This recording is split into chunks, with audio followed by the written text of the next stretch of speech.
Yo, yo. What's up? What's up? All right, let me turn my volume down a little bit. Here we go. What's going on, guys? My name is Jason Joseph. This is Play by Play with JJ. Hopefully, you're all having yourselves a great afternoon. We got a doubleheader today. Phillies taking on the Chicago White Sox. And look, last night's game it was postponed until today. And that actually kind of worked out kind of nicely because I was doing a Sixers cast last night and I wasn't going to do the Phillies regardless. So, and I can't do the Phillies game tomorrow or Thursday because Wednesday I'm filming a game for somebody, and Thursday I have Sixers game. But nonetheless, look, the Phillies, man, they had a really good last game, right? They played really well on Sunday. The problem is that while Lance Lynn and Lucas Giolito are like on paper like really, really good, and Lance Lynn has been pretty good so far this season, the thing is that they can have good outings. So can your offense continue to provide you good offense, and pick up where they left off in that first game? Besides the 9 runs that they scored in the first inning, they only scored 1 run, and I know I'm being like nitpicky here, but they scored only like 1 run in like 5 of the next innings. So, I'm just interested to see what's going to happen. And I think that the pitching will do pretty good today, but can the offense back you up? That's my main question. You know what I'm saying? So I appreciate you guys for coming on here. Thank you all so much for doing that, man. We got a doubleheader today, so we got 2 games going on. We'll be on for both of them. We'll take like a quick intermission in between both games and, treat it as if it's just 2 games that are just back to back. So hopefully you're all having yourselves a great afternoon. I got to mute this. All right, let me do that. And now I'm going to pull up the chat right here. Megan Figueroa is in the house. Nice. I appreciate you guys for coming on here. What's up, Shady? How you doing, man? What's up, Kyle? I know Kyle just took a quick step off, but Star Wars, I saw that you were on here. Thanks for all coming on here, man. It means a lot. If you guys are new to my channel, okay, don't forget to like, don't forget to subscribe, hit the bell icon too, so that way you know when I upload or when I go live. The goal is to reach 230 today, and I think that we can do it. We didn't reach our goal last night, but that's okay. Sometimes we're not going to reach our goals, So, but I enjoyed last night's Sixers game, man. That was a fun one. I don't really want to talk too much Sixers on here because I know that you guys are really here for baseball purposes, but because we have a little bit of time, that Sixers cast was a lot of fun last night. And even though they played a little bit sloppy in the very beginning, I really liked what they were able to do in that second half in regards to PJ Tucker.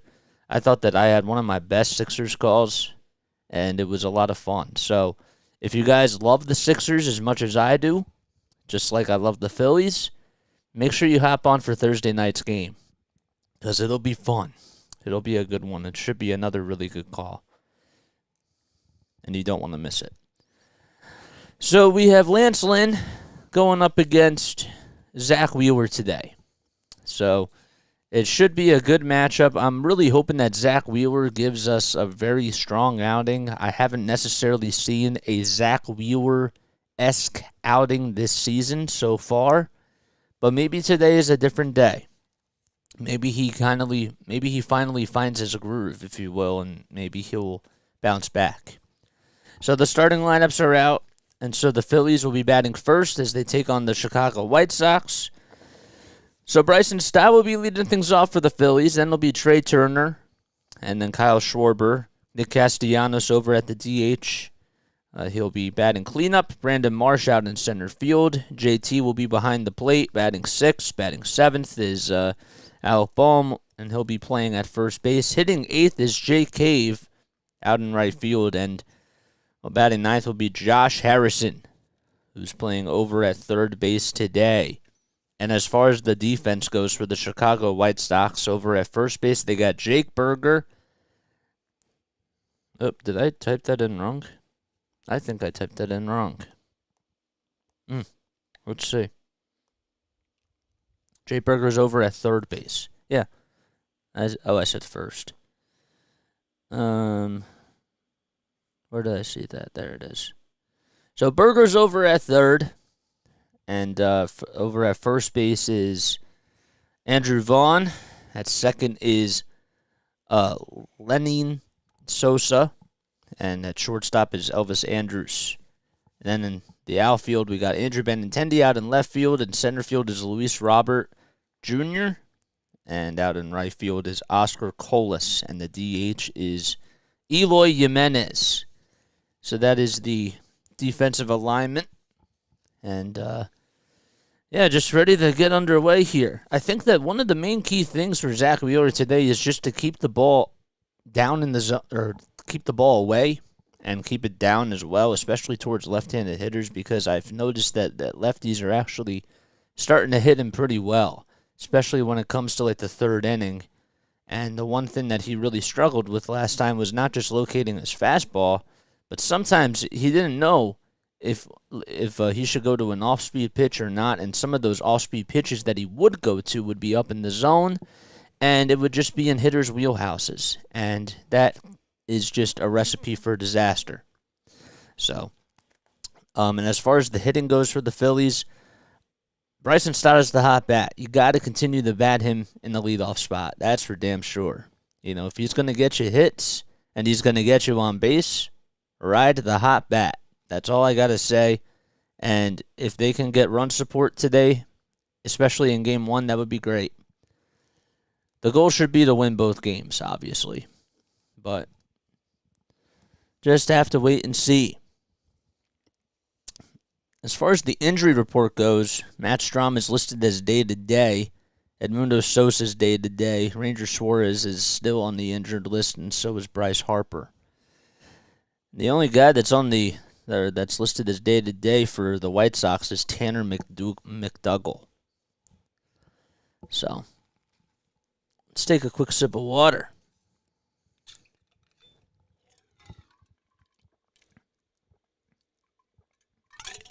So once again for the Phillies, they have Stott, Turner, Schwarber, Castellanos, Marsh, Realmuto, Bohm, Cave, and Harrison. And that's the starting lineup for them. Thanks for streaming. I'm out of the state and couldn't get it on my radio. I got you. Have a 4-hour drive and needed to listen. Oh, thanks, man. I appreciate it. You know, if you enjoy my play-by-play commentary today, man, make sure you make sure you subscribe, dude. Lance Lynn's on the bump. This will be his fourth start. He is, so far this season, 0-1 in 16 innings pitched. He has a 7.3 ERA, 21 strikeouts, and 7 walks. But honestly, the stats don't necessarily do him justice because he's had a couple of really good outings, like as of lately. So, Bryson Stott will be coming up to the plate. The Phillies not in their pinstripe uniforms. They're in their gray and red uniforms. Stott comes up, and first pitch is just about ready to be underway. We are here at Guarantee Rate Field, even though I'm in Voorhees, New Jersey, and Stott will take the first pitch on the outside corner for a called strike. Stott batting .380 on the season. He has 1 home run, 6 RBI as well. He had a solo home run in Sunday's game to start things off. And the 0-1 pitch, that is a little bit up high and outside for a ball. So that makes the count even at 1-1. Yasmani Grandal behind the plate today for the White Sox. And he will do a good job at trying to keep that pitch in front of him as the next pitch was down low for a ball.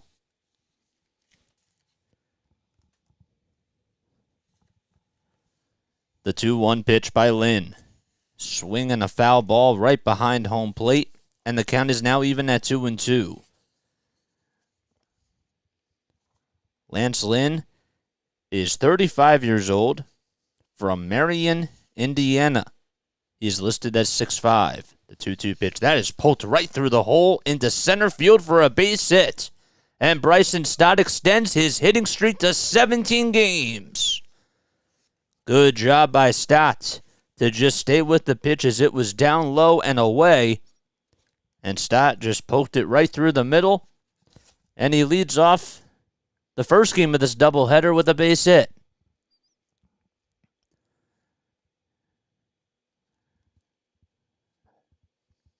So Lance Lynn, as I mentioned, he's 35 years old. He'll throw the first pitch to Trey Turner, which is outside and away for a ball.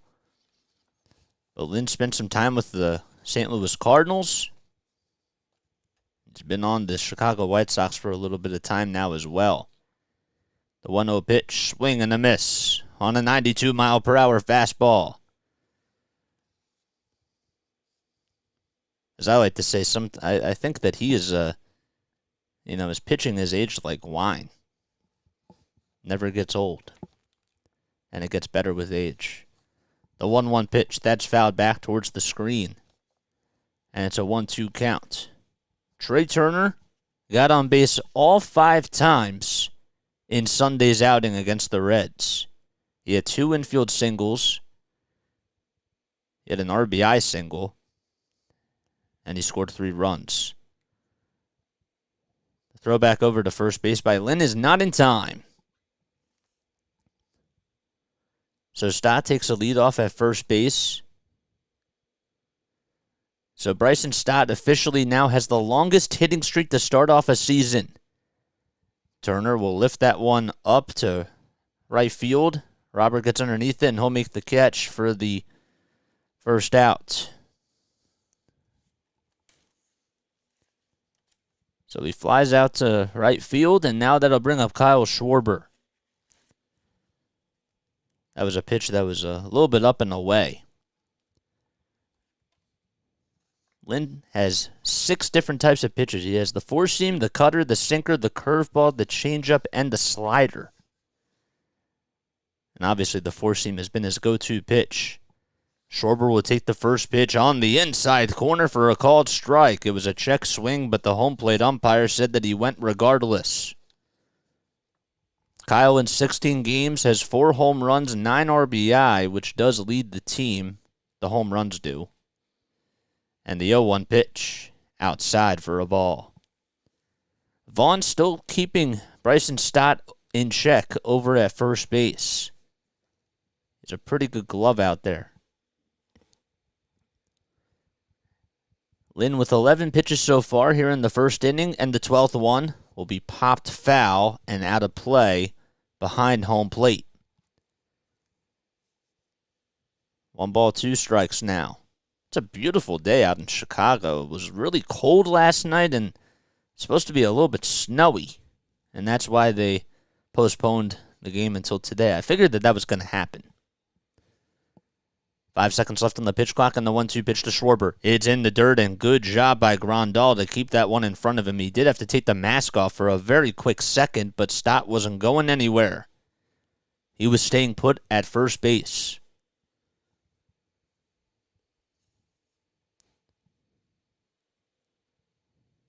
Be nice to see Kyle Schwarber swing for the fences here and get one out of the yard. 2 balls, 2 strikes. Lynn winds up and a pitch. Up high for ball 3. A cutter that was nowhere near the strike zone. It's a full count to Schwarber. On deck is Nick Castellanos, who continues to hit the ball really well. And the payoff pitch to Schwarber. He rips that one out to right field, and it hooks just foul. That was a bullet that he hit over there, and Stott was at second base, and he has to go back to first. The exit velocity on that pitch, in case you're wondering, was 112 miles per hour off the bat. So Lynn will try to go at it again, and now Schwarber calls for time.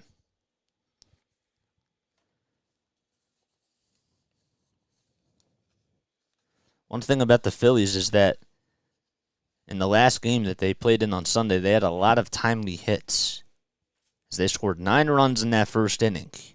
The payoff pitch to Schwarber outside for ball 4, and he gets on with a walk, and that'll put Bryson Stott in scoring position. So there's runners at first and second, as Schwarber took a four-seam fastball outside, and who will get on with a walk. 1 out in the top of the first. We're still scoreless. And Nick Castellanos comes up. Castellanos batting .279 on the season. Still looking for his first home run. Stott over at second base. Lynn looks back. And the first pitch to Castellanos. There's a line drive out to right field. It drops in for a base hit. Stott rounding third base. He's going to come in to score. And it's an RBI single by Nick Castellanos. That was a laser out to right field. Good job by Castellanos. Schwarber stays put at second base. And it's a 1-0 ball game. A fastball that was right over the middle of the plate, and Castellanos just hit that one very sharply. And he went opposite way with it. And it dropped right in front of Oscar Colas. And Colas actually had a pretty good throw to the cutoff man, Elvis Andrus. And that'll bring up Brandon Marsh. Marsh shows bunt, and he bunts it down the third base line, and everyone's going to be safe. And bases now are loaded for the Phillies. So Marsh gets on with a bunt single. He surprised everybody. And bases are loaded now with 1 out, and the Phillies lead 1-0. Let me update the scoreboard. I forgot to do that. A little bit of small ball action for the Phillies to start things off here. And now JT Realmuto wants to join in on the party. His batting average has decreased a little bit as now he's batting .259 on the season, and he is due for a big hit here. And the first pitch on the inside corner for a called strike right at the knees. The White Sox and the Phillies coming into today, they both have a 6-10 record. So Schwarber's over at third. The 0-1 pitch. Away and outside for a ball. So Stott started the inning off with a single. Turner then flew out to right field. Schwarber walked. Castellanos had an RBI single. And Marsh just got on with a bunt single. The 1-1 pitch to JT. It was on the outside corner according to the home plate umpire, and now that is strike 2. And to be honest with you, it looked like it was a little bit outside, but maybe just by a hair. There's Rob Thompson in the dugout for the Phillies. 5 seconds left on the pitch clock on the 1-2 pitch to JT. He just fouls it back towards the screen. And he'll stay in the live in the count. On deck is Alec Bohm. And Bohm continues to improve. The 1-2 pitch. And JT just fouls that one back. So the Phillies have 3 hits already in the first inning as they are looking to go 7-10 on the season. Let's go. 1 ball, 2 strikes. 5 seconds left on the pitch clock. Lynn has to hurry up here in the 1-2 pitch. Swing and a miss. And there's the first strikeout on the day by Lance Lynn. And JT goes down swinging at a 94-mile-per-hour four-seam fastball on the inside corner.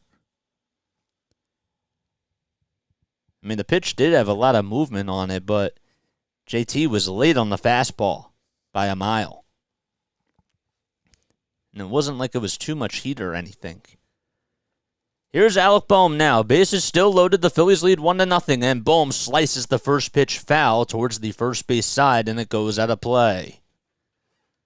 So 25 pitches so far in this inning by Lance Lynn. Bohm has a .350 batting average on the season.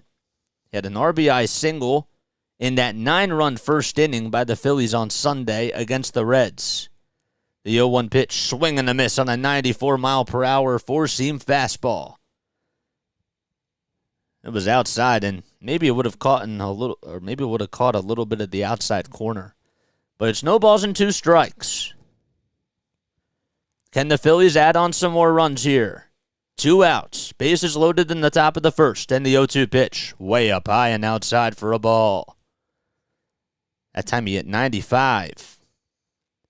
Jake Cave waits on deck for the Phils. He had a bases clearing double his last time out for the Phils. 5 seconds left on the pitch clock, and the 1-2 pitch to Bohm. Way outside for ball 2. Gotta tell you that Yasmani Grandal is doing a good job at just keeping up with these pitches. It's not such an easy thing to do. He blocked a couple of pitches in the dirt, and he had to shimmy over to shuffle his feet over towards his right side. 2-2 pitch. Foul ball. Back to the first base side. Oh, Aiden, that's okay, man. I appreciate you coming on here, man. What's up, Troy? Hopefully you're doing well, man. We got a double header today. Double trouble. 2 balls, 2 strikes to Bohm. And the payoff pitch. Swinging the line drive into right field for a base hit. This should score 2. 1 run comes in. That's Schwarber. And coming in to score again, that time is Nick Castellanos. And it's a 2-run opposite field single by Alec Bohm. And that puts the Phillies up 3-0. And that extends Bohm's hitting streak to 11 games in a row. Man, he just lined that pitch out to right field. Another fastball over the middle of the plate. It looked like it was actually the same pitch that Castellanos hit out to right field. And Lance Lynn has surrendered 3 runs so far. And now runners are at the corners as Marsh is over at third base. That's the 4th hit in this first inning. And now the pitching coach will go out there to talk things over with Lance Lynn to try to settle him down. I mean, give the Phillies a lot of credit because they're doing everything that they possibly can to just put the ball in play and make something happen. And that's what Brandon Marsh did. You have to go back to that bunt infield single where he just surprised everybody. We're just on fire, my guy. We're just on fire. What was I going to say? All right, so Jake Cave comes up with runners at the corners. In Lynn's last outing, he went 6 innings. He allowed 3 earned runs, even though they did lose in extra innings. He had 10 strikeouts. And the first pitch to Jake Cave, that is outside, or on the outside corner. Wow, did they just reverse that call, or did I just miss something? I probably did. So it's no balls and 1 strike. It clearly looked like a ball. But the 0-1 pitch to Cave is up high, and that's a ball. So Lynn had a bad outing against the San Francisco Giants. That was his only hiccup. The 1-1 pitch, swing and a miss. And it's 1-2.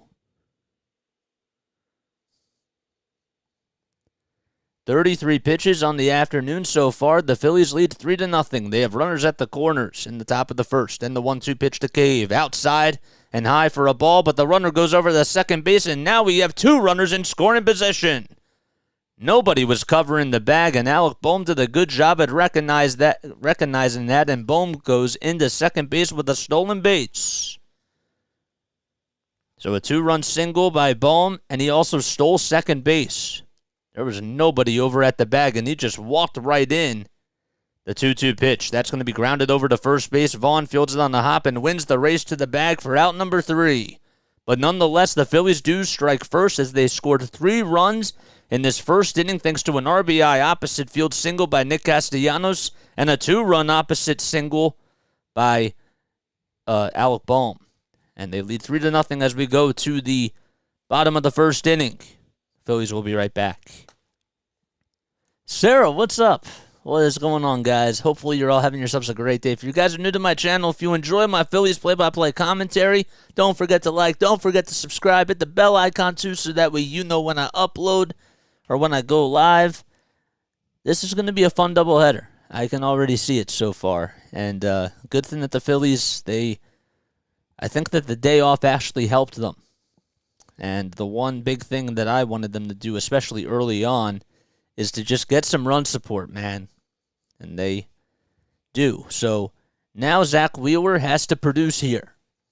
So Wheeler will be out there on the bump. And just to go over the starting lineup for the Chicago White Sox, they will have Andrew Benintendi leading things off out in left field. Luis Robert Jr. batting second, playing in center. And then Andrew Vaughn batting third, the left-handed hitter, playing over at first base. Eloy Jimenez will not be in the field for the first game. He is going to be the DH for today. Yasmani Grandal batting fifth, right behind Jimenez. He's behind the plate at catcher. Jake Burker, who was at a very hot bat. He's homered in his last 3 games. He's over at third base. Oscar Colas plays out in right field, and he's batting seventh. Lenin Sosa is over at second base, and he is batting eighth. And Elvis Andrus will round things up, batting ninth over at shortstop. So, just to recap, it's Benintendi, Robert, Vaughn, Jimenez, Grandal, Berger, Colas, Sosa, and Andrus. And they will be facing Zack Wheeler on the bump today for the Phillies. And Wheeler's first pitch is on the outside corner for a called strike. See, it's a good thing that I do these lineups in between the breaks because as soon as they come back, it's like first pitch. The 0-1 pitch, that's way up high for a ball. So Andrew Benintendi spent the first part of his career with the Boston Red Sox. Then he played for the Yankees. The 1-1 pitch, swing and a miss. And it's a 1-2 count now. He also is now playing for the Chicago White Sox now. The 1-2 pitch by Wheeler, swing, and Benintendi just got a piece of it. Wheeler in his first outing didn't even sniff 95 miles per hour, but the speed has been catching up. He hasn't hit 100 just yet this season. 1 ball, 2 strikes. And the 1-2 delivery by Wheeler. It's another foul ball on a 94-mile-per-hour fastball. Benintendi is batting .276 on the season so far. Still looking for his first home run, but he has 4 RBI and a .650 OPS. The 1-2 pitch, swing and a miss on an 88-mile-per-hour slider that was inside and low. And that's the first strikeout by Zack Wheeler on the day. Luis Robert Jr. comes up now. That pitch had a lot of movement on it, and if Zack Wheeler can keep that going, it's going to be a tough day for the White Sox. Wheeler is 0-1 in 15 2/3 of an inning pitch. He has a 4.02 ERA, 18 strikeouts, and the first pitch to Roberts, a comebacker to Wheeler. He fields it on the hop, throws over to first in plenty of time to get the second out of the inning. 7 pitches and 2 outs by Zack Wheeler. And Robert grounds out. That's a 1-3 put out by Zack Wheeler to Alec Boehm. So forgot to mention about the defense for the Phillies. So JT's behind the plate. Over at first base is Boehm. Second base is Bryson Stott. Third is Josh Harrison. And shortstop is Trey Turner. The first pitch to Andrew Vaughn, who's batting on the right side. It's taken at the knees for a strike. The 0-1 pitch, way inside, and it did hit Vaughn. Okay, so Vaughn's going to go over to first base. It just got a piece of Vaughn's elbow. This is his right elbow. So a hit by pitch, and you don't really see that a lot from Zack Wheeler. So he will go over to first base. And Eloy Jimenez, who's been really struggling so far, he's batting .161 on the season, 4 RBI. He comes up to the plate. And the first pitch by Wheeler on the outside corner for a called strike on a 95-mile-per-hour fastball. So just to round out the defense for the Phillies, they will have Kyle Schwarber out in left field, Brandon Marsh in center, and Jake Cave in right. And once again, Castellanos is DHing this afternoon. The 0-1 pitch to Jimenez. He fouls it right off of his left foot, and it's an 0-2 count. So Benintendi struck out swinging on a slider. Robert then grounded out on a 1-3 putout. And then Vaughn just got hit by a pitch, and it's a 0-2 count to Eloy Jimenez. 5 seconds left on the pitch clock for Wheeler. He has to hurry up here. And the 0-2 pitch. Outside and low. He had a pitch that he could play with. And it's a 1-2 count.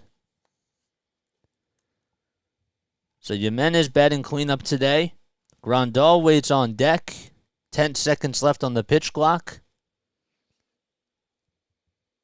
And the 1-2 pitch. There's a pop-up out to shallow right field. It's going to be a tough play for Jake Cave, but he gets underneath it, and he'll make the running catch for out number 3. No runs, 1 man left, and we go to the top of the second inning. The Phillies lead 3-0. They'll be right back. Righty. What's up, Mitch? Thanks for coming on. You're my guy. I appreciate it, man. How you doing? If you guys haven't done so already, man, head on over to Mitch Kofsky's channel and Hardcore Sports Network as well. They are absolutely incredible. They put out some awesome content. Make sure that you subscribe to their page as well as subscribe to me too. Forgot to mention that as well. If you enjoy my Phillies play-by-play commentary or Sixers play-by-play commentary, make sure you subscribe as well.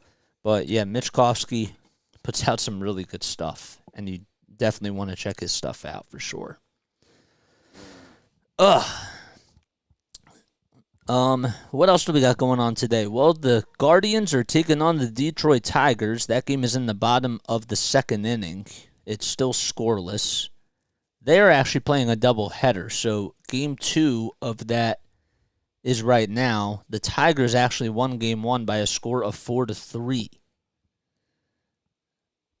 So, and then the Giants will be taking on the Miami Marlins. That game will be at 6:40 p.m. Eastern Time tonight. Then we got the Tampa Bay Rays, who were on a 3-game losing streak. The Cincinnati Reds have been doing a good job against them. And I know who'd be really happy about that. I don't even know if he's in this chat. Oh, boy. Appreciate it, my man. Got to have you on the Pick and Roll pod again. I'd love to, man. I would totally love to. I have to, we'll definitely talk for sure. That'd be awesome. Then we got the Angels and the Yankees.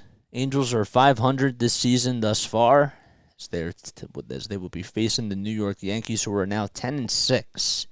That game's at 7:05 p.m. Eastern Time. And then another game is the Baltimore Orioles and the Washington Nationals. The first pitch to Josh Harrison to start off the top of the second inning. It's a ground ball over to shortstop. Andrews fields it on a hop and throws over to first in plenty of time for the first out. And we'll flip the lineup card. Within the blink of an eye, we are back on.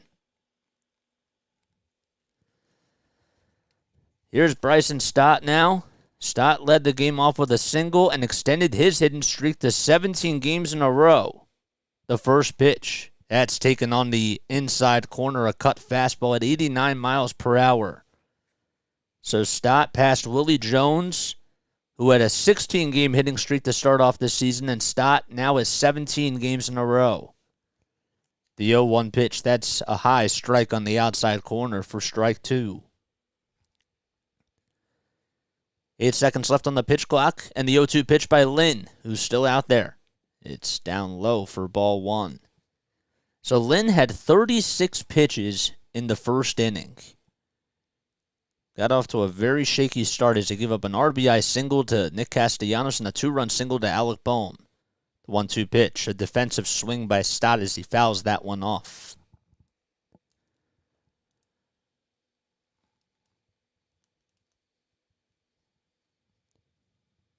One ball, 2 strikes to Stott. And pitch number 41 by Lynn coming right up. And here it is. On the outside corner. Called strike 3. Right at the knees. And Stott thought maybe it was a little bit outside. But Lynn paints it perfectly on the outside corner.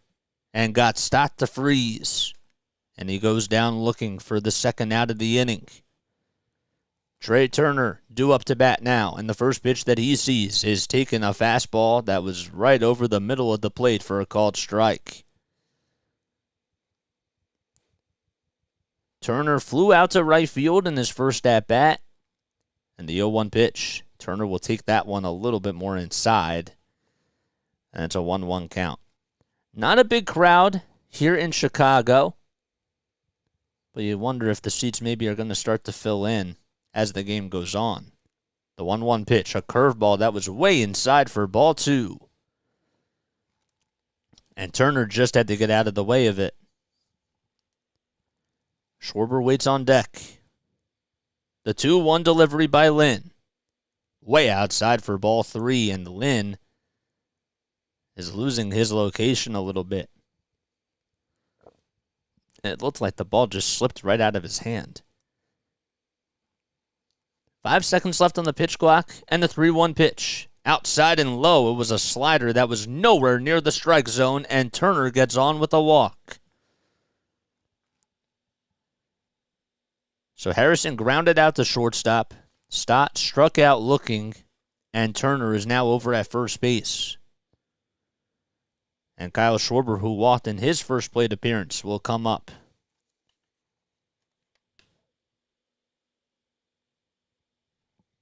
The first pitch to Schwarber. That is on the outside corner, according to the home plate umpire, for a called strike. I don't know if I agree with that call, because it looked like it was a little bit outside, according to StatCast. Turner takes a lead off at first. Vaughn trying to keep him in check. The 0-1 pitch, way up high for a ball, and I think that Grandal thought that Turner was going to go to second base, and that's why he stood up. Schwarber scored a run after walking in the first inning. He now has 3 walks over his last 2 games. The throw back to first base to get Turner is not in time. Turner dives back in there safely.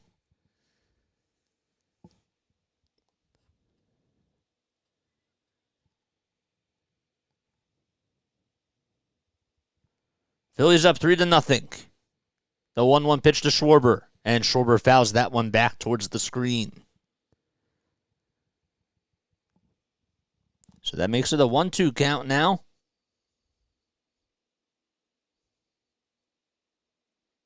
Schwarber's now 31 years old. 6'4", 203 pounds.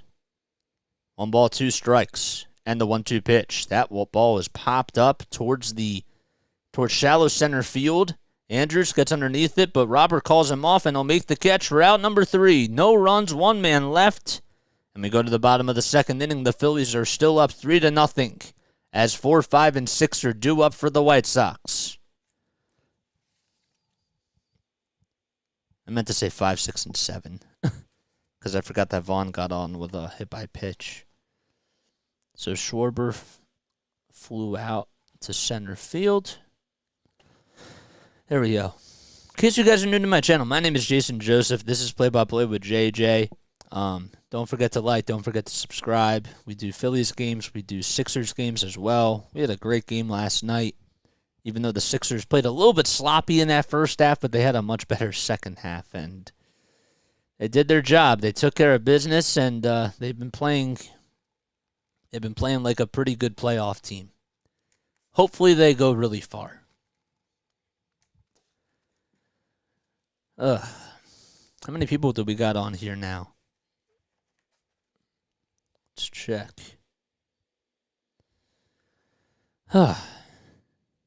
HD, I appreciate you subscribing to my channel. Got to give you a shout out, man. We got 20 people on here. It's pretty sick. Nice. If you guys are new to my channel, do not forget to like, do not forget to subscribe if you enjoy my Phillies play-by-play commentary. I also keep forgetting to mention that not only do we do, obviously, Phillies games and Sixers games, but we also do Patriots games, too. I started this channel, for those of you that don't know me, my name is Jason Joseph. I actually started this channel about 4.5 months ago, and I was interning at NFL Films, and, I've been going at this for about 4.5 months, and I started it during my internship at Films, and, I love doing play-by-play. I love being a storyteller, and I love interacting with you guys.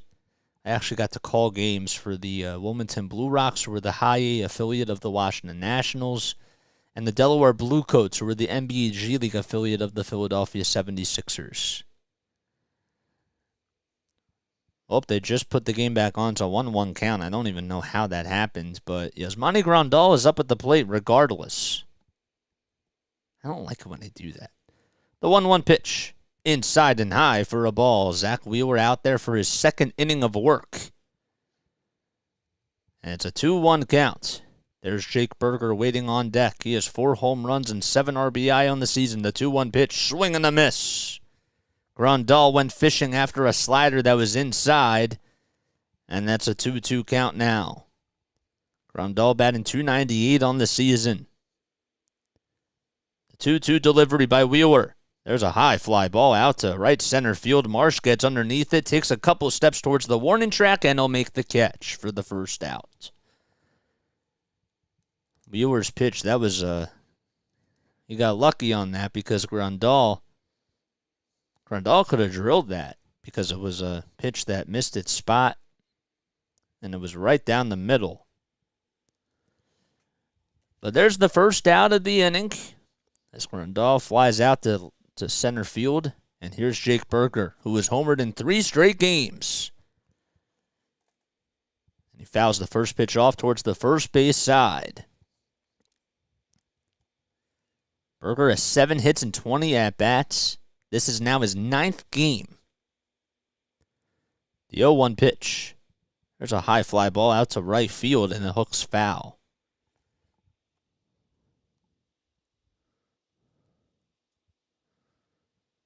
So Lance Lynn already has over 50 pitches in 2 innings, and Zack Wheeler in 1 1/3 already has 21. And here it is. Swing and a miss on a curveball that was 80 miles per hour. And Burger goes fishing as it disappears like a magic trick.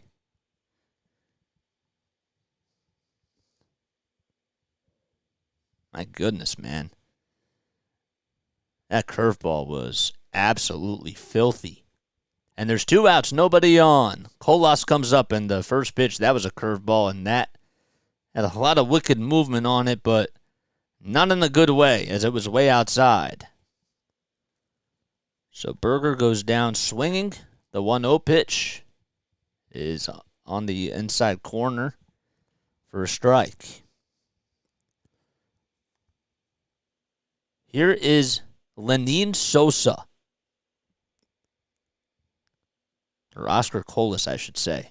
I got a little bit ahead of myself. 1-1 pitch is fouled back. Sosa waits on deck. Colas batting on the left side. It's a 1-ball, 2-strike count. Nobody on, 2 outs.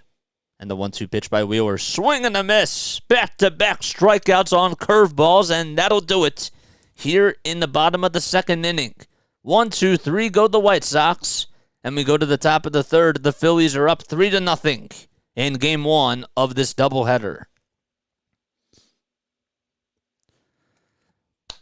Nice. There we go. Good start.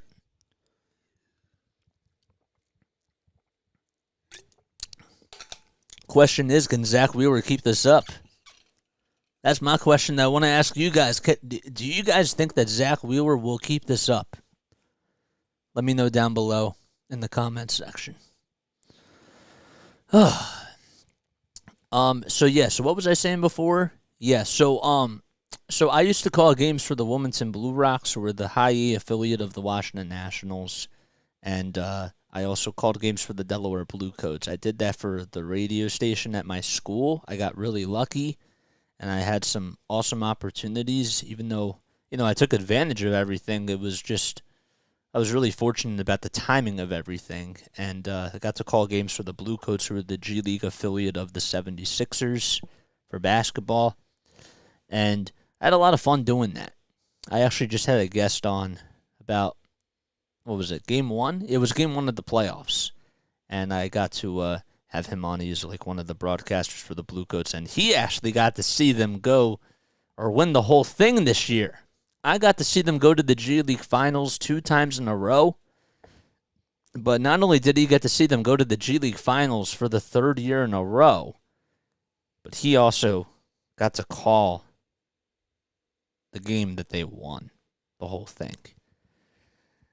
I was a little jealous. No, I'm kidding. I wasn't jealous.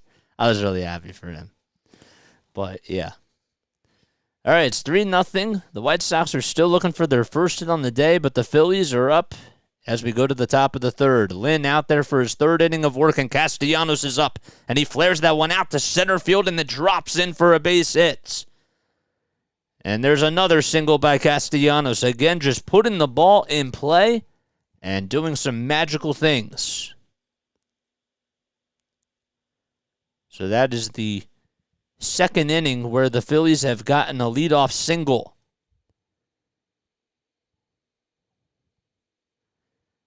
Marsh got on with an infield bunt single in his last at-bat, and he takes the first pitch on the outside corner for a called strike.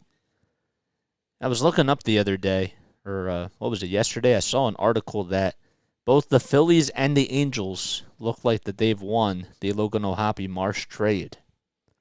The 0-1 pitch, swing and a miss on a 94-mile-per-hour high heater. Logan O'Hoppe's doing really well with the Angels. 10 seconds left on the pitch clock and the 0-2 pitch. Swing and a miss. Good morning, good afternoon, and good night to Brandon Marsh. And that's the third strikeout on the day for Lance Lynn. He went fishing after a high changeup. That's a good job by Lance Lynn, a veteran pitcher, just to understand that he's ahead in the count. He could play with a pitch, and he decided to have a little bit of fun on that changeup there. Realmuto comes up, and he lines that one into left field for a base hit. Castellanos will put the breaking stops over at second base. And there's another single by JT. He now has a 4-game hitting streak. So runners over at first and second. The Phillies are hunting for some more runs. Here's Alec Bohm, who had a 2-run single in the first to give the Phillies a little bit more of a cushion. He also stole a base as well. Castellanos at second. Over at first is Realmuto, and the first pitch to Bohm is in the dirt for a ball. It was also a little bit inside.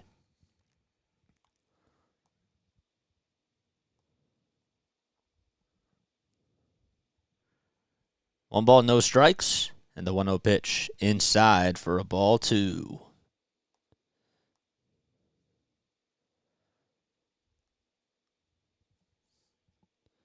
Alec Bohm is 26 years old now. He has 3 home runs, 14 RBI on the season. 2-0 delivery on the inside corner for a called strike. Ay.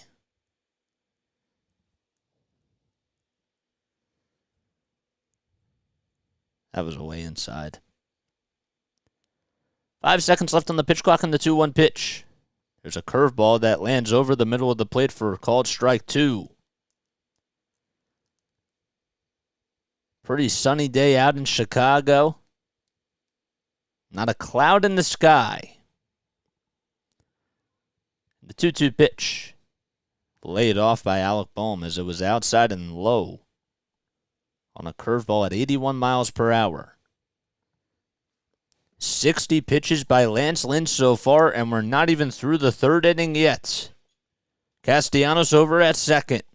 JT over at first. 1 out in the top of the third. And the 3-2 pitch up high for ball 4, and Bohm will load the bases as he gets on with a walk. And now, you have to wonder here if the White Sox are at least going to take another time out here to talk things over with Lance Lynn.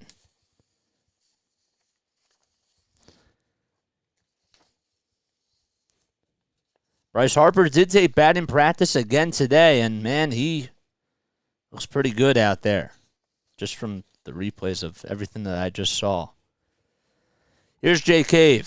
First pitch is way up high and outside for ball 1. Dos Sosa also took batting practice too. The 1-0 pitch to Cave, and Cave will foul that one off back behind home plate. Cave has not really had a good track record against Lance Lynn. Faced him a lot for a couple of seasons as he was in a Twins uniform. 1 ball, 1 strike to Cave. Bases loaded. And the 1-1 pitch. Up high and outside. And that makes it a 2-1 count. Defense at a pretty normal depth, except over at third base. Jake Berger is playing on the infield grass. The 2-1 pitch. On the inside corner, a cutter at 88 miles per hour that just got the upper third of the strike zone. And it's now a 2-2 count. Harrison waits on deck. He faced Lynn a lot when he was in a Pittsburgh Pirates uniform because Lynn played for the Cardinals. The 2-2 pitch. Swing and a miss. He struck him out. 4 strikeouts on the afternoon for Lance Lynn. And bases are still loaded. This time it's with 2 outs, though. 5 men have come up to the plate, and the bases are loaded. And here comes the 6th man for the Phillies in this inning. Josh Harrison. First pitch. And Harrison lines that one out to left field. This could be a tough play. It's going to drop in for a base hit. 2 runs are going to come in to score.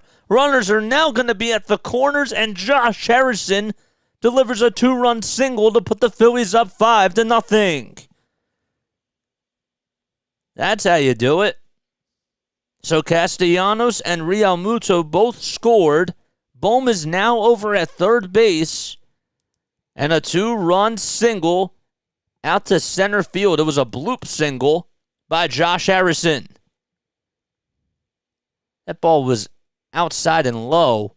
It was a slider, and Harrison was just waving everybody home as he was going over to first base. And Bryson Stott comes up and he flies that one out to center field.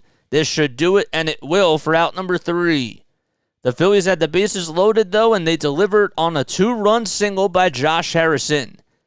And now we go to the bottom of the 3rd in Game 1 of this doubleheader, and the Phillies are up 5-0.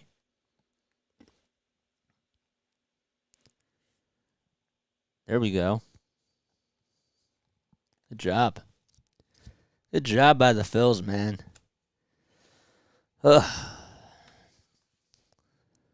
Good stuff. Our goal is to get to 230 today. We're actually right at 229 now. We got 33 people on here watching. Oops. I had to make sure I turned that down.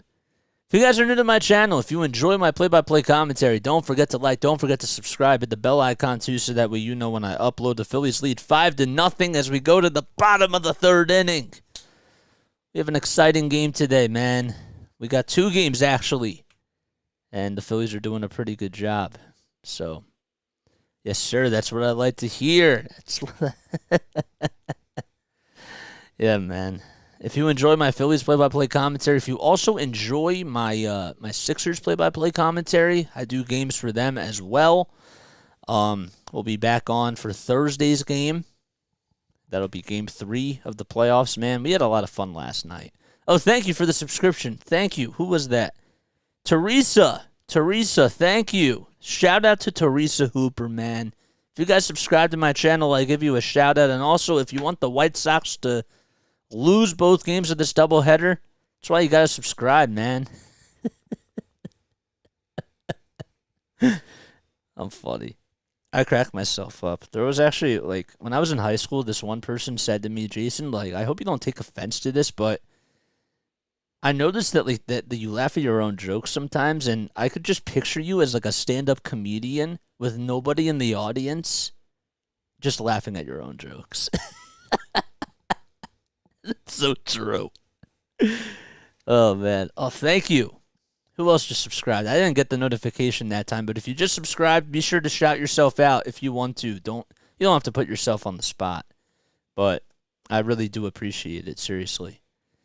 All right, so 8-9-1 coming up for the White Sox. The 0-1 pitch by Wheeler is in the dirt and outside for ball 1. So Lenyn Sosa is now up for the White Sox. I'm praying to goodness that my score sheet doesn't get filled up today. The 1-1 pitch, that is lined out to right field. It drops right in front of Cave for an opposite field single. And that's how we start off the bottom of the third. So Sosa is able to get the first hit on the day for the Chicago White Sox. And Elvis Andrus, the veteran himself who spent a lot of time with the Texas Rangers, he comes up. And he's now batting ninth. How old is Andrus now? Let's check that out. Because now I'm like really curious. First pitch to Andrus. It's below the knees for a ball. And also inside. Andrus has 11 hits and 57 at-bats this season. Still can run. He has 2 stolen bases. The 1-0 pitch by Wheeler. There's a broken bat fly ball out to right center field, and that drops in for a base hit. Rounding second and going over to third base is Lynn. Now we have runners over at first and second, actually. My mistake. It looked like Lynn was rounding second and going over to third base, but I couldn't tell because the camera didn't cut over to it. But back-to-back singles by the Chicago White Sox. And now Wheeler is in a little bit of a jam. Andrew Benintendi, one of 3 strikeout victims for Zack Wheeler. He comes up and will flip the lineup card back to the top of the order. Benintendi lines that one foul down the right field line. I mean, man, where did that bat land? That bat landed right on top of the net, and then it ricocheted right into Luis Roberts' glove. Batting glove. Huh. Heads up. 0-1 pitch. That's outside for a ball. I've never seen a bat do that. It like hit off of the foul ball netting, landed on top of the dugout, and then it ricocheted off of the top of the dugout into Luis Roberts' hand as soon as he was coming out from the dugout. 2 balls, 1 strike to Benintendi as the next pitch was inside and low. So Andrus over at first, Sosa over at second base. Back-to-back singles with nobody out in the bottom of the third. The 2-1 pitch to Benintendi. He fouls that one back towards the screen. Andrew has struck out 9 times this season. He has 16 hits and 58 at-bats. And he's only walked 4 times. Let's see if Wheeler can get him to go down for the 10th time on the season. The 2-2 delivery. It's fouled back and it hits the home plate umpire. It hit him right on the left knee, and now he's just going to check to make sure that he's okay. Oof. Ouch. That has to hurt. Oh my gosh, there was a foul ball that literally went up to the White Sox, or to the Phillies radio broadcast booth, and it was just missed by Scott Fransky. Ugh, was that on the last foul ball? It was. Wow. 2 balls, 2 strikes. Bottom of the third. Nobody out. Runners over at first and second base. And the home plate umpire seems to be okay. And we will walk things off. And the game will resume now.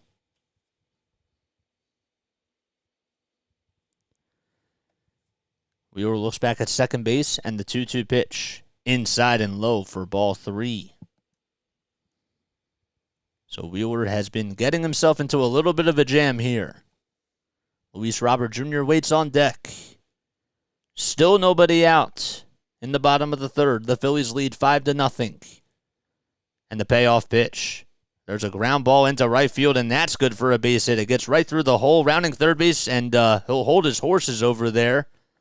That'll be Lynn Sosa.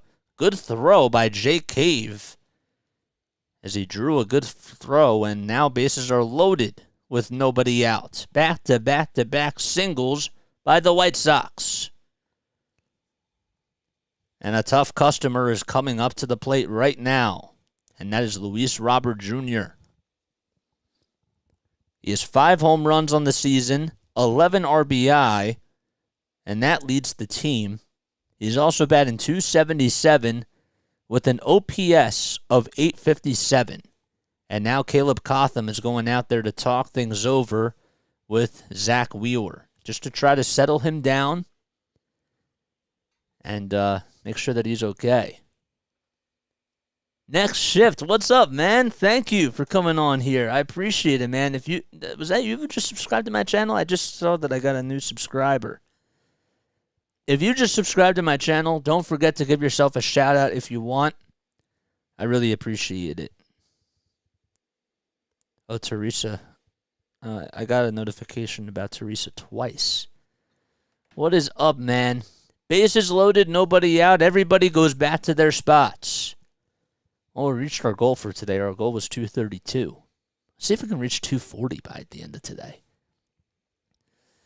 First pitch to Robert Jr. That is inside and low. And I got to tell you, that pitch was called a strike to 2 of the Phillies batters.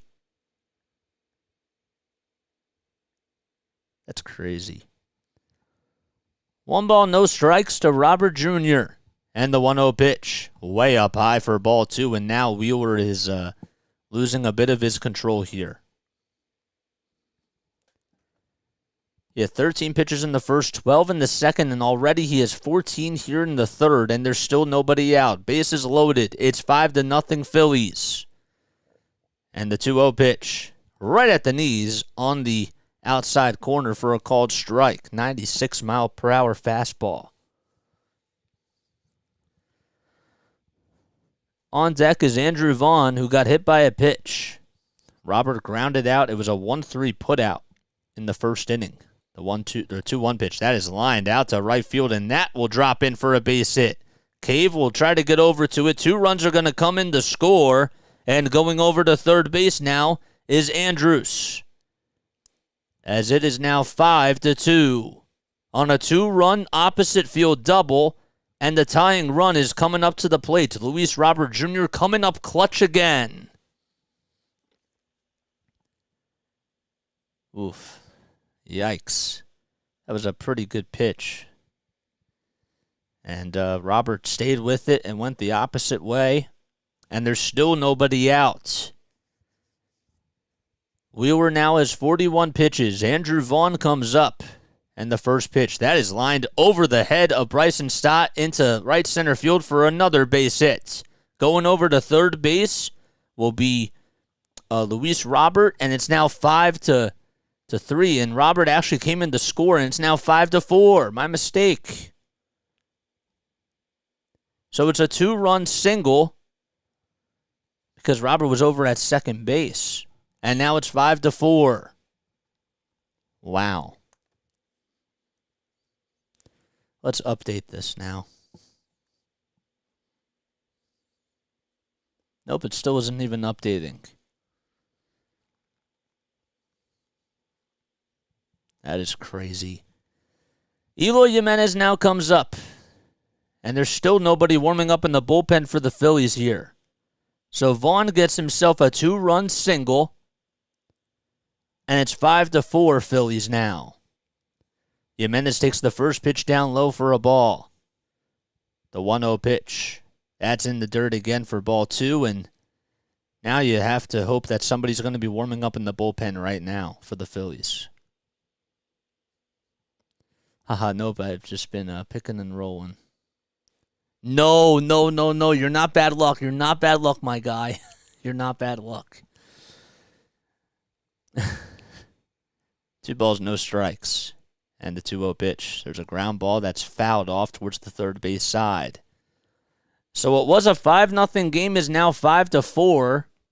And there's still nobody out in the bottom of the third.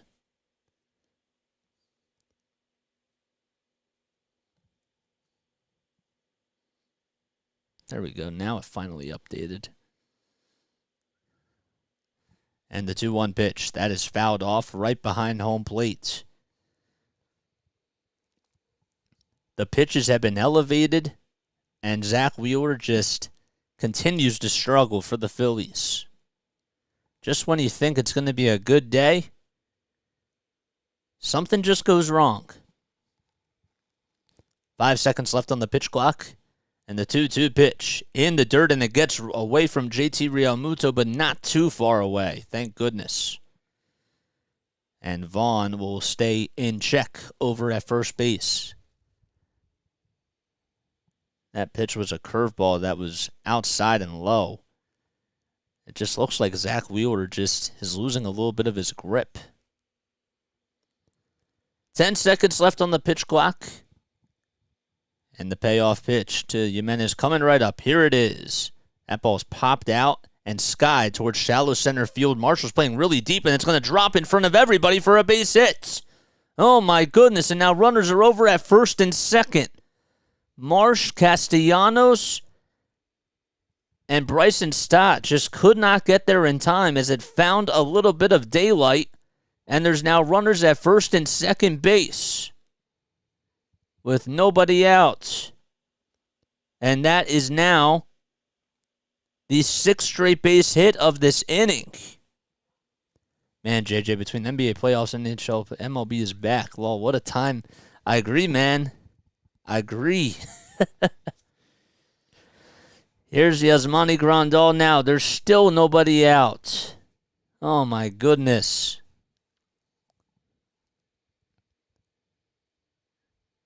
Grandal's 0 for 1, and the first pitch is taken for a high strike over the center of the plate. Runners over at first and second. Still nobody out in the bottom of the third.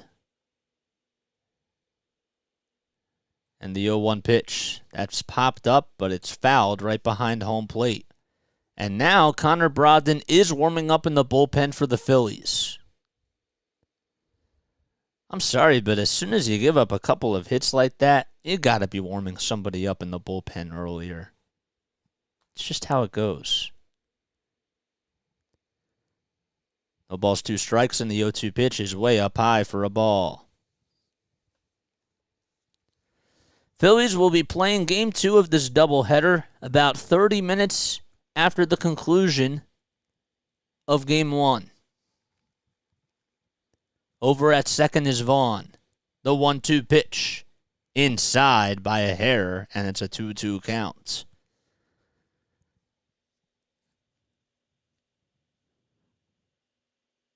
The inning started off with a single by Sosa. Then Andrews got on with a single. Then Benintendi singled. And then there was a 2-run double by Robert. 2-2 pitch. That is hit out to left field. Castellanos gets underneath it. And finally, there's the first out, as Schwarber makes the catch. So after the 2-run double by Luis Robert Jr., Andrew Vaughn had a 2-run single himself, and that cut it to a 5-4 deficit for the White Sox. And then Jimenez got a bloop single out to center field, and Grandal finally flew out to left for the first out. So there's still runners at first and second, and Jake Berger, who has homered in 3 straight games, is coming right up now. Don't want to mess with him. The first pitch to Berger. He lines that one out to left field, and thankfully that one just hooked foul. And Berger, I believe, broke his bat as he heard something, and he will get a new bat here. In case you guys are just joining me, my name is Jason Joseph. This is Play by Play with JJ. Don't forget to like. Don't forget to subscribe. Hit the bell icon, too, so that way you know when I upload. I've been doing a lot of Sixers games. This is a tough time of season because we got the Sixers and the Phillies going on. So we've been doing a lot of Sixers games every single playoff game, and we've been doing as many Phillies games as possible. The 0-1 pitch in the dirt and outside as well for a ball. So Berger is up. He's 0 for 1 on the day as Berger struck out in the second inning. It was smooth sailing for Zack Wheeler in his first 2 innings, and he's allowed 4 earned runs so far here in this third, and we're not done yet. The 1-1 pitch hits right at the knees for a called strike. A sinking fastball at 94 miles per hour. A double play ball could certainly be Zack Wheeler's best friend here. 5 seconds left on the pitch clock. Wheeler looks back at second and the 1-2 pitch. Swinging a foul ball towards the third base dugout.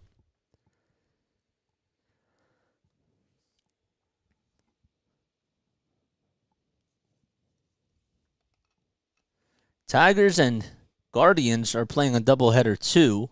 The Tigers won the first game by a final score of 4-3.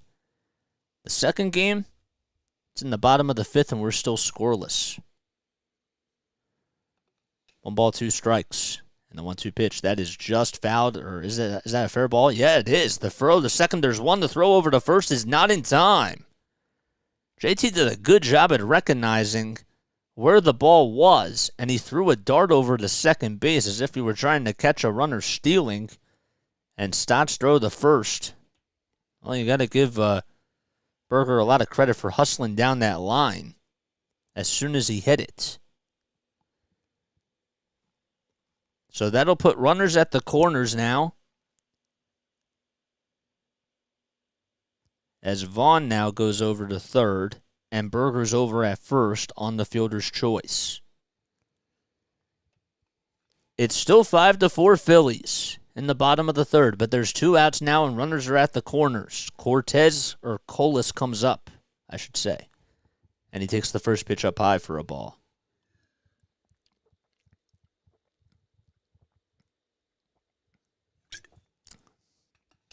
Colas struck out in the second inning. Brogdon's still warming up in the bullpen for the Phillies. And you wonder when Rob's going to pull the plug on Wheeler. The 1-0 pitch. Swing and a miss. On a 78-mile-per-hour curveball that just dipped out of the strike zone.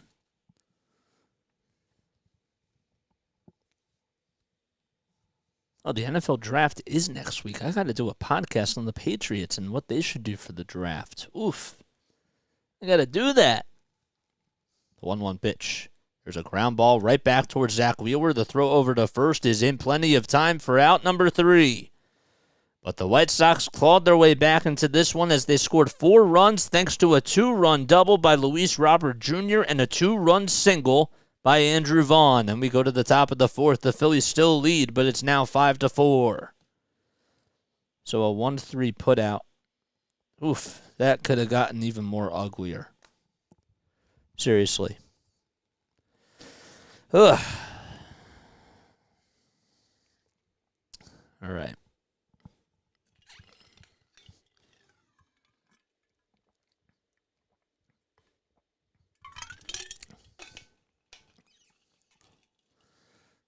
Don't forget, if you guys are new to my YouTube channel, don't forget to like, don't forget to subscribe as well. Hit the bell icon too so that way you know when I upload. We did reach our goal today. It was 230. Now, let's see if we can try to reach 240. To be fair, we had 228 coming into today, but I'm happy that we got 4 new subscribers, man. I don't take that for granted. We got 25 people on here watching. That is awesome. Just want to continue to grow, man.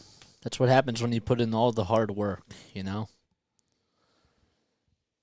For those of you that don't know me, my name is Jason Joseph. This is Play-by-Play with JJ. We've been going at it strong for 4.5 months. We do Sixers games, we do Phillies games, and we do Patriots games as well. We also do Flyers podcasts. Didn't really get a chance to do any games for them this season. But, yeah. So I've been broadcasting games for a little bit of time, and I wanted to come on here and start my own YouTube channel because as the great Scott Fransky once told me, as great as it is that you're doing minor league baseball and NBA G League basketball, if you're in like a rotation of like 7 to 8 people, then you're not getting a lot of reps. So that's why I started this channel, just to come on here, call games from my favorite teams, be able to help you guys out for those of you that are out of the market or for those of you that are interested in sports gambling and have a bet going on or something, or for those people that just don't like to listen to, like regular cable TV and would rather listen to somebody else. Here's Trey Turner as he comes up. The 1-0 pitch. There's a ground ball over to second base, and there he goes as he's out. The throw back over to first was in plenty of time. Oh, thanks for the subscription. Also, if you subscribe to my channel, be sure to shout yourself out, man, because I don't always get the notifications on my phone. I could always check, but I don't have it up right now, so I probably should do that eventually. Schwarber comes up. He rips that one down the line, and, man, Vaughn did a good job at playing that ball as he just got over there and made a diving stop and won the race to the bag. My goodness, that ball was crushed. So Turner gets out on a ground out to shortstop, and Schwarber grounds out to first, and already within the blink of an eye, there's 2 outs. Shoot, I missed the first 3 innings. Yeah, it was 5-0, and now it's 5-4. Here's Castellanos, and he swings and fouls the first pitch off. Castellanos is 2 for 2 on the day. He had the RBI single to give the Phillies a 1-0 lead. And he's also scored 2 runs as well. The 0-1 pitch. He lays off the curveball inside and low.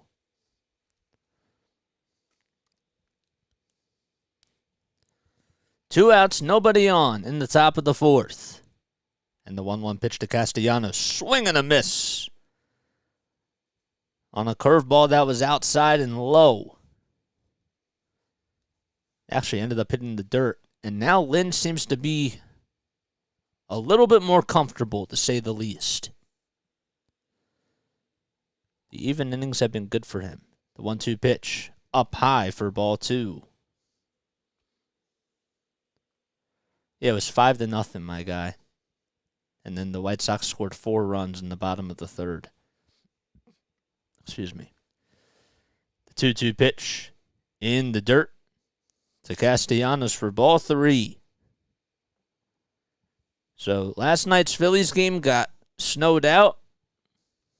Well, it was postponed. It was supposed to snow. I don't even know if it did snow in Chicago. They said it was supposed to, but the temperatures were really cold.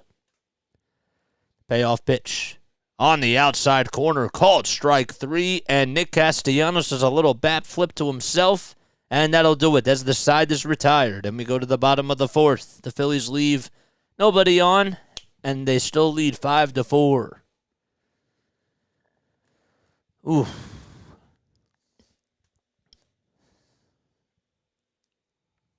See, I'm fine with Castellanos.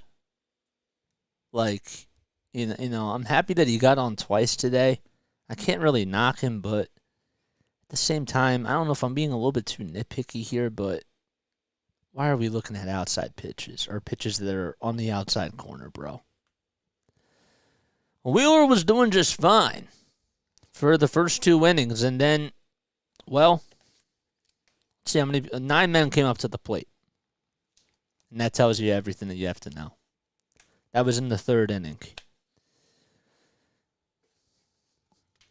What else do we got going on? It's now top of the 6th inning for the Cleveland-Detroit Game 2. Again, the Tigers won Game 1 by a score of 4-3. Yeah, he's been falling apart. All right, so we got Giants and Marlins tonight at 6:40. Then we got Rays and Reds tonight at 6:40. And, well, the Reds have beaten them 2 times in a row, which is really crazy. Then we got Angels and Yankees tonight. What's tonight, Tuesday? Shohei Ohtani's pitching, right? Isn't Ohtani pitching tonight? No, Jose Suarez is. Maybe Ohtani pitched last night. What else? Angels, Yankees, Orioles, Nationals. That's at 7:05. At 7:10, we got Twins and Red Sox. 7:40 is Game 2 of this doubleheader. Rangers and Royals at 7:40. Diamondbacks and Cardinals at 7:45. And Blue Jays and Astros at 8:10. At 8:40, it's Pirates and Rockies. 9:40 is Cubs and A's. and also Brewers and Mariners, and Braves and Padres, and then finally at 10-10, it's Mets and Dodgers. All right, here we go to the bottom of the fourth inning. Sosa leads things off, and it's a 2-1 count as the first pitch, as they just show over here, was taken over the middle of the plate for a called strike. The 2-1 pitch, right at the knees for a called strike 2. So Sosa started off the third inning with the single. That would allow the White Sox to score 4 runs. 2-2 pitch, that is sliced out to right field, and thankfully Cave is there, and he makes the catch. He didn't even have to move a muscle. And Sosa will line out to him for out number 1. 66 pitches by Wheeler so far in just 3 1/3 of an inning. He went 2 strong innings, and he had a big hiccup in the third as he allowed 4 earned runs. First pitch to Andrus. It's on the inside corner on the upper third part of the strike zone for a called strike. Andrus batting .207 on the season, 4 RBI, and 2 stolen bases. The 0-1 pitch, that's outside and low for a ball. Andrus has had himself a really good career so far. How old is he now? 35? Next pitch is taken at the knees for strike 2. He's been getting more playing time ever since Anderson went down. The 1-2 pitch outside for ball 2. Andrus is 34 years old now.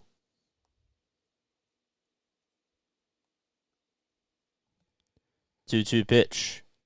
Fly ball that it hooks foul towards the right field side. He's from Venezuela.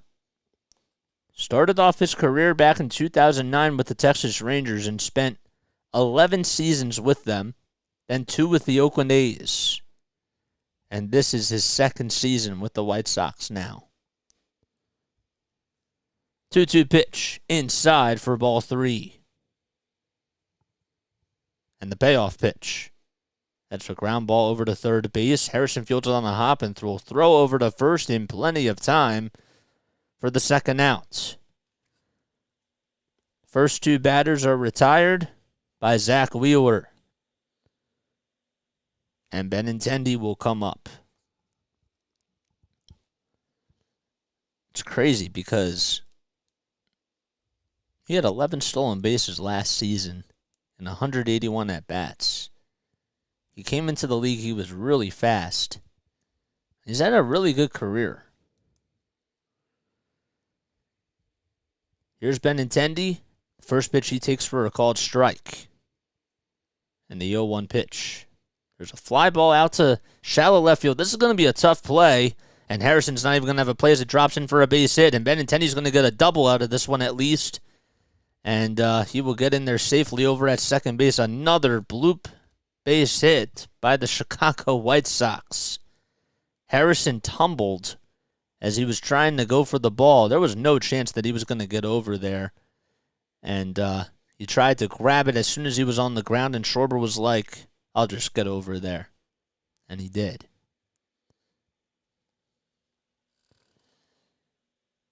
So Benintendi's now 2 for 3 on the day. He singled back in the third, and he's now doubled here in the bottom of the fourth. There's 2 outs. The tying run's over at second base. Luis Robert Jr. comes up, and the first pitch is at the knees for a called strike. 95 miles per hour. Robert now has 13 RBI on the season. He also scored a run after the 2-run double on the 2-run single by Andrew Vaughn. The 0-1 pitch. Flied out to right field, and it goes out of play for a foul ball.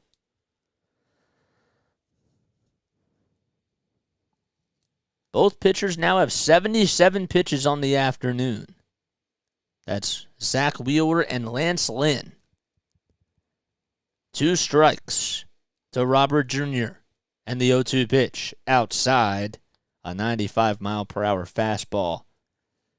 And there's the first ball in this count.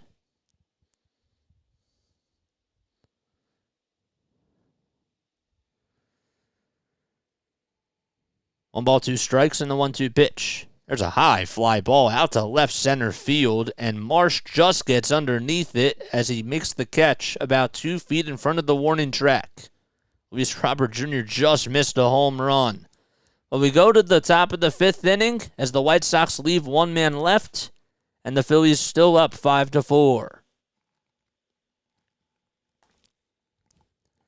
Wheeler got lucky. I got to tell you that. He got lucky.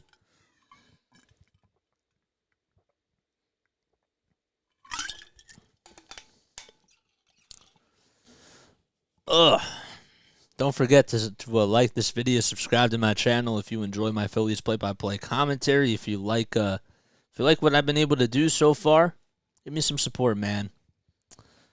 I call everybody man, so.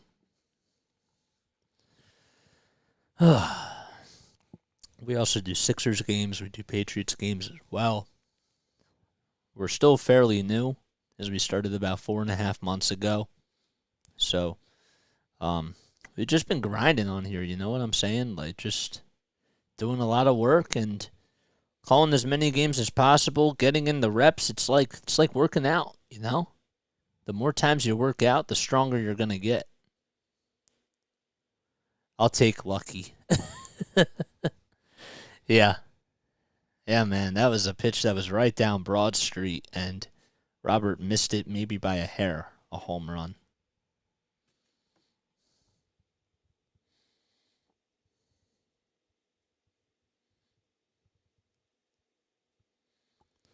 Can't believe we got 24 people on here. 24 people, and I'm sure that not all of you are subscribed yet. You guys should do it. What you waiting for, man? Don't forget.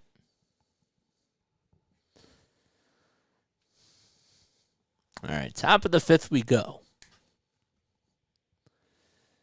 April 18th, 1987, Mike Schmidt homers on a 3-0 pitch from Don Robinson in Pittsburgh. Oh, I missed that little nugget. All right. Oh well. Marsh comes up. It will be 5, 6, and 7 for the Fightins here in the top of the 5th inning. The Phillies lead 5-4. The second pitch to Marsh. He swings and misses at a 91-mile-per-hour fastball. So Lance Lynn has 79 pitches. He came into the inning with 77. Lynn winds up, and the 0-2 delivery. And Marsh fouls that one off towards the third base side.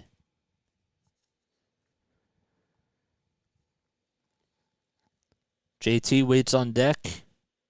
Marsh had the bunt single back in the first inning to load the bases and help Alec Bohm get a 2-run single. 0-2 pitch. Just a little bit outside for a ball. Marsh has an OPS of 1.196. And he's actually second in the league with the highest OPS so far. 1-2 pitch. On the outside corner, caught strike 3. And that's strikeout number 6 by Lance Lynn. And Marsh goes down looking. That's his second strikeout on the day.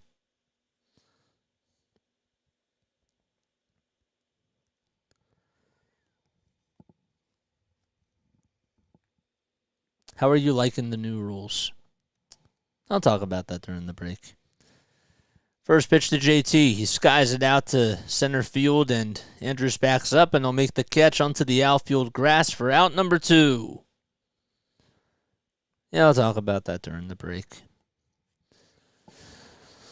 So here comes Alec Bohm now, already 2 up, 2 down. Lance Lynn, he struggled in the first and the third inning, but besides that, he's been pitching like a Cy Young. And the first pitch to Bohm, it's taken right over the middle of the plate for a called strike.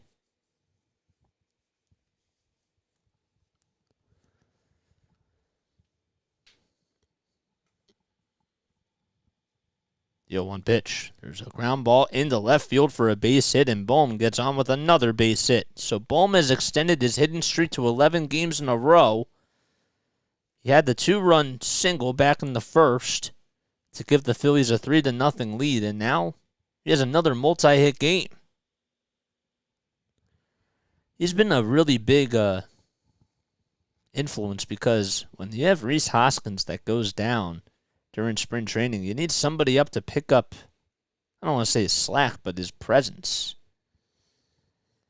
And he has certainly answered the bell. First pitch to Jake Cave as he comes into the batter's box is fouled off towards the first base side.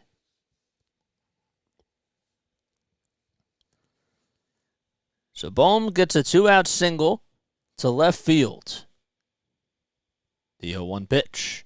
Cave will pop this one up, and it'll go into foul territory, and it goes out of play. Bohm has to go back over to first base. As Figueroa is like, come on, little fella. I don't even know if he saw where the ball landed. 0-2 pitch in the dirt, but it gets away from Grandal, and going over to second is Alec Bohm. So a wild pitch, that's what it's going to be ruled as, and now a base hit could give the Phillies some insurance here, which would be a huge plus. It was an outside curveball, and well, Grandal didn't realize if he should just backhand it or have the glove right towards him.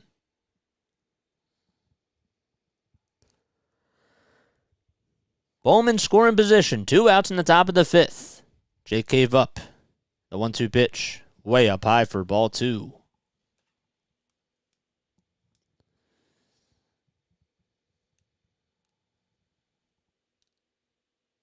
Seven hits for both teams on the day so far. 2 balls, 2 strikes to Cave. I believe time was called by Lance Lynn. The pitch clock resets here. The 2-2 delivery. And Cave did a good job at holding his swing. They appealed over at third base, and they still say no swing, as he didn't really flinch a whole lot. But now it's a full count. Harrison waits on deck. 90 pitches by Lance Lynn so far. There's 2 outs in the top of the 5th. Bohm over at second base. Cave up to bat in the payoff pitch. Cave fouls that one off towards the third base side, and it goes right over the dugout. On deck is Josh Harrison, who had a 2-run single back in the 3rd inning to give the Phillies what was a 5-0 lead. 10 seconds left on the pitch clock. Lynn looks back at second, and the payoff pitch. And Cave will line that one over to first base. And it's fielded on a hop by Andrew Vaughn. And that'll do it as Vaughn wins the race to the bag. No runs, 1 man left as Bohm is stranded in scoring position. I'm going to go to the bottom of the 5th, but the Phillies still lead 5-4. All right.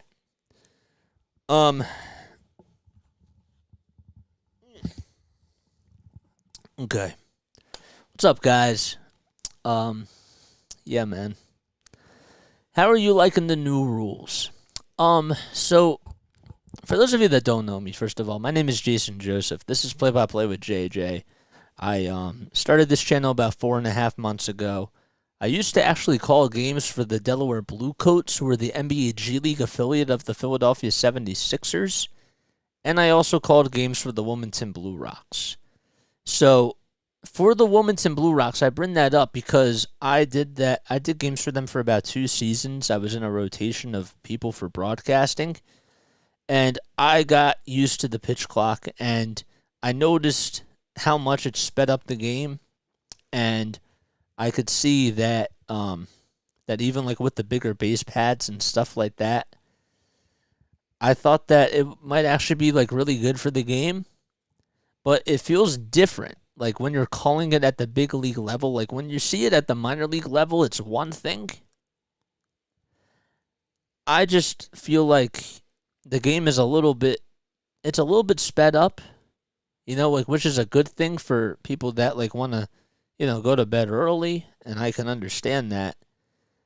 My problem with it is that, and I don't know if you guys agree with me on this or not, but when you have a situation like Shohei Ohtani coming into pitch in the 9th inning against Mike Trout, okay, every single pitch in that 9th inning had its own meaning. It had a life to it. They say that you can't rush moments. And when it comes to certain things like that, I feel like in the 9th inning, what they should do is they should try to slow it down a little bit, because I love the anticipation in the 9th inning. But that's just my 2 cents on it. But overall, I like it. I just think that it has to be modified a little bit, and, it has to be a little bit cleaner. 1 ball, 1 strike. What about you guys, though? Do you guys like the new rules? Let me know down below in the comments section, man. Feel free to comment on here. 1 ball, 1 strike, and the 1-1 pitch is at the knees for called strike 2.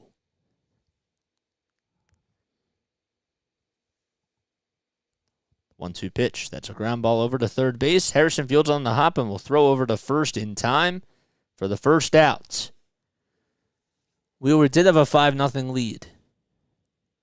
No, that was Nola. Nola in his first start had a 5-0 lead because he was the opening day pitcher.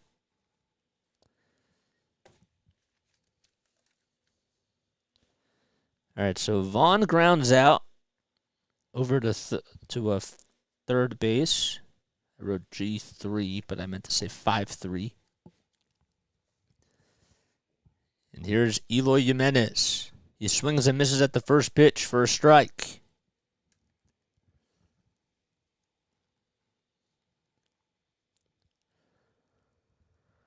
I need to take a quick step off after this just to stretch a little bit.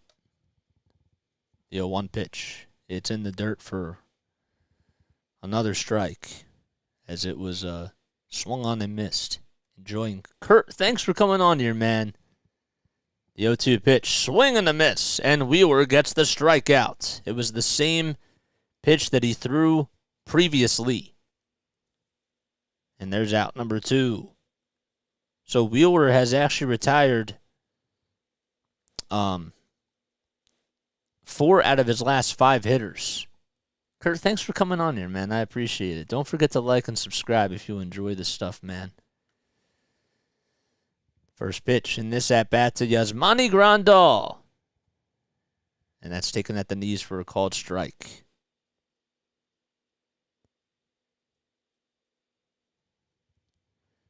And go all the way towards the wall. It hits the United Airlines sign, and going into second base with a stand-up double is Yasmani Grandal. With 2 outs. That's actually back-to-back innings where 2 left-handed hitters got on with 2-out doubles.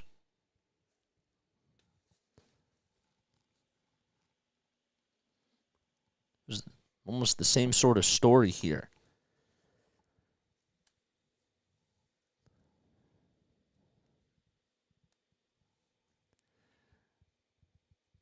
Berger's 0 for 2 on the day.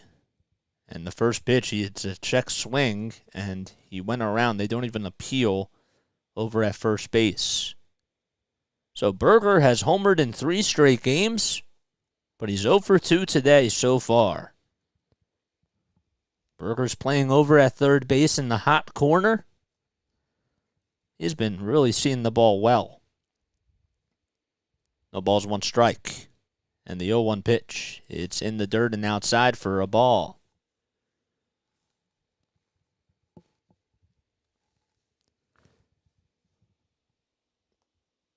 Berger coming into today was 7 for 20. With 7 RBI and 21 total bases. The 1-1 pitch. It's at the knees for a called strike. On a fastball at 95 miles per hour. Grandal over at second base. He's the tying run for the White Sox. There's 2 outs in the bottom of the 5th. 1 ball, 2 strikes to Berger. And time is called by Berger as he steps a quick second outside of the batter's box.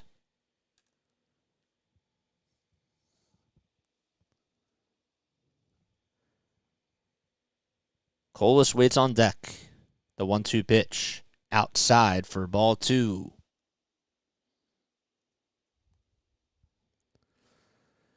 Oof.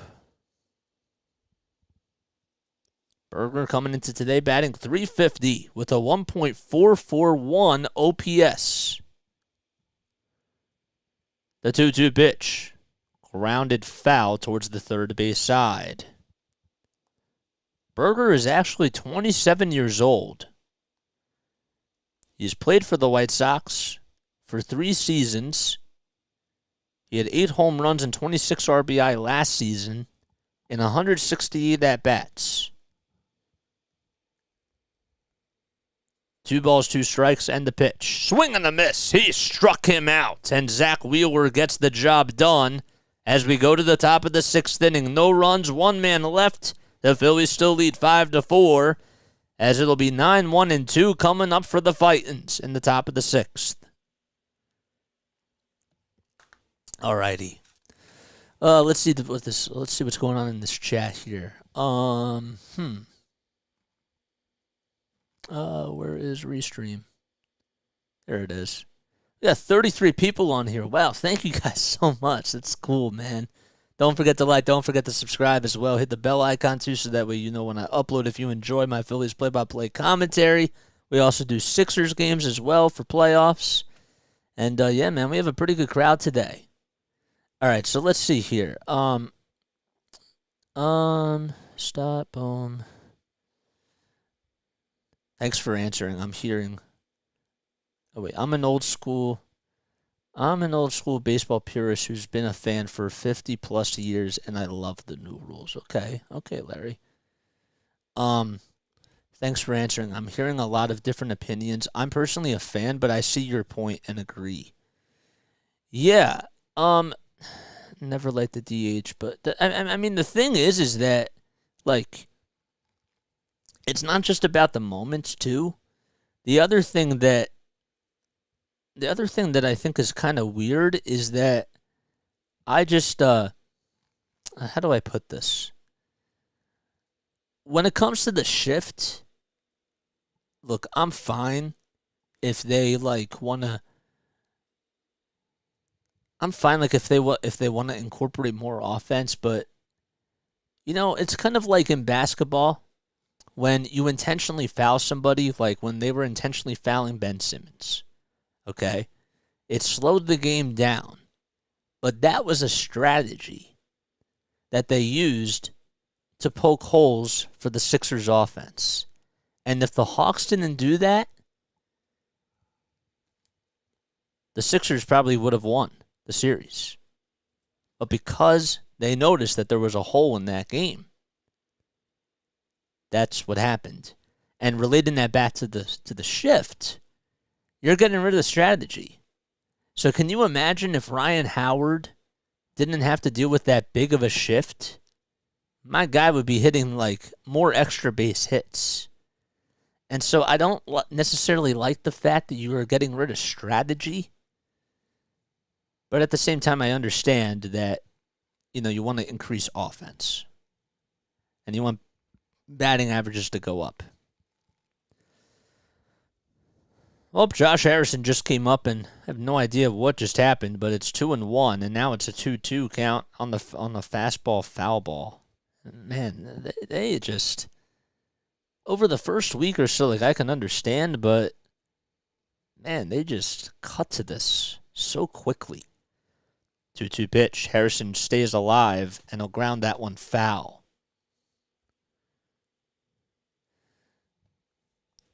I think robo pitch callers would be so good. I agree, man.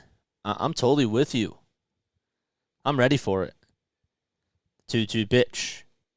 Fouled back towards the screen. I mean, there's questions that I have about it, and I can go more in depth with it like during the break, but I'm not opposed to it. You're still going to have to call somebody who comes into the plate, you know what I mean? 2-2 pitch. That is fouled off the glove of the catcher. And you're still going to have somebody behind the plate to call time. You know what I mean? I hate the extreme shifts, but it should be allowed. It's a legit strategy. Thank you. That's exactly what I'm saying. 2-2 pitch. There's a high fly ball out to left field, and it drops in for a base hit. Wow. The outfielder was playing really deep, and, well, Harrison gets on with a single. To start off the top of the 6th inning. Alrighty. 100 pitches by Lynn so far.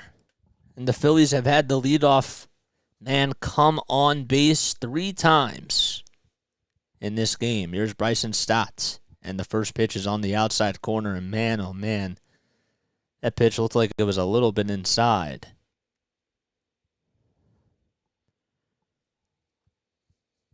This ump, man, has been giving the Phillies a little bit of a hard time here.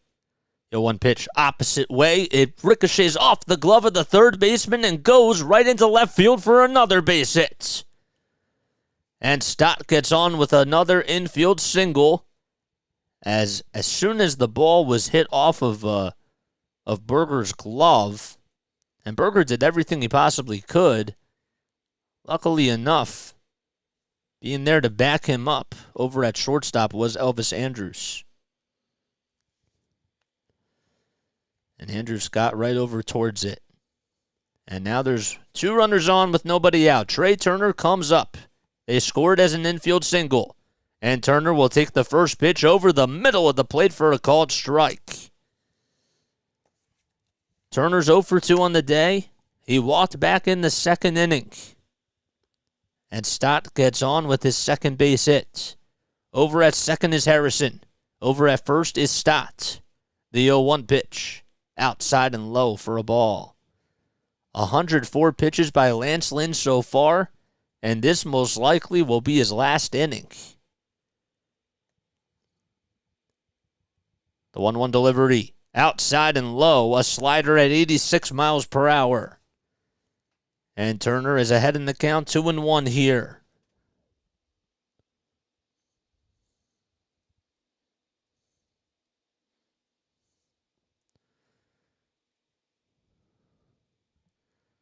The 2-1 pitch, and Turner slices that one foul and out of play. Trey's 29 years old. He is listed as 6'2", 185 pounds. He was born on June 30th of 1993. Played for the Washington Nationals. And the 2-2 pitch. Swing and a miss. A 4-seam 92 mile per hour fastball that Trey Turner could not catch up to on the upper third part of the strike zone. And there's out number 1. And now Pedro Grifol is going out there, and I believe that that's going to be it for his pitcher, and it will. So we have a pitching change, and the Phillies will be right back in just a few moments. I'm going to actually take a very, very quick step off, all right? But I will be right back. I just need to stretch. I'll be right back as soon as the pitching change is over, so...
What's going on, guys? First of all, hello. My name is Jason Joseph. I see we got 32 people on here on YouTube, man. Don't forget to like, don't forget to subscribe if you enjoy my play-by-play commentary. We've been doing this for 4.5 months. As we do Phillies games, we do Sixers games, Patriots games, and also we do Flyers podcasts and podcasts for the rest of those other three teams that I just mentioned. So show me some love, man. And, I appreciate all the love and the support. But we still have a long ways to go. 4.5 months and still working hard. You know what I'm saying? How about those Sixers, though? Sixers they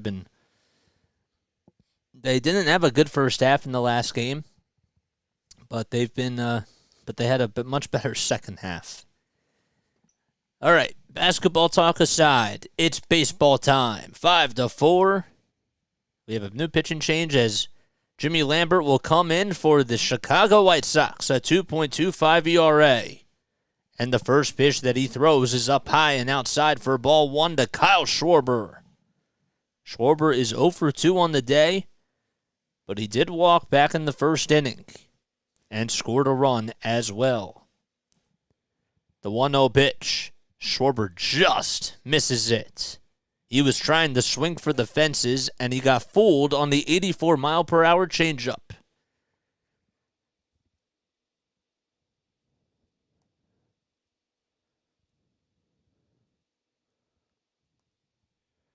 Five seconds left on the pitch clock, and the 1-1 pitch. Swing and a miss on a 93-mile-per-hour high heater. And Schwarber was late on the fastball. He certainly got fooled. Lambert has gone 8 innings this season, and he has 10 strikeouts, has only allowed 2 earned runs and 5 hits. The 1-2 pitch, swing and a miss. And Schwarber goes down swinging on the strikeout by Lambert. So Lance Lynn's day is done. More on his line than just a few seconds, but just to go back to that pitch, that fastball certainly had a lot of movement on it. So Harrison and Stott are still on base. Harrison's over at second, Stott's over at first. And Castellanos comes up. And the first pitch, he takes a ball that was up high. So that makes it a 1-0 count. So Lynn went 5 1/3 of an inning. The runners on first and second are still his responsibility. He's allowed 5 earned runs so far. The 1-0 pitch, it's on the outside corner for a called strike. He had 7 strikeouts. Allowed 10 hits, 3 walks on 107 pitches. Castellanos is 2 for 3 on the day. And the 1-1 pitch, a check swing foul ball as the pitch was low and inside as well. Castellanos chewing some bubble gum.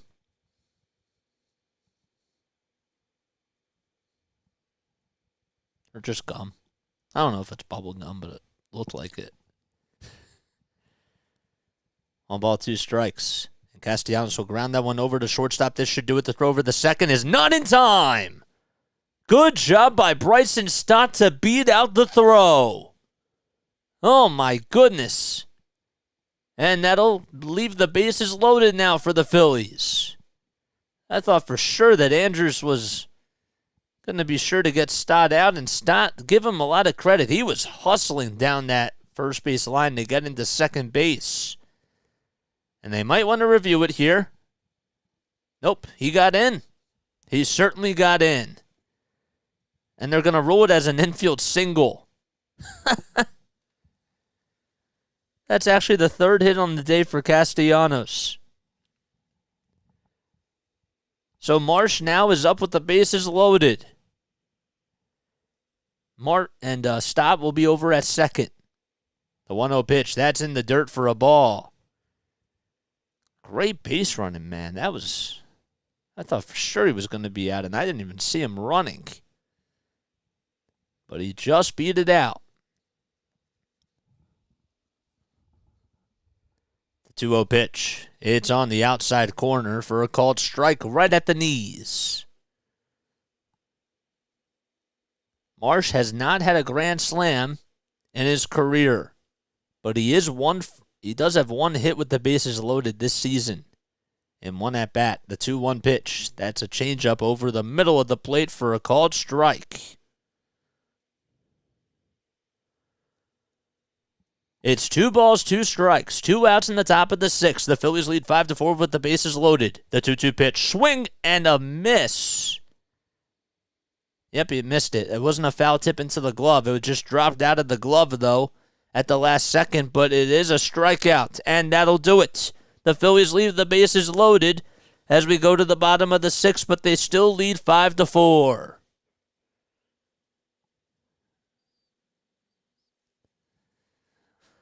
Oh, what do I think of Pache? I think he's overrated, man. I really do. I don't understand what the whole love for playing him is. You know what I'm saying? I don't understand.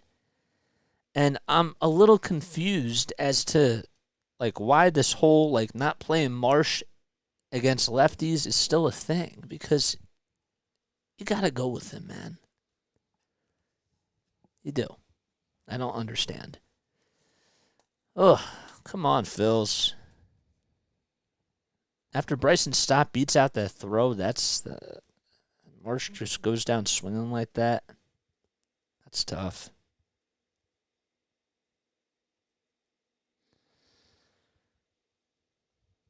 27 people on here. Wow.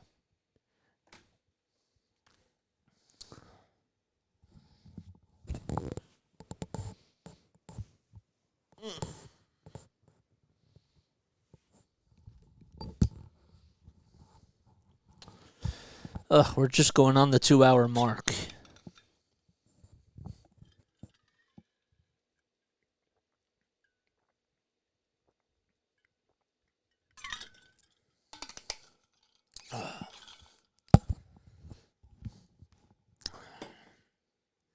Tell you what, I don't know what's for dinner tonight, but man, I am pretty hungry. What are you guys having for dinner tonight? Comment down below.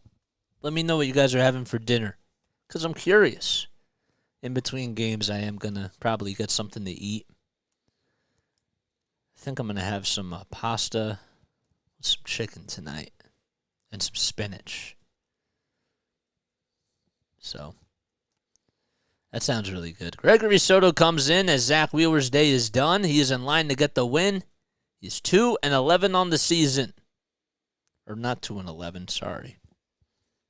Oh my gosh, he's a 2-point. No, that's not right either. What am I getting here? No balls, 1 strike, and a swing and a miss on the next pitch to Colas. You'll be getting drive through something? You got 2 hours and 8 minutes left. Wow. 0-2 pitch, outside and low for a ball. So the Phillies lead 5-4 in the bottom of the 6th inning. They were up 5-0, and then the White Sox scored 4 runs in the bottom of the 3rd. The 1-2 pitch by Soto, swing and a miss on a slider that was outside and low. And Soto will get his first strikeout on the evening so far. It was nice. Lots of movement on the pitch. There's out number 1 in the bottom of the 6th, bottom of the 6th inning. Sorry.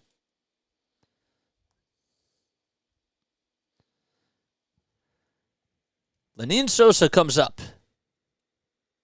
Big Mac meal. That sounds good. No balls, 1 strike, and the next pitch is swung on and missed for strike 2. So Gregory Soto is 28 years old. He has a 5.40 ERA, 9 strikeouts, and a 1.35 whip. 0-2 pitch. It's up high and inside for a ball. In his last outing against the Reds, he pitched an inning and didn't allow a run. 1-2 pitch. That's in the dirt and inside as well for ball 2. In all honesty, Soto's been really sharp over his last 5 outings. 2-2 pitch. That one's popped up out to Shallow center field. Marsh gets underneath it, and he goes over to his right, and he'll make the catch for the second out. So Sosa is retired. And Andrus now comes up as there's nobody on and 2 outs.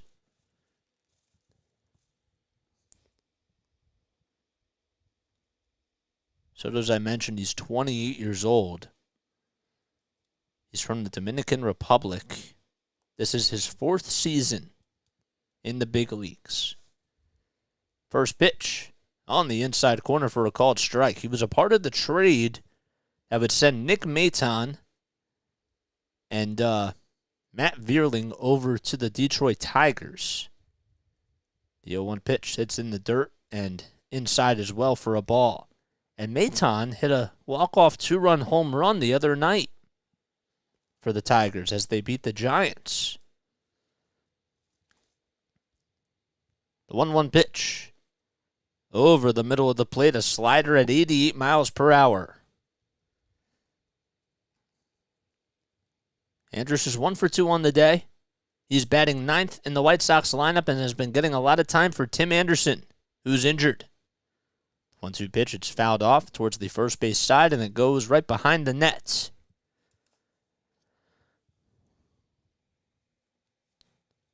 Cola struck out. Sosa flew out to center field. And the 1-2 pitch to Andrus. Swing and a foul tip into the glove for strike 3. 2 strikeouts on the inning for Gregory Soto, and he gets the job done. We go to the top of the 7th inning. Real Muto, Bowman, Cave coming up for the Phillies as they lead 5-4. They'll be right back in just a few moments. So Lynn and, I got to put Soto in for the Phillies. Let me make sure I update my stat sheet here. Lynn, and who just pitched? Who literally just pitched? Lambert. Okay.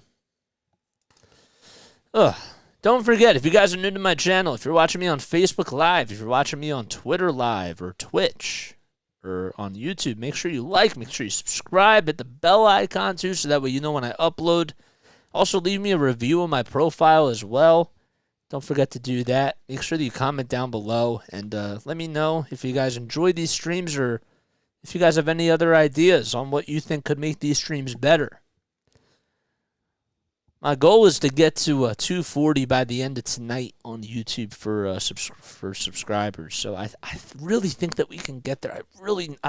I know that we can do it. So if you guys want the Phillies to win this doubleheader, make sure you subscribe. Let's get some insurance runs. I agree with that. Lawrence is subscribed to my channel. Lawrence has been a very big supporter of play-by-play with JJ. This man even came on yesterday and was like, JJ, I don't really listen to a whole lot of basketball, but you got skills, he said. He told me that that I had skills, and honestly, I really appreciate that. You know? But obviously, like I want people to critique me too. You know? But it means a lot. Here is JT Realmuto. And the first pitch, he takes it down low and outside for a ball. Lambert's still out there on the bump. And Realmuto is batting 6th today. And the second pitch is up high and inside for ball 2.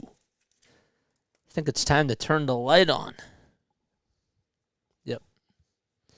There we go. That feels better. Realmuto's 1 for 3 on the day. 2-0 pitch his way inside for ball 3. Craig Kimbrell warming up in the bullpen for the Phillies. They are having him go a little bit early, which is interesting. 3 balls, no strikes. And the next pitch is right at the knees over the middle of the plate for a called strike.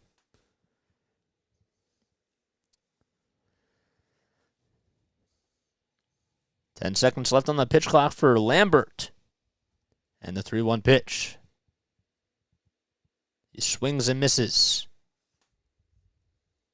Sorry, I had to My screen was frozen for a second, so I apologize.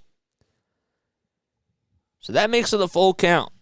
What was an 0-2 count is now a full count. The 3-2 pitch. Swing and a miss again. And he goes down swinging. There's out number 3.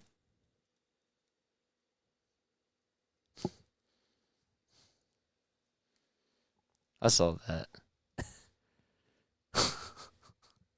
You're funny.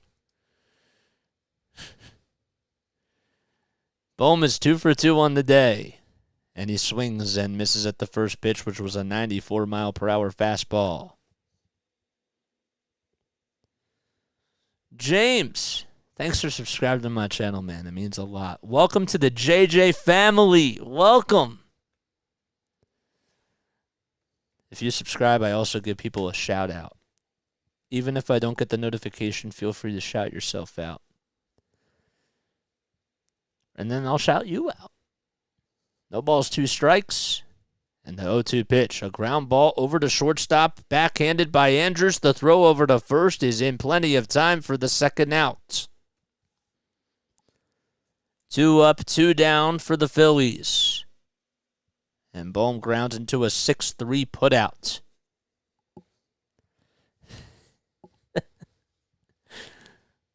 Lawrence, you're funny. It's really funny. I saw that there's a Fransky and LA account on Twitter. And I don't know if it's I don't think it's run by Scott Fransky and LA, but that account is really funny. Here's Jay Cave, and Cave swings and misses at the second pitch. It was a changeup at 85 miles per hour. So nobody on, 2 outs. Phillies lead 5-4. The 1-1 pitch to Cave. It's outside and high for ball 2.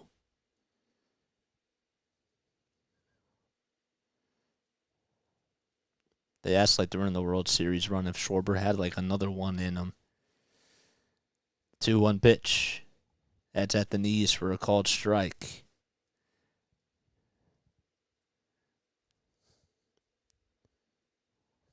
And then I think it was during Bryce Harper's home run. They tweeted out, "My face is ready to be lifted off," or something like that. 2-2 pitch. Oh, man, that was just a little bit up high for a ball. It looked honestly, it was a gift because it was a curveball that came right back into the strike zone. But it's a full count to Cave. And the payoff pitch. There's a high fly ball out to right field, and it hooks just foul. Favorite broadcaster ever? Harry Kalas is up there. I love Bob Costas. He's my favorite broadcaster in general. 3-2 pitch. That's fouled off towards the first base side, and it goes out of play. But I love Al Michaels. I love Beth Mowins, to be honest with you. I really think she's really good. I'll get to more of that in a sec. Payoff pitch. Swinging a line drive into right field for a base hit. It just got past the diving stop of Vaughn over at first. And Jake Cave gets on with his base hit. So he's now 1 for 4 on the day. And Josh Harrison comes up. He had the 2-run loop single out to center field that would give the Phillies a 5-0 lead back in the 3rd inning.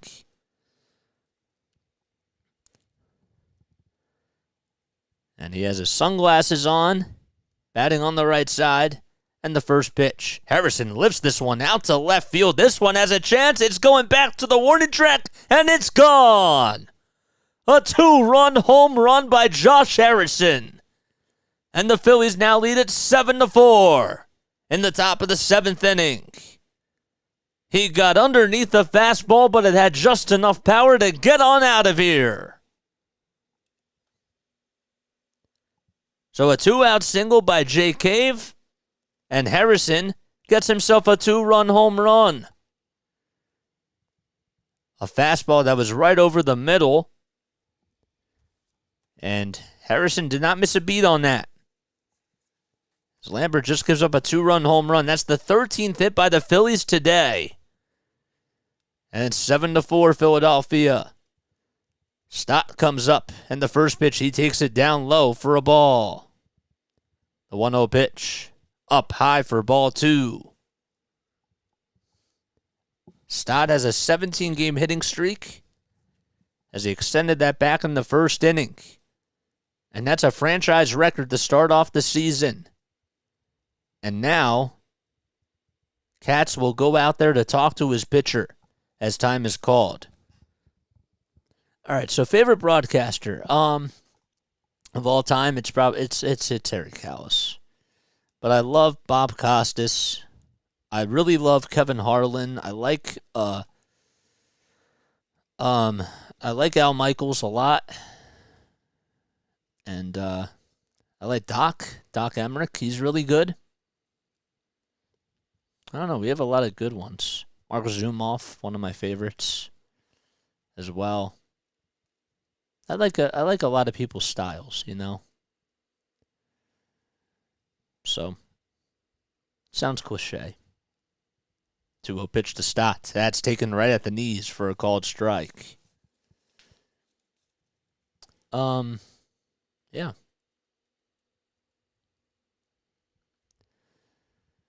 Two 1 pitch to Stott, and he swings and misses at a 94-mile-per-hour fastball. It was on the outside corner, and Stott could not catch up to it. He was late. The 2-2 delivery. Stott will hit a little tapper over to second base. The throw over to first is just in time for the third and final out. But the Phillies add some more insurance runs thanks to a 2-run home run by Josh Harrison. And they now lead at 7-4 as we go to the bottom of the 7th inning. It is stretch time in Chicago. All right, so Stott grounds out over to second base. All right, let me take a very, very quick step off. I will be right back. All right, but don't forget to like, don't forget to subscribe, hit the bell icon too so that way you know when I upload. And yeah, man, we'll be right back. Peace.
Righty.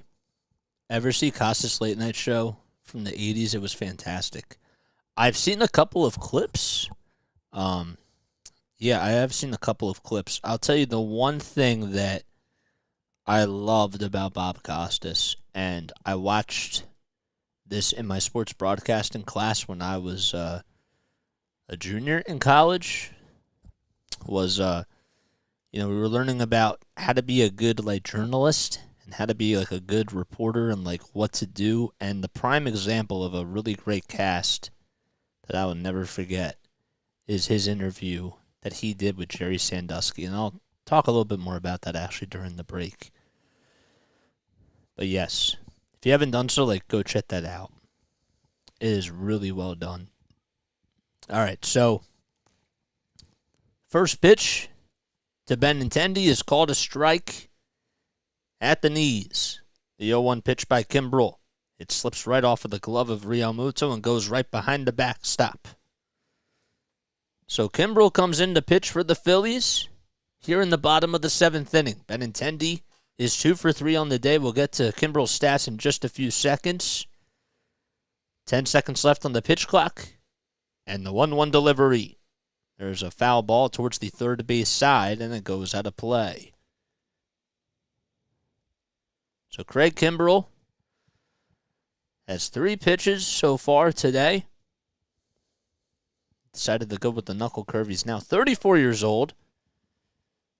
6 strikeouts on the season, a 7.5 ERA. He does have 1 save and a 2.17 whip. The 1-2 pitch to Benintendi. It's lined foul towards the third base side. So over his last 7 days, he's went 2 2/3 of an inning. He has allowed 2 hits, no earned runs, but he does have 4 strikeouts. Yeah, that's what I went to school for. Yeah, the 1-2 pitch. Check swing, did he go? It was outside and high, and they don't even appeal, so home plate umpire said that he did not go. Yeah, I went to school for sports communication and media, and I concentrated in broadcasting. 2-2 pitch. That's swung on and missed for strike 3, and Kimbrell gets the strikeout. I thought maybe it was foul tipped into the glove, but I was deceived.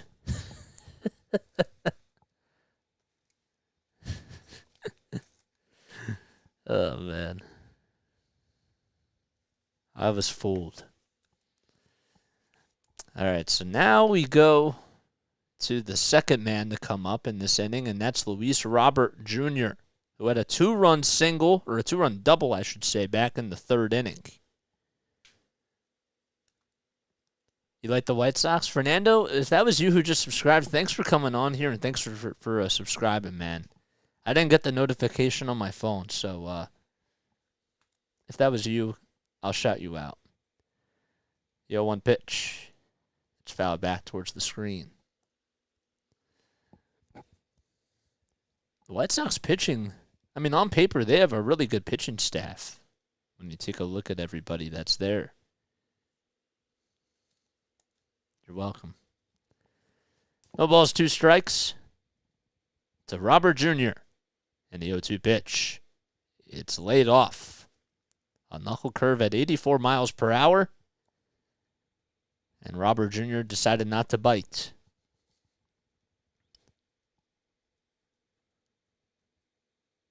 Five seconds left on the pitch clock.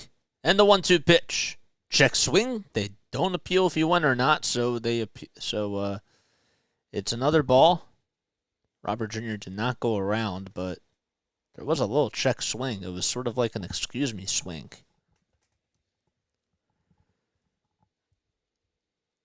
Three seconds left on the pitch clock.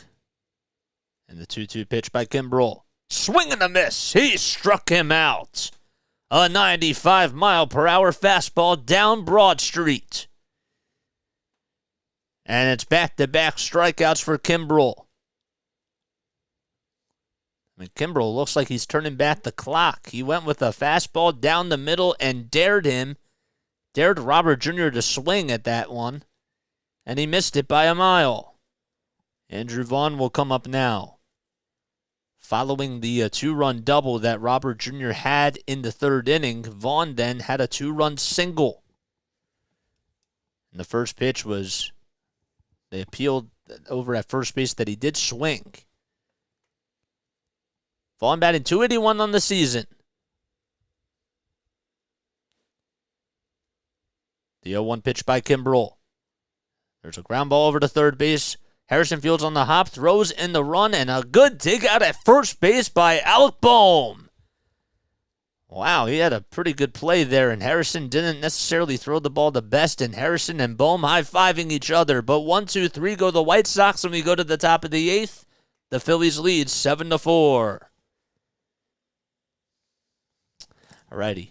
Oh, thanks for subscribing, whoever just did that. I appreciate it. Thank you so much. If you guys are new to my channel, my name is Jason Joseph. This is Play-by-Play with JJ. We've been going at it very strong over the past 4.5 months. We do Sixers games, we do Phillies games, Patriots games as well for football. And we do podcasts for the Flyers, the Patriots, the Phillies, and for the Sixers. So don't ever miss a game and come on here. Except I will tell you that we will not be on for tomorrow afternoon's baseball game. I'm actually filming a game, and then I won't be on for Thursday's game because I got the Sixers game, and the Sixers right now are really important at this time. So I'm from South Jersey. I've been calling games for a little bit of time, for over 3 years. I graduated from Rowan University with a sports communication and media degree, and had an opportunity of calling Delaware Bluecoats and Wilmington Blue Rocks games. The Bluecoats are the minor league affiliate. No, sorry, the Bluecoats are the G League affiliate of the Philadelphia 76ers, and the Blue Rocks are the minor league high A affiliate of the Washington Nationals. So, yes.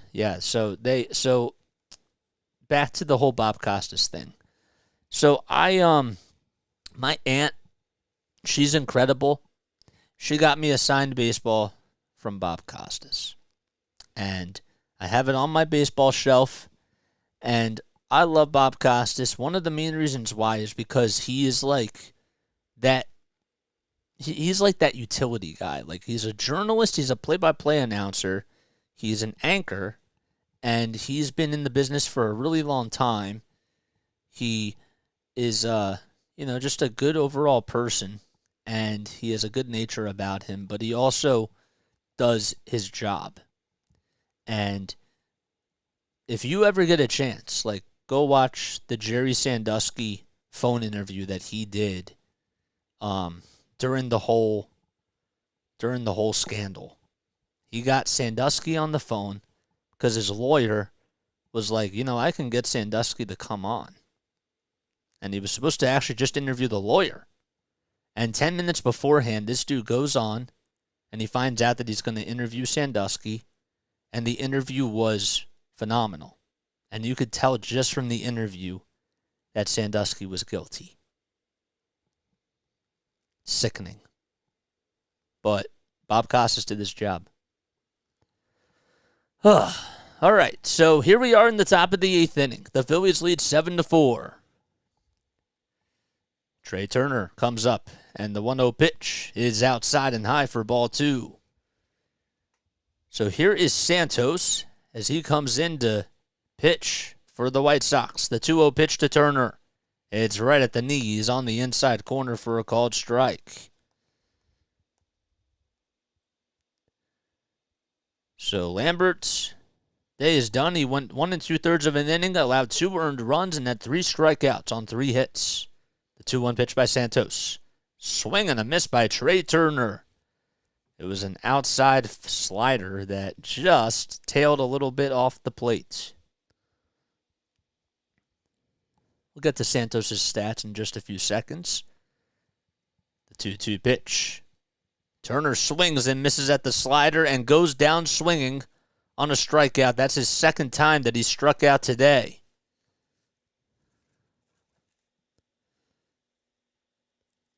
He struck out back in the 6th and now strikes out to start off the top of the 8th. And now here's Kyle Schwarber, who's 0 for 3 on the day. So Gregory Santos, he's from the Dominican Republic. He's 23 years old. And he will face Kyle Schwarber here. And the first pitch is inside and high for a ball. 97 miles per hour. So this is actually his second season. He stands at 6'2". He weighs 190 pounds. The 1-0 pitch, that is in the dirt and inside as well for a ball. Coming into today is a 4.5 ERA, but he hasn't allowed a run over his last 2 1/3 of an inning of work. 2 strikeouts. And Schwarber will lift that one high and deep out to right center field, but Robert comes under it and will make the catch for the second out. Just got underneath the fastball. So Schwarber's retired. Alvarado probably will close it. JJ, who do I like? I'm a Phillies fan. I'm a big Phillies guy. Phillies, Sixers, Flyers, and Patriots, not Eagles. I don't hate the Eagles, though. Castellanos is 3 for 4 on the day. He comes into the batter's box for the Phils. He's raised his batting average back to over 300. And the 1-0 pitch, it's in the dirt for a ball. Nobody on, 2 outs in the top of the 8th inning. The Phillies lead at 7-4. They have 13 hits on the afternoon so far in Game 1 of this doubleheader. The 2-0 pitch to Castellanos on the inside corner. 98 miles per hour, right at the knees for a called strike. On deck is Brandon Marsh. He struck out 3 times today and has himself a hat trick, and not a good one. But he did have the bunt single back in the first inning to load the bases and set up the table for Alec Boehm on that 2-run single. 3 balls, 1 strike. The 3-1 delivery. It's on the inside corner for a called strike. 99-mile-per-hour fastball by Santos. And the payoff pitch ready to come up. Here it is. 3-2 delivery. Outside and low for ball 4, and Castellanos gets on. He'll go over to first base with a 2-out walk. So Castellanos has gotten on 4 times today. It was a weird infield single that he had in his last at-bat. It really thought maybe it was just going to be a fielder's choice ground out, but Stott went in safely over to second base, and it loaded the bases. The Phillies did not get any runs from that inning. That was back in the 6th. But they added 2 in the 7th thanks to a 2-run home run by Josh Harrison. First pitch to Marsh. That's taken at the knees for a called strike. You're not wrong. I'll come back to that. 1-1 pitch. That's in the dirt. The throw over the second base to get Castellanos is just in time. And Castellanos wants a review. And they might do it. I don't know. But, man, that was a great throw nonetheless by Yasmani Grandal. Let's see if the Phillies decide to review it. Yep. Okay, that's what they're going to do. I thought maybe he was safe over at second base, and Rob Thompson had the headset signal on. So now they will review this. All righty here. So let's see here. Yep. The tag looked like maybe it was applied, so let's see here. A good throw by Grandal, nonetheless. The throw over to second base. It was hard to tell from that angle. I don't know. It's a little bit tough to find the concrete evidence. I think that they just got him within a matter of milliseconds. But the Phillies do challenge it. So it's a replay review.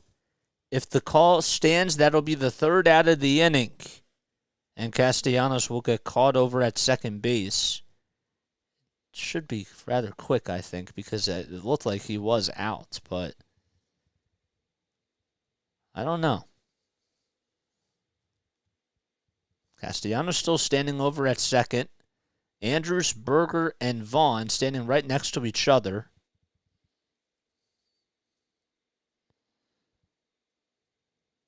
That's a tough angle to see.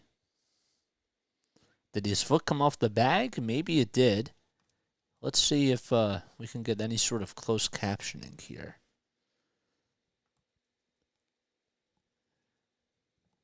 So Marsh was up at the plate. It was a 1-1 count. Grandal did a good job at recognizing that Castellanos was going to run, and the official call was that he was out. They say that it was really close. Let's see here. So they ruled that he is out. And that'll do it in the top of the 8th inning. So the Phillies do lose a challenge. It was close, though, nonetheless.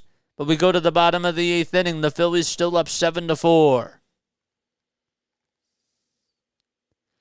Fernando, sometimes he waits for a break in the game to answer. He will get to my question. Oh, thanks, dude. I appreciate it. Yeah. No, I love interacting with you guys, man.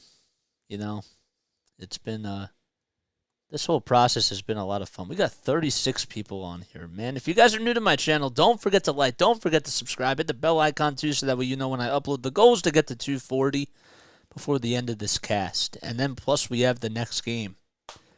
We got another Phillies game coming up after this. We'll take about a 30-minute intermission in between both games. They should announce when the start time for that will be, but I'll have to look that up after the game is over. But yeah, if you like my Phillies cast, if you also are interested in seeing my 76ers cast, we do that as well. We'll be on for Thursday night's game. Hopefully the Sixers try to go 3-0. That would be awesome. I think it's going to be a gentleman's sweep, I do. I think that Brooklyn will take Game 4, but I really do believe that the Sixers will take Game 3 of the series. I do.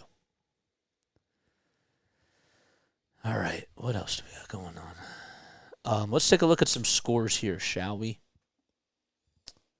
NHL playoffs are on, too. I should actually look at that, too. Who ended up winning the Game 1 games yesterday? NHL playoffs. Let's see. I'm curious. It's a busy time of year. All right, so the Rangers play the Devils tonight. That'll be a good series. Oh, my gosh, I'm so excited about that. Krakens play the Avalanche. That's at 10 o'clock. Lightning and Maple Leafs. That'll be good.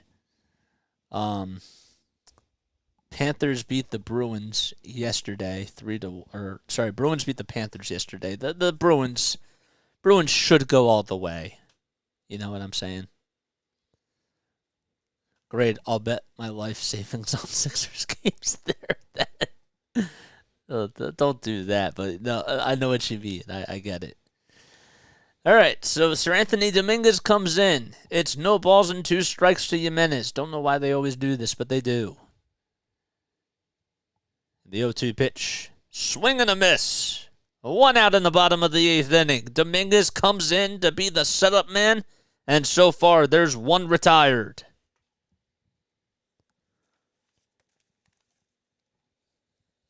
So Jimenez has struck out in back-to-back at-bats. That time it was a 96-mile-per-hour fastball. That looked like the old Sir Anthony Dominguez from last year. Grandal comes up, and he takes a high heater at 98 miles per hour on the outside corner for a called strike. This is a very good sign. 5 seconds left on the pitch clock, the 0-1 pitch. There's a high fly ball out to center field, and Marsh gets underneath it, says he has room, and he'll make the catch for the second out. 99 on the gun for Dominguez. And Marsh did not have the sunglasses on. He didn't think that he had to do it. And he's looking over out in left field saying, I didn't even need the sunglasses on. Playoff hockey is cool. I can't believe that the Bruins won. I mean, it just looks like that they're just going to win the whole thing. First pitch to Berger, and there's a swing and a miss on a strike. Tell you, the Maple Leafs, though, and the Maple Leafs still have a really good team. 0-1 pitch. That's fouled off towards the third base side, and it goes out of play. But the Rangers, it also wouldn't upset me, or it wouldn't upset me. It would upset me as a Flyers fan, but Rangers now have a really good team, too. 0-2 pitch. Swing and a miss. He struck him out. And Dominguez retires the side. And we go to the top of the 9th inning. The Phillies still lead 7-4. So he strikes out Jimenez, and then he gets Grandal to fly out to center, and then he strikes out Berger to end the inning. How about that? And we go to the top of the 9th. Phillies coming up for probably their last time. Yeah, so playoff hockey is fun. The Rangers, because they also got Patrick Kane at the deadline, they just have a very stacked team too. I don't know. This year it's going to be tough. It's like the Western Conference. Like, who's coming out of the West? I still think that Boston's going to do it for hockey. Wouldn't surprise me. So we just got a new subscriber. Thank you. I appreciate it. It means a lot. If you guys are new to my channel, be sure you like, be sure you subscribe. Smash the like button, smash the subscribe button. And if you want the Phillies to win the doubleheader today, well, that's why you got to subscribe. because I'm on for both games and I'm their good luck charm. If you think I'm the good luck charm, well, that's why you got to subscribe. And not only do I think, I know I'm the good luck charm.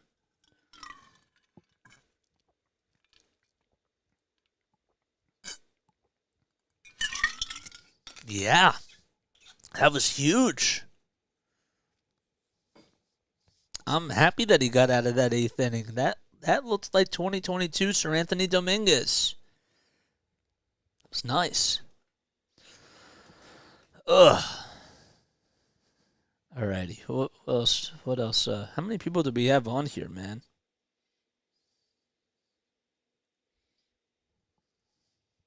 Bum, bum, 36 people. Nice. Alrighty.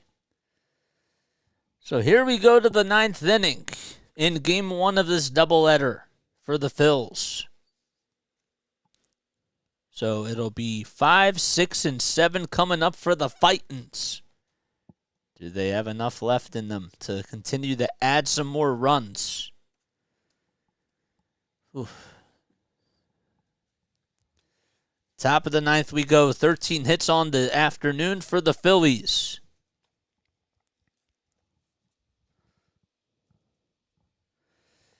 Jake Diekman, the former Philly, comes in to face his former ball club. 9 games he has pitched in this season. He's 0-1. The ERA is very high. And the first pitch to Brandon Marsh is inside and high for a ball. So Diekman has gone 7 innings this season. He's allowed 8 earned runs, 7 walks, and he has 6 strikeouts. The second pitch, that's on the outside corner for a called strike. Also has a 1.86 whip. 2 holds, though. 1 ball, 1 strike, 5 seconds left on the pitch clock on the 1-1 pitch. That is a sweeper that is taken on the outside corner for a called strike. Diekman is now 36 years old. He stands at 6'4", from Wymore, New England. 1-2 pitch on the outside corner, called strike 3. And there is a strikeout by Jake Diekman.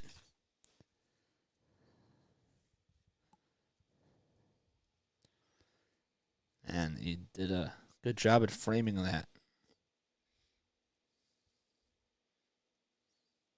Nebraska. Why did I say New England? I really said New England? As if New England was a state.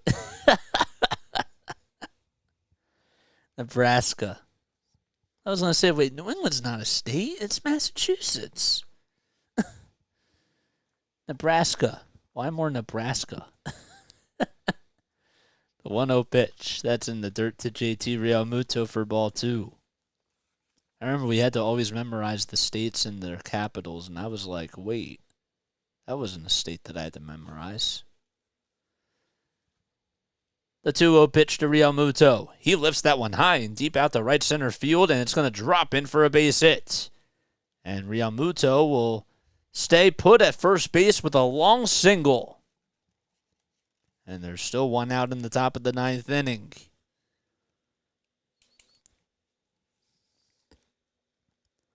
So Marsh goes down looking and gets a backwards K. That's actually the 4th time that he struck out today. And now Alec Bohm comes up. So Realmuto is over at first. That is the 2nd single he's had. And Bohm will take the first pitch right at the knees for a called strike.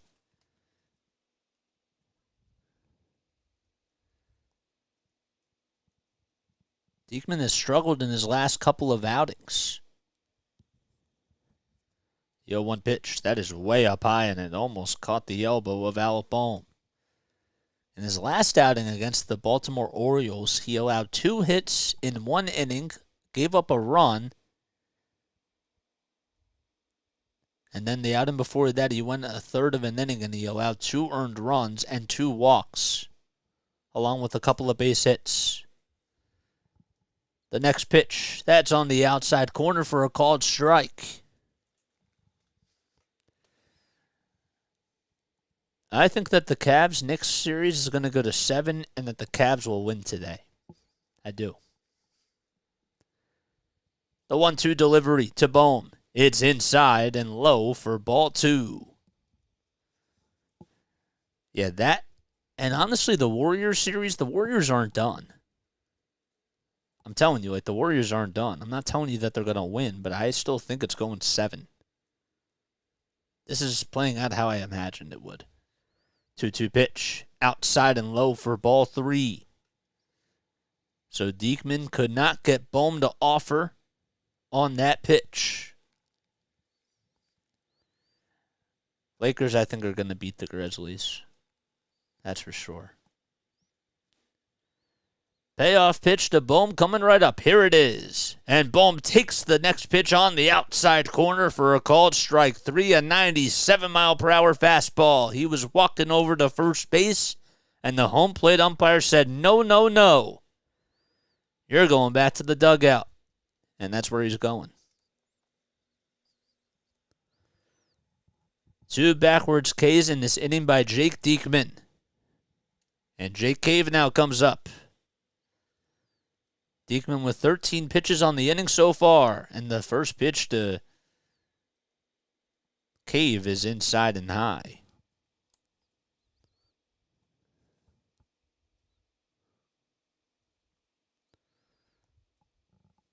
Diekman started off his career with the Phillies, played about 4 seasons with them.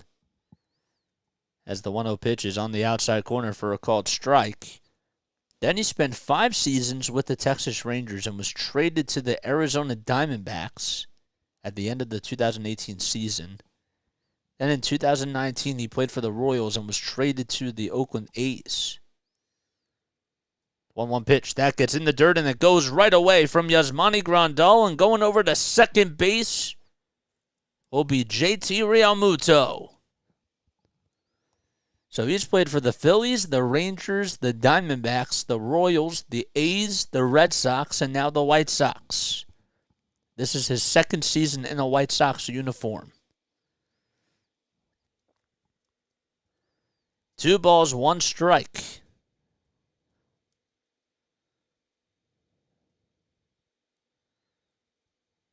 On deck is Josh Harrison. The 2-1 pitch to Cave. It's on the outside corner for a called strike 2. So Realmuto goes over to second base on the wild pitch. That's now the 3rd wild pitch on the day for the White Sox. 5 seconds left on the pitch clock. Diekman looks back at second base. 2 seconds left in the 2-2 pitch. It's just a little bit outside. He had to get the windup just off in time, and that would have been a pitch clock violation if it was 1 second later.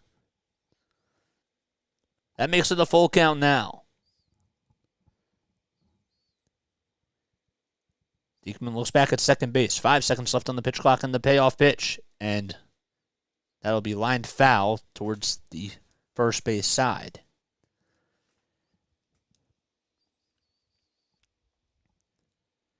Harrison, who's 3 for 4, he homered today, has 2 singles and 4 RBI, waits right on deck.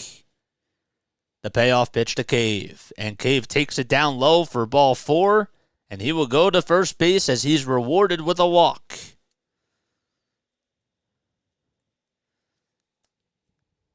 Good job by Jake Cave to take it, as it was a fastball that was way down low, 97 on the gun. And Josh Harrison comes up. He has 4 of his 5 RBI on this afternoon. And the last time he was up, he took a pitch out to left field and took that one for a ride into the seats. Now he has runners over at first and second with 2 outs in the top of the 9th. The Phillies lead 7-4, and that one gets away from Grandal, and everyone is going to move up a base. Realmuto goes to third and going to second base that time. Or actually staying put at first base is Jay Cave. I thought for sure he was going to move and go to second base. Again, that is the curse of watching this on a monitor. So Realmuto goes to third. Cave will stay put at first base. And a base hit could double the Phillies' lead. 1 ball, no strikes to Josh Harrison. And the pitch. Inside and high for a ball. And now going over to second base is Jake Cave. No throw was drawn as there was nobody covering the bag. And now it's a 2-0 count. The Phillies are on the White Sox heels. 2 balls, no strikes to Josh Harrison. 5 seconds left on the pitch clock and the 2-0 pitch. That's taken right down the middle for a strike. 96-mile-per-hour fastball. That fastball certainly had a lot of movement and a lot of life on it. Alvarado warming up in the bullpen as well as Luis Ortiz. The 2-1 pitch to Harrison. And he will foul that one off. And it's a 2-2 count. You're probably thinking to yourself that Alvarado, if the Phillies don't get another run here, he will come in for the 9th inning.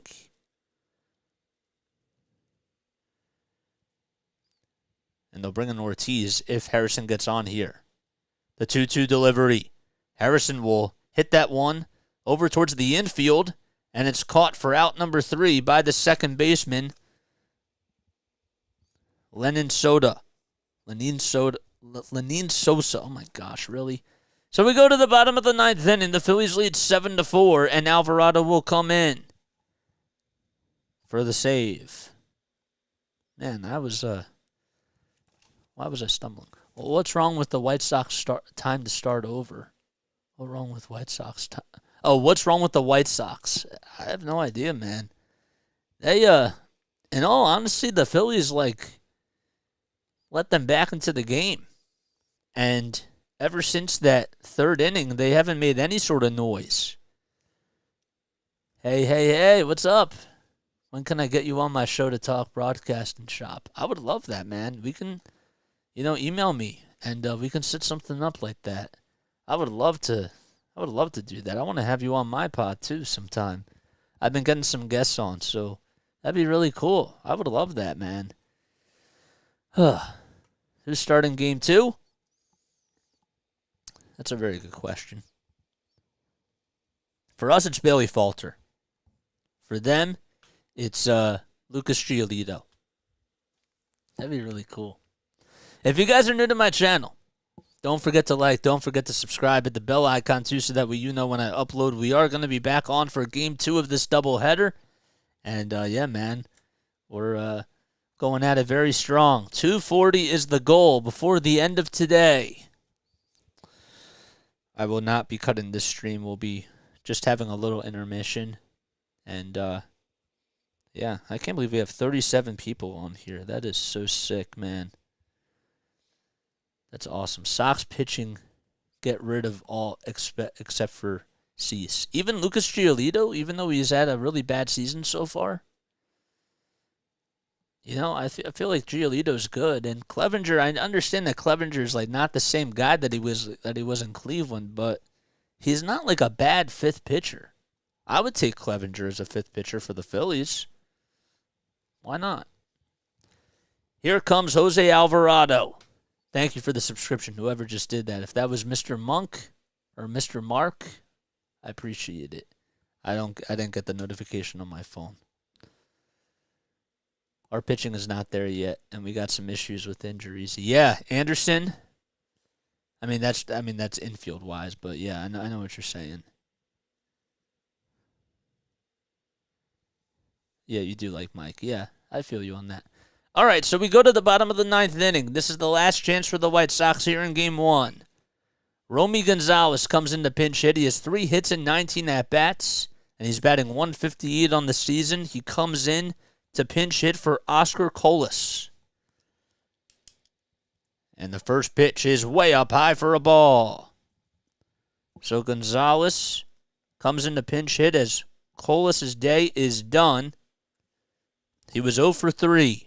With 2 strikeouts. The 1-0 pitch. Swing and a miss on a 98-mile-per-hour high heater. So that makes it 1-1.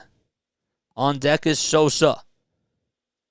And then in the hole is Andrews, the 1-1 pitch. On the outside corner for a called strike, a cutter at 92 miles per hour. So that makes it a 1-2 count. Phillies will have Bailey Falter pitching in Game 2 of this doubleheader. And the 1-2 pitch. Swing and a miss. He struck him out on a 94-mile-per-hour cutter that was in the dirt. And there's one retired here in the bottom of the 9th. Alvarado with the movement and the velocity. Still in 2022 playoff mode. Sosa comes up. And the first pitch is inside and low. It was a cutter at 94 miles per hour. And it missed the strike zone by a mile. Sosa singled in the third and then would score on a run that was on the 2-run double by Luis Robert. The 1-0 pitch. There's a ground ball right over to second base. Stott fields it cleanly, throws over to first in plenty of time for out number 2. And the White Sox are down to their final batter within the blink of an eye. It comes down to Elvis Andrus here.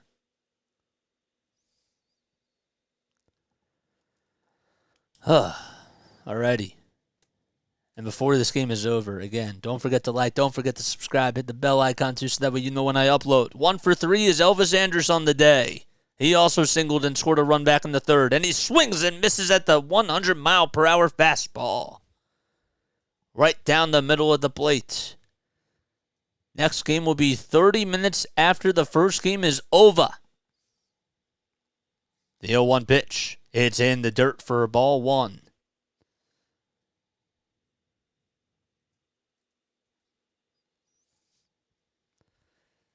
On deck is Andrew Benintendi. 10 seconds left on the pitch clock. And the 1-1 pitch by Alvarado. Swing and a miss on a 93-mile-per-hour cutter. Andrews could not catch up to it. And just like that, the White Sox are down to their final strike. The 1-2 pitch by Alvarado. Swing and a miss, and that'll do it. And the Phillies retire the side in the 9th inning, and they take Game 1 of this doubleheader by a final score of 7-4.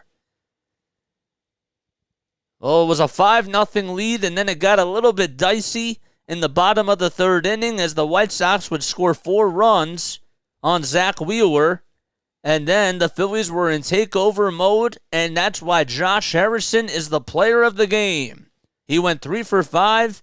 He had 4 RBI and hit a 2-run home run back in the 7th inning. And Alvarado comes in to shut the door. The Phillies bullpen was sensational today. And give them a lot of credit. Sir Anthony Dominguez, Jose Alvarado, and everybody that came in, including Connor Brogdon as well. And that'll do it for the Phillies. So they win by a final score of 7-4. And they'll be back for Game 2 in just a little bit. We're going to take a very, very quick step off. We'll have the countdown timer starting off in about 10 minutes. And I need to get up and stretch, go get something to eat. But we'll be back for Game 2. Don't you worry about that, man.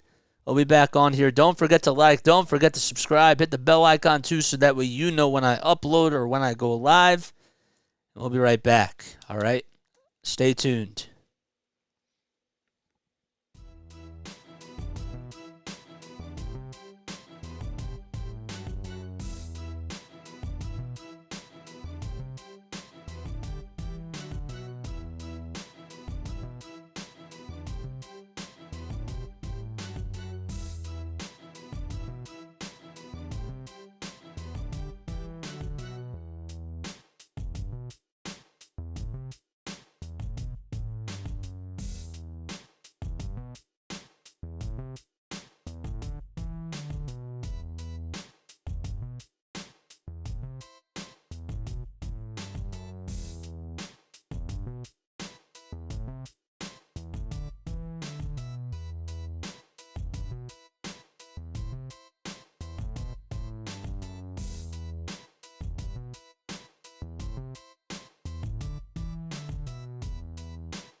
Oh, yo.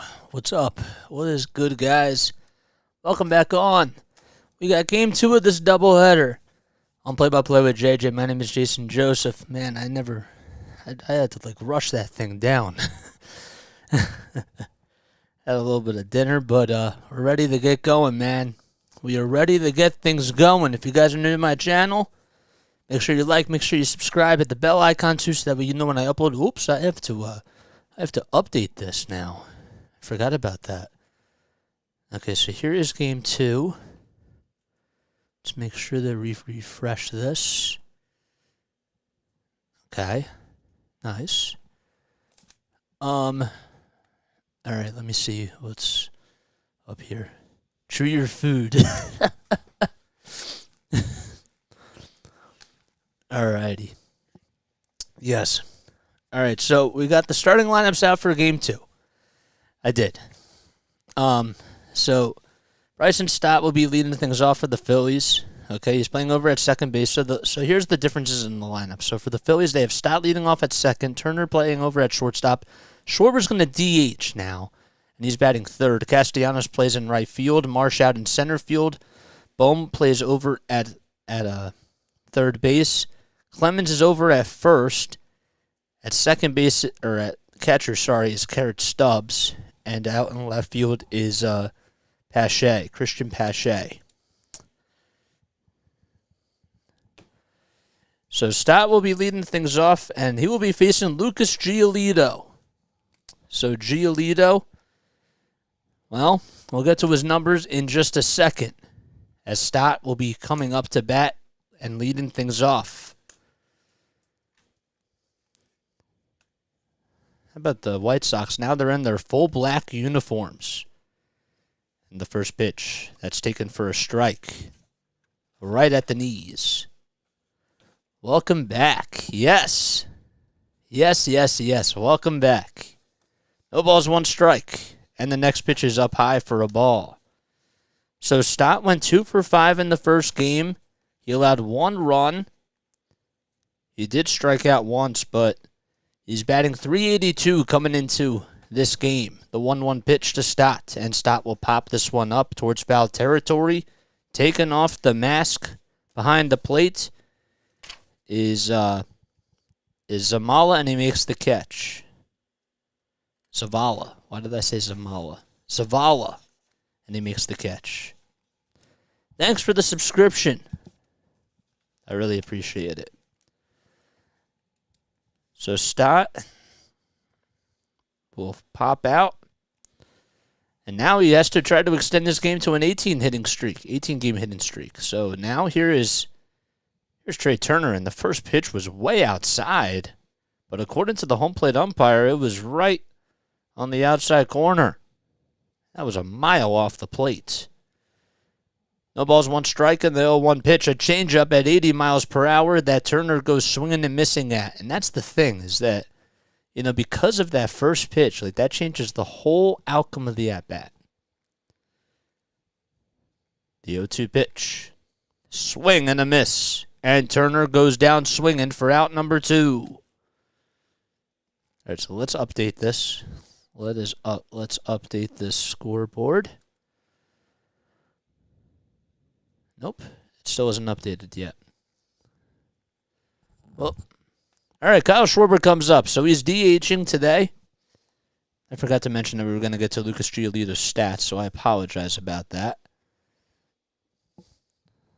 First pitch to Schwarber here is taken on the inside corner for a called strike. So Giolito, this is his 4th start. He has a 6 ERA, 16 strikeouts, and 15 innings pitched.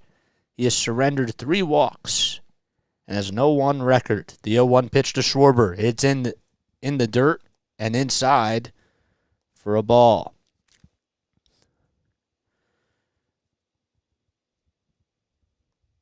He went 6 innings in his last outing, allowed 1 earned run, and that's 7 strikeouts.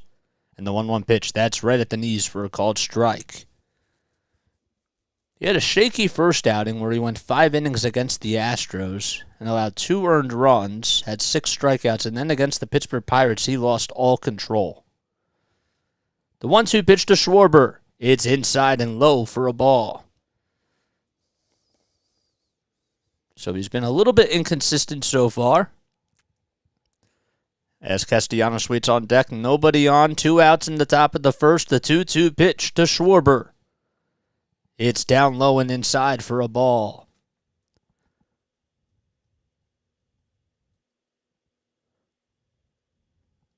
We got to get hitting, man. We do. 5 seconds left on the pitch clock. And the payoff pitch to Schwarber. And he takes it up high for ball 4. And he will start things off like he did in game 1 with a 2-out walk.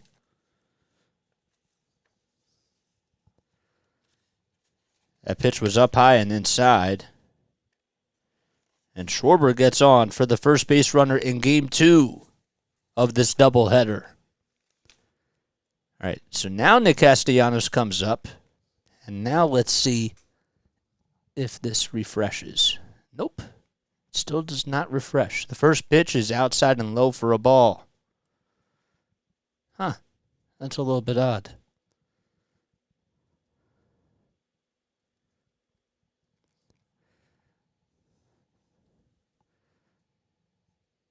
Schwarber over at first. 2 outs, the 1-0 pitch. That's fouled back towards the screen.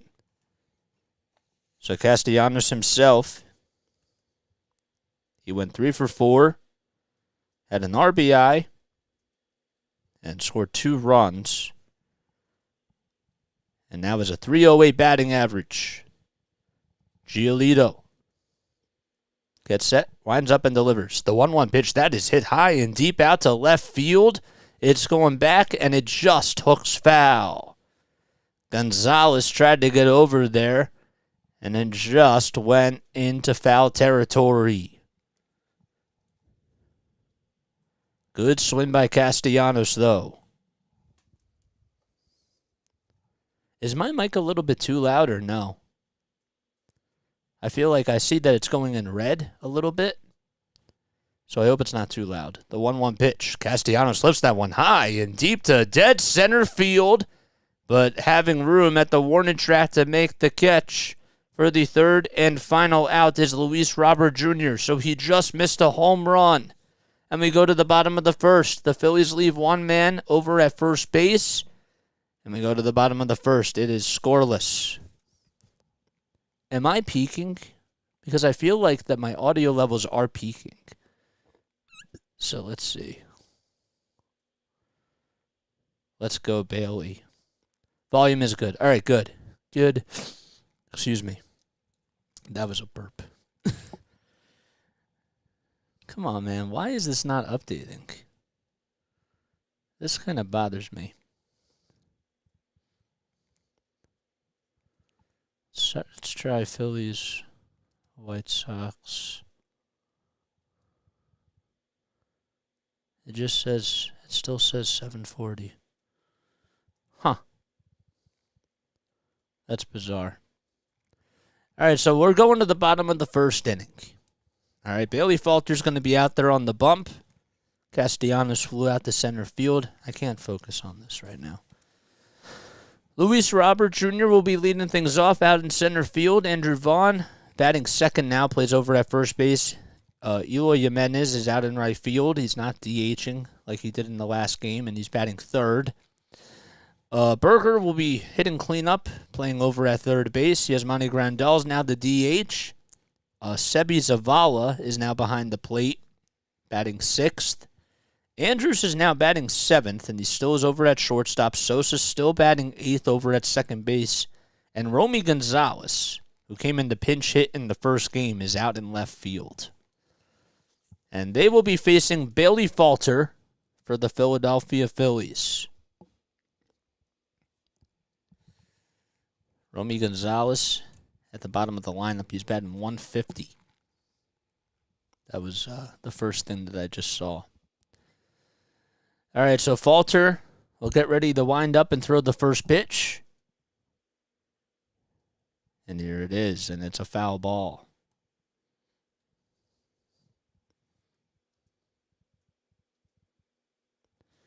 So it's an 0-1 count. don't know why the scoreboard's not working. It really ticks me off.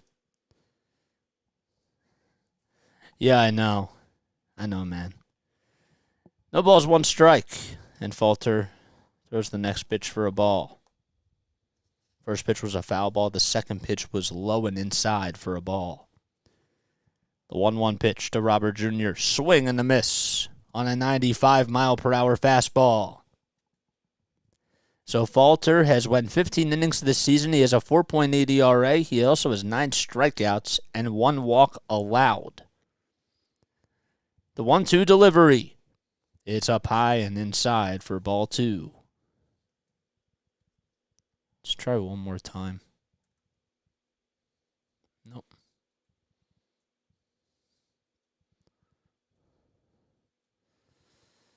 All right, the 2-2 pitch. That is just a little bit inside, and it was right at the knees, too.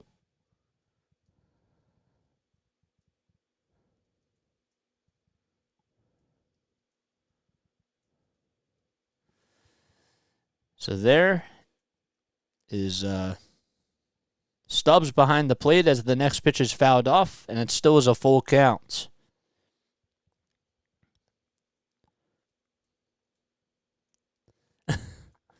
What's up, Fernando? 5 seconds left on the pitch clock. Falter winds up in the payoff pitch. Inside and low for ball 4. And Robert Jr. gets on with a leadoff walk. Sorry I'm late. I was busy. Now you're good, man. What's up, Icy Buckets? Thanks for coming on here, my guy. I appreciate it. Bad way to start the second game. Yep. Andrew Vaughn comes up. He's batting .276 on the season. He had a 2-run single in Game 1 of this doubleheader. 2 seconds left on the pitch clock, and the first pitch, that is lifted high and deep out to left field. If it's fair, it's gone. It's foul. That went all the way to the Vizzy New Bar sign. Jeez. Falter just got away with that pitch. No balls, 1 strike to Vaughn. On deck is Eloy Jimenez, who's out in right field. The 0-1 pitch, that is fouled off right behind the plate. And that makes it an 0-2 count.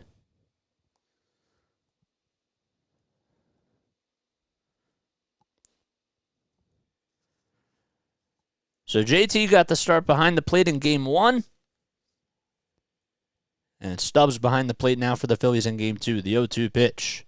Swinging a pop-up towards the infield. It actually carries all the way towards the outfield. Marsh says he has it, and he calls everyone off, and he makes the catch for the first out. And the wind just picked that thing up. And Marsh ended up going to shallow center field as Vaughn got underneath it. Bailey Falter, 25 years old, from Chino Hills, California. He throws left, but he bats right. Here is Jimenez, who comes up to the plate. Phillies are in their dark red uniforms, and there's a ground ball that is going to go over to third base, and Bohm did a good job at fielding it. I thought it was going to go down the line, but Bohm dove for it and threw over to first, and throw was a little bit off the line, and now Bohm is massaging that left shoulder. So that'll be scored as an infield single on a nice hit by Eloy Jimenez.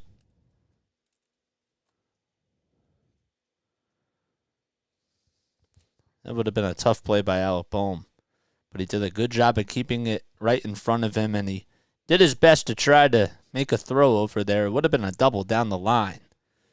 1 out in the bottom of the first.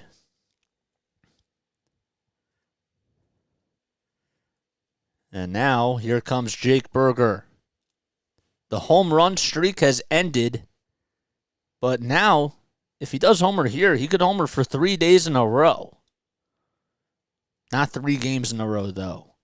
The first pitch, that is outside and low for a ball. Actually, he can't because yesterday's game was postponed, so technically speaking, can't even do it for 3 days in a row. The 1-0 pitch. That is taken right at the knees, but according to the home plate umpire, it was just a little bit low.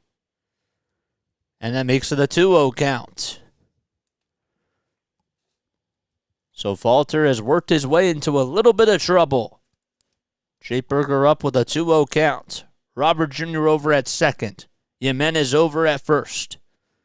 And the 2-0 delivery. That sliced foul back to the screen. Back to the screen. The Giants are taking on the Marlins today. And the Marlins are leading 4-2.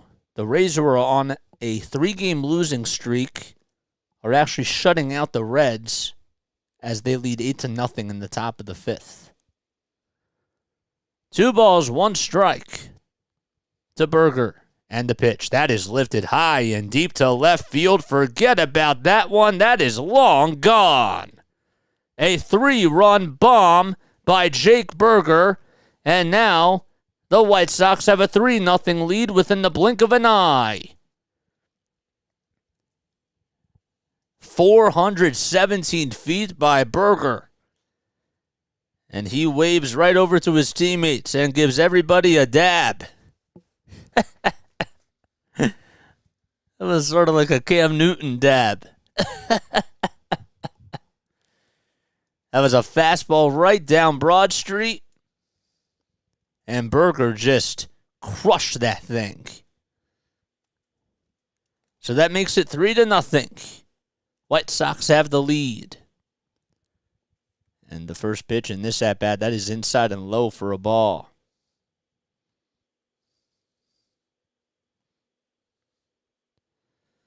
Sorry about the score bug, guys. I even tried to refresh it, and it still wasn't working. So it's 3-0 White Sox. Grandal ahead in the count 1-0. He's batting on the right side. And he swings and misses at the 1-0 pitch. That was up high.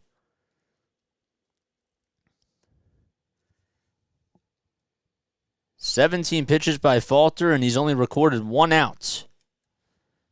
The 1-1 pitch. That is popped up towards the shallow center field. Marsh says he has it. He runs in towards home plate, and they'll make the catch for the second out. So Robert Jr. led the game off with a walk. Then Vaughn flew out to center field.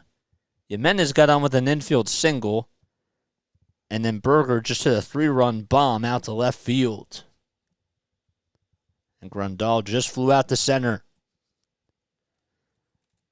I feel you on that, bro. I do. I feel you on that. Here comes Zavala. Zavala will take the first pitch right at the knees on the inside corner for a called strike. Zavala does have 1 home run on the season.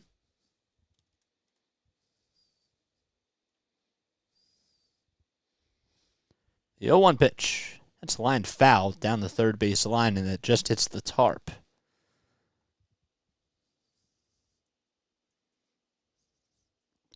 Sebi Zavala, in 17 at-bats, he has 6 hits this season, 10 total bases. He also has a stolen base, too. The 0-2 pitch. That's grounded foul towards the third base side, and it's foul.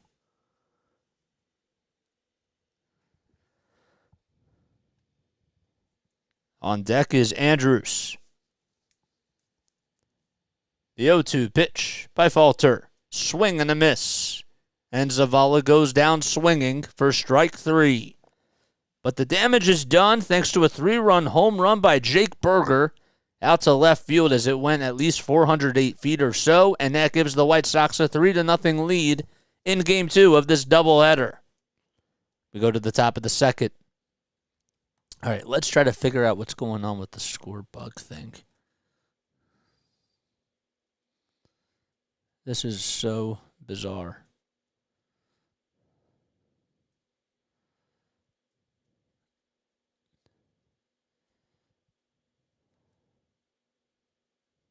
Why is this not working? All right, if by the third inning it doesn't work, then we'll go to ESPN score bug. I just don't like ESPN's because it doesn't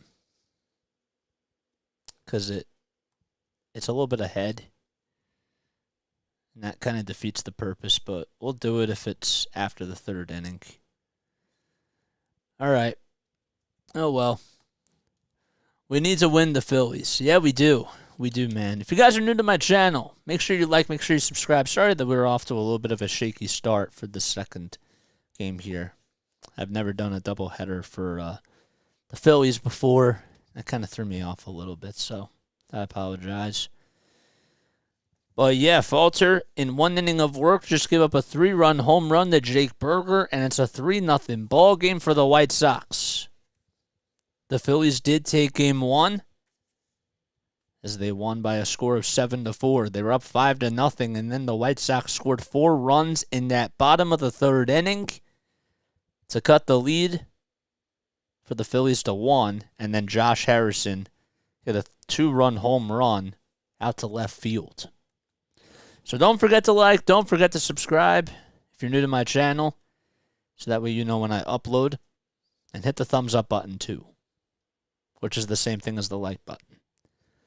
Brandon Marsh comes up as Giolito goes out there for his second inning of work, and the first pitch is up high for a ball. Marsh struck out in his last 4 at-bats in the first game. And the first pitch, or the second pitch, is fouled off. Yo, what's up, Jaden? Thanks for coming on here. See, we got some people on Facebook, too. If you guys are watching me on Facebook, don't forget to hit the like button and also leave me a review in my profile. The 1-1 pitch. That is on the inside corner for a high strike. What's up, Jalen? Thanks for coming on here, dude. 1 ball, 2 strikes to Marsh. 3 seconds left on the pitch clock, and the 1-2 delivery. It's way up high for ball 2. So it's 2 balls and 2 strikes. Giolito coming up with the 20th pitch of the game. And here it is. Swing and a miss. And Marsh goes down swinging for strike 3. So there is out number 1 to start off the second. White Sox fan here. You a Philly fan? Yeah. Yeah, I call Phillies games on my channel. And Sixers games as well. So, yep. It's nice that we're having some people on Facebook come. Usually a lot of people for basketball come on Facebook, but it's nice to see people for baseball come too.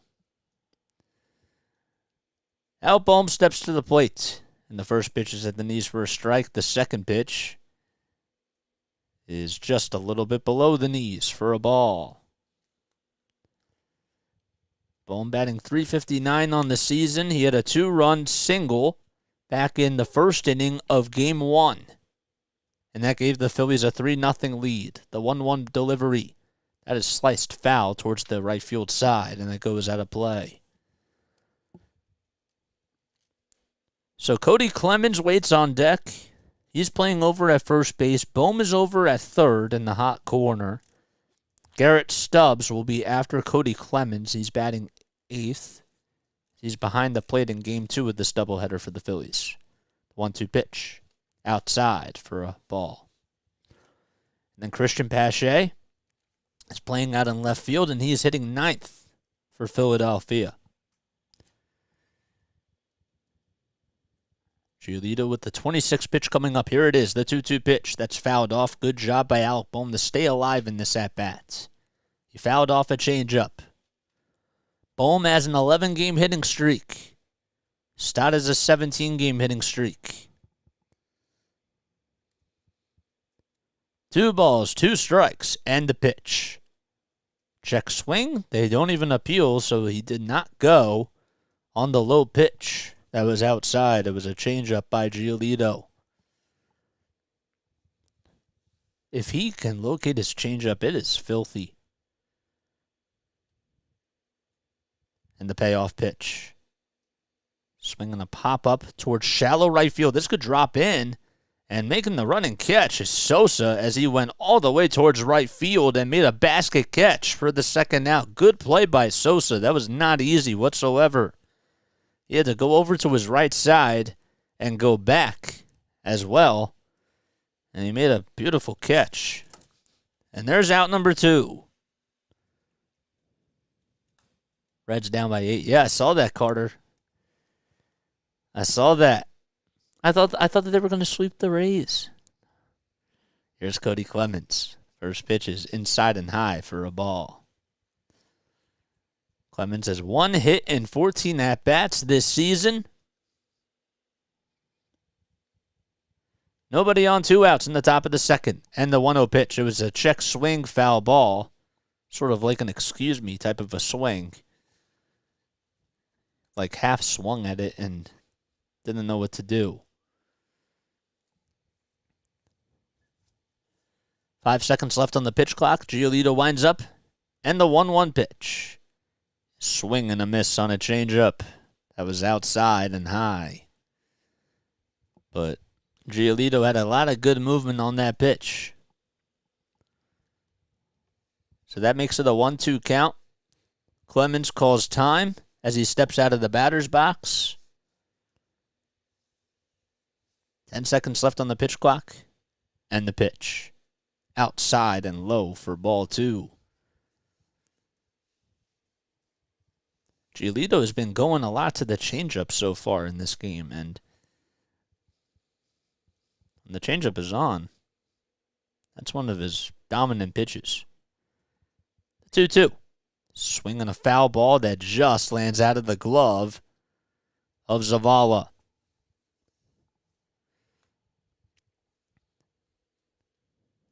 So Clemens just stays alive. And Zavala cannot hang on to it. Giolito will go back at it again. The 2-2 pitch.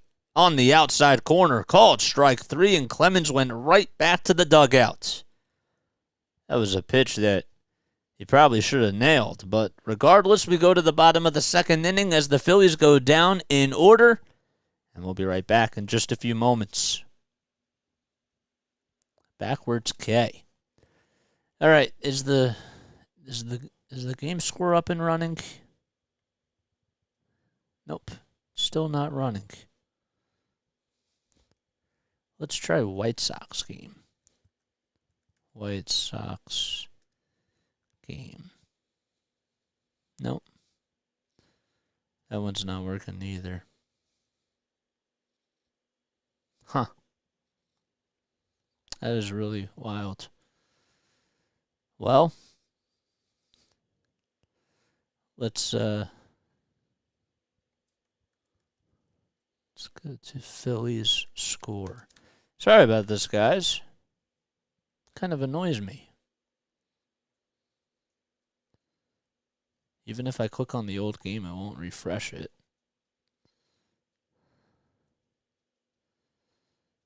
Phillies scores.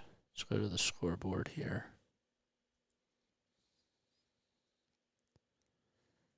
All right. Game day. Let's try this.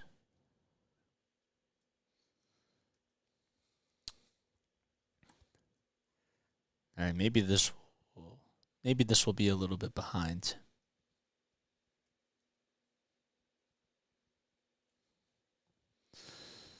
Let's see.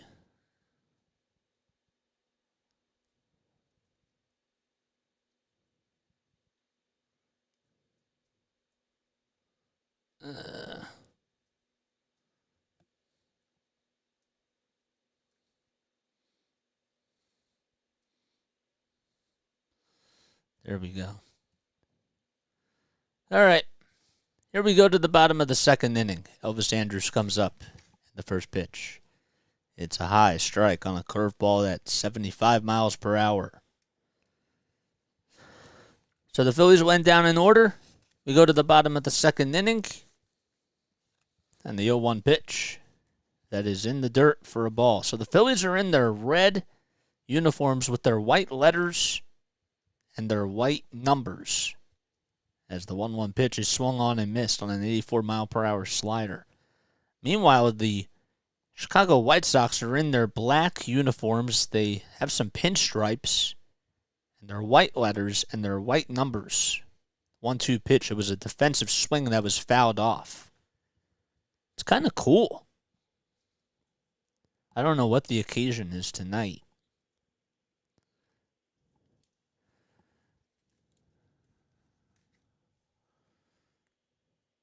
The 1-2. It's in the dirt for ball 2.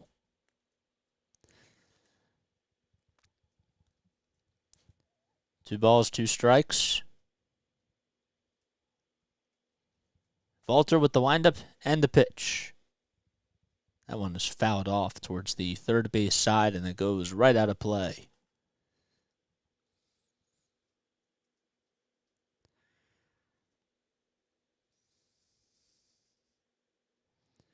Two balls, 2 strikes to Andrus. And the 2-2 pitch. It's inside for ball 3. Sosa waits on deck.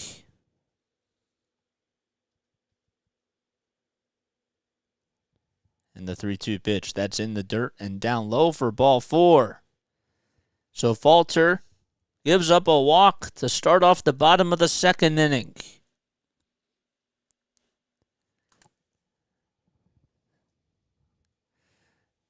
All right, one more thing, and then we got to get back and focusing.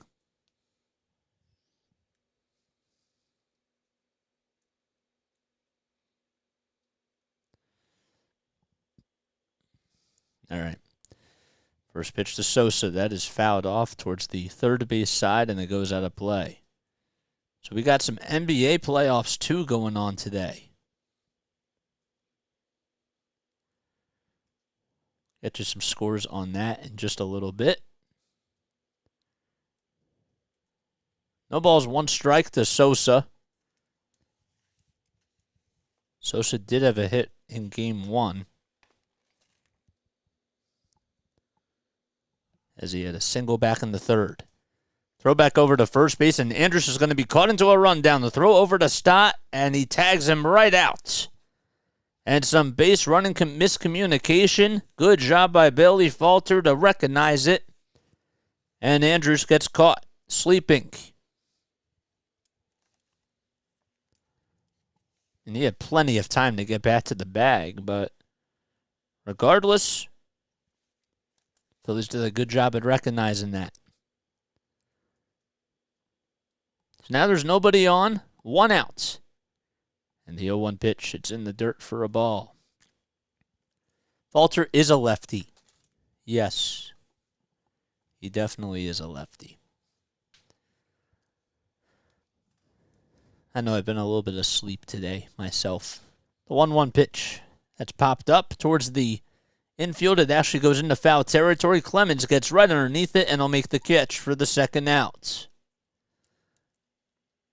So Sosa pops out to first base, and Romy Gonzalez comes up for the White Sox.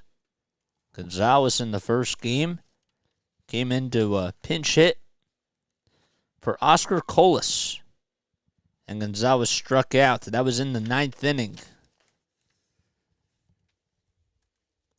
The first pitch to Gonzalez, and he'll pop this one up in foul territory right behind the plate, and it goes out of play.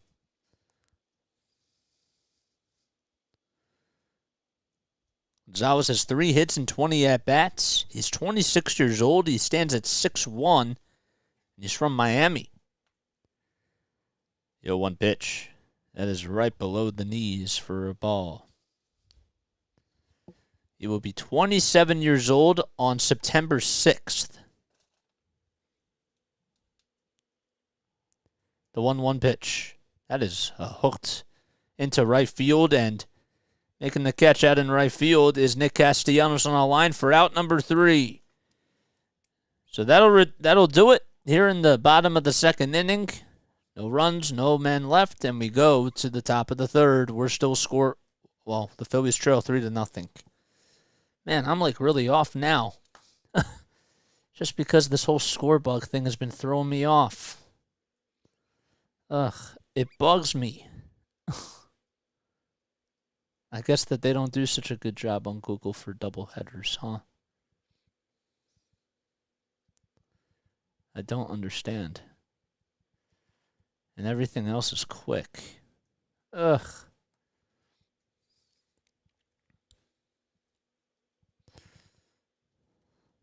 MLB scores. Let's try this.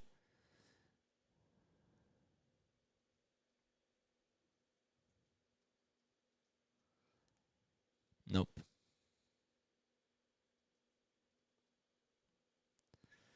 Oh, you know what? I just realized that the Cardinals and the Diamondbacks are having issues now, too. So it's not just the Phillies. It's all the... Wow. Huh. Cardinals and Diamondbacks, what inning is that in? That's in the bottom of the second. Huh. So that's not even just a Philly thing. That's funny. Bad base running is a Phillies thing also. It is. It is. If you guys are new to my channel, don't forget to like. Don't forget to subscribe, hit the bell icon too, so that way you know when I upload. And I think that the lights just went out at the White Sox stadium. Did they? Maybe it was just you know what it was? It was an overview from the camera operator, and they probably didn't white balance it correctly. See, I know these things because I do a lot of camera work too. So that was his fault. 1 ball, no strikes to Garrett Stubbs as he will be leading things off here in the top of the third inning. Giolito winds up and delivers the 1-0 pitch to Stubbs. It is a high strike according to the home plate umpire, but not according to StatCast. And Stubbs having some words with the home plate umpire as well. 1 ball, 1 strike. Giolito gets set and the pitch. Up high, and it was actually the same spot. Literally the same spot, and that time he called it a ball.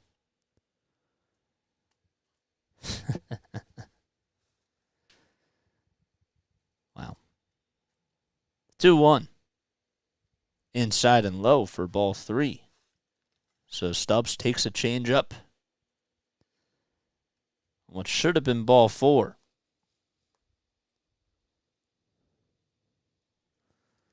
Five seconds left on the pitch clock, and the 3-1 pitch. That is taken right over the middle for a called strike. Giolito had the red light all the way. Guaranteed rate field, honestly, it's a beautiful ballpark. 3-2 pitch. That's popped up into foul territory, and it goes right behind the net, behind home plate. And Giolito would try to do it again. The Rays now lead 9-0 against the Cincinnati Reds in the top of the 6th inning. How about the Angels, who are up 4-0 against the Yankees in the top of the 4th? The payoff pitch to Stubbs. Swing and a miss. He strikes out on a 94-mile-per-hour high heater. And that's now 4 strikeouts for Lucas Giolito.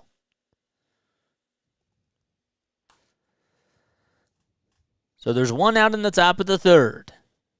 It's 3-0 White Sox, thanks to a 3-run home run by Jake Berger back in the bottom of the 1st. Christian Pache due up, and he takes the first pitch outside and low for ball 1. Pache came into left field at the very end of the game in the 9th inning. I didn't even notice it, but he did. 1-0 pitch. That's taken for a high strike on the outside corner. He's been struggling, to say the least, for the Phillies. 1 ball, 1 strike. And the 1-1. It's taken at the knees, a changeup at 81 miles per hour. Man, oh man, that pitch is just so filthy.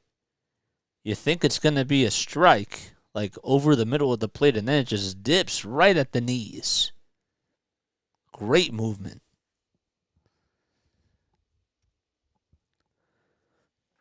The 1-2. Swing and a miss. 5 strikeouts on the day for Lucas Giolito. And Pache goes swinging at a 95-mile-per-hour high heater. Back-to-back strikeouts in this inning. And that's now 3 straight strikeouts, tailing back to the top of the second inning. Here's Bryson Stott. And Stott will foul the first pitch off. Stott trying to extend his hitting streak to 18 games in a row.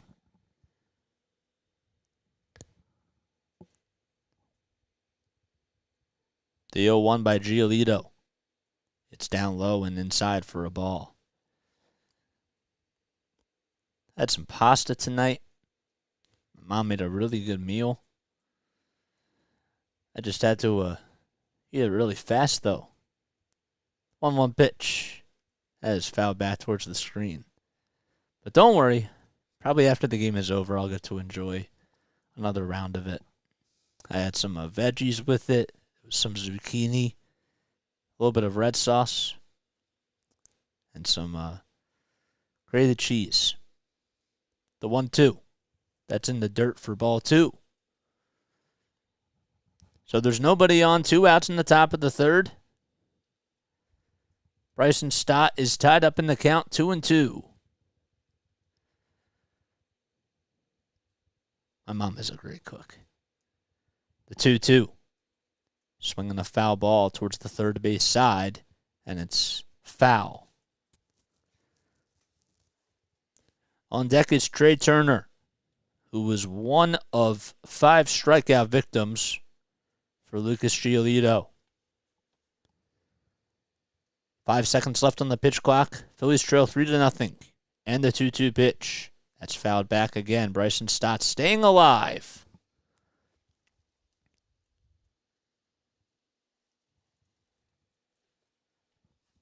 Red Sox are also up 1-0 against the Twins in the bottom of the 4th. The 2-2 pitch. Another foul ball down the left field line. And it goes out of play. Right behind the net. 52 pitches by Giolito in 2 2/3 of an inning so far.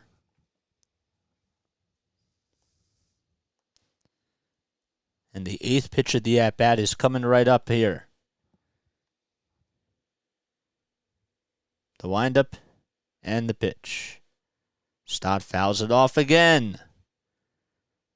95-mile-per-hour fastball that was a little bit up high, but fouls it off, and once again, Giolito will go back at it. 6 foul balls in this at-bat. And the next pitch, in the dirt and inside for ball 3. Stott trying to get on and fight his way on base. He is. This is what happens when you get 2 strikes on him. He tries to find a way. Payoff pitch. Swinging another foul ball. It's going to be popped up into foul territory, and that time going over to make the catch is the left fielder, Romy Gonzalez, for out number 3. So the Phillies go 1-2-3 in this inning, even though Stott battled in that at-bat. And we go to the bottom of the third. The Phillies down 3-0. All right. Let me take a sip of water.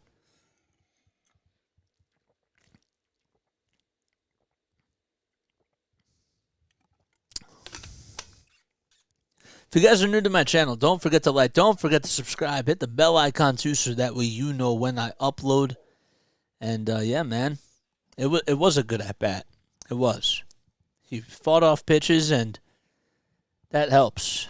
That certainly does help. If you love my Phillies content, we also do Sixers play-by-play as well. We'll be on for Thursday's game. We will not be on for tomorrow afternoon's baseball game, because I got to film a game. But we will not be back either for Thursday's game. So, but we will be on for Friday. They take on the Colorado Rockies, the Phillies, for a 4-game set. The series will be wrapped tomorrow. And hopefully the Phillies can try to take the series. Maybe even sweep the White Sox. So far, not the case, though. This game not going our way. So far, there's still plenty of time.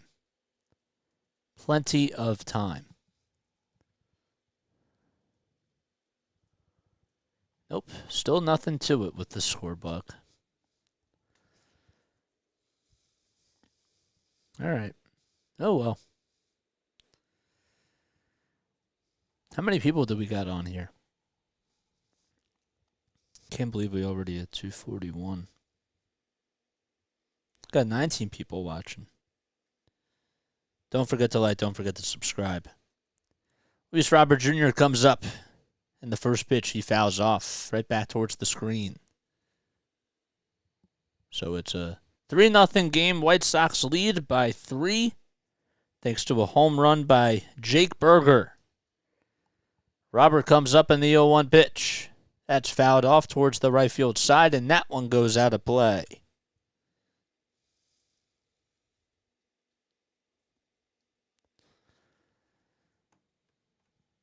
Eight seconds left on the pitch clock, and the 0-2. Swinging another foul ball back behind the screen. So Falter has already gone 2 innings. He's allowed 3 earned runs, 2 walks, and 2 hits. Only has 1 K. The 0-2, way up high, and Stubbs got into a standing position. Robert Jr. walked to lead things off in the bottom of the first. He's been seeing the ball very well. 1-2 pitch, fouled back towards the screen.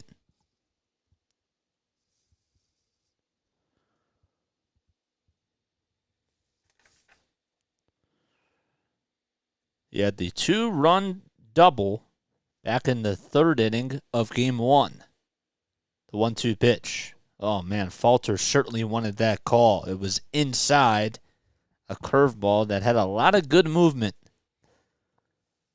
But we're tied up in the count at 2 apiece. And the pitch. Swinging a high fly ball out to center field. That is going back to the warning track. Marsh just has room in front of the Xfinity sign, and he'll make the catch. Robert Jr. shrugging that one off, saying, oh, well, I thought I had it. That pitch was right down the middle, and Robert Jr. barely missed a home run.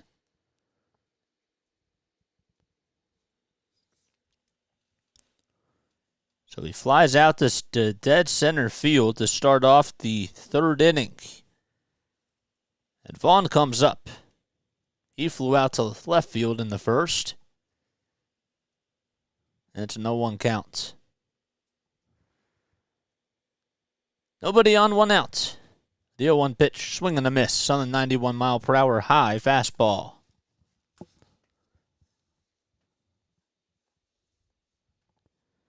There's Tim Anderson over on the bench. It's a big key piece missing for the White Sox. No balls, 2 strikes, as the next pitch was fouled right off. Anderson is on the 10-day injured list, and he hopes to be back soon. The 0-2, another high curveball, but that time it does not get called a strike.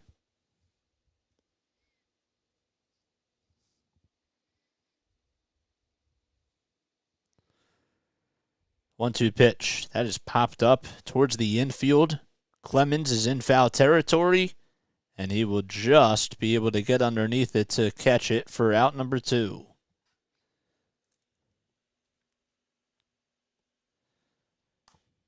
Two away in the bottom of the 3rd. And Eloy Jimenez comes up. I didn't know that Tim Anderson is now 29 years old. Huh. I still thought he was pretty young. First pitch to Anderson.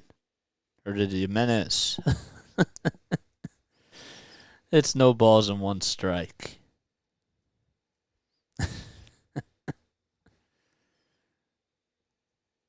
The 0-1. Swinging the ground ball over to third base. Bohm fields on the hop and will throw over to first, and it just gets into the glove of Clemens for out number 3. So the White Sox are retired in order, and that'll bring us to the top of the 4th. The Phillies are still hunting for their first hit on the evening.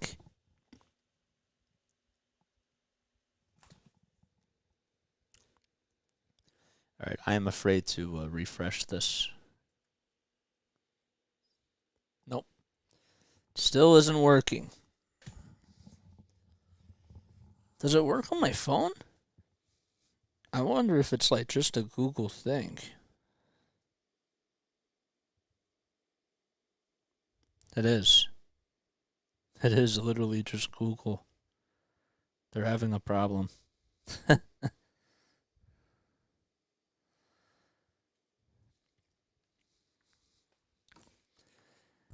Okay. Ugh. If you guys are new to my channel, don't forget to like, don't forget to subscribe, hit the bell icon too, so that way you know when I upload. My name is Jason Joseph. And yeah, man. I appreciate all you guys for coming on here. My name is Jason Joseph. Whoops. I keep forgetting to turn that down.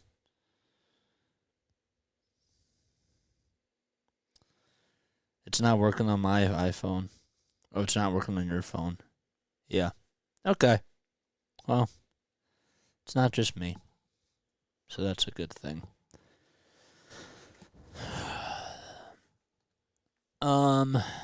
Let's do the full screen projector.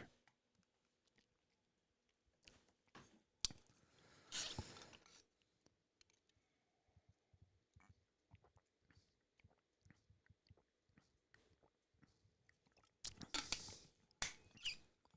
was just going to turn that on. Thanks for reminding me. I'll do it after this inning. First pitch to Trey Turner. Swing and a miss on a changeup at 80 miles per hour. So Turner struck out in the first inning. And he'll lead things off here in the top of the 4th. The 0-1. It's outside and maybe just a hair high as well for a ball.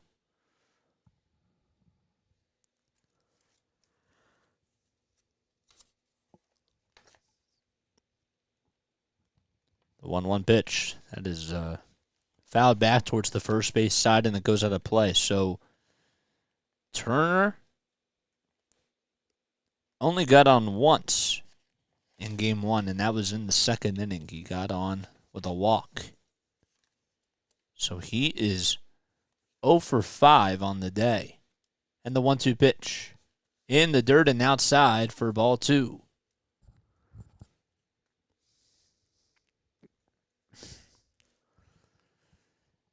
Ten seconds left on the pitch clock. Giolito still out there on the bump for the White Sox. And the 2-2 pitch. That's fouled off towards right field, and it goes into the stands.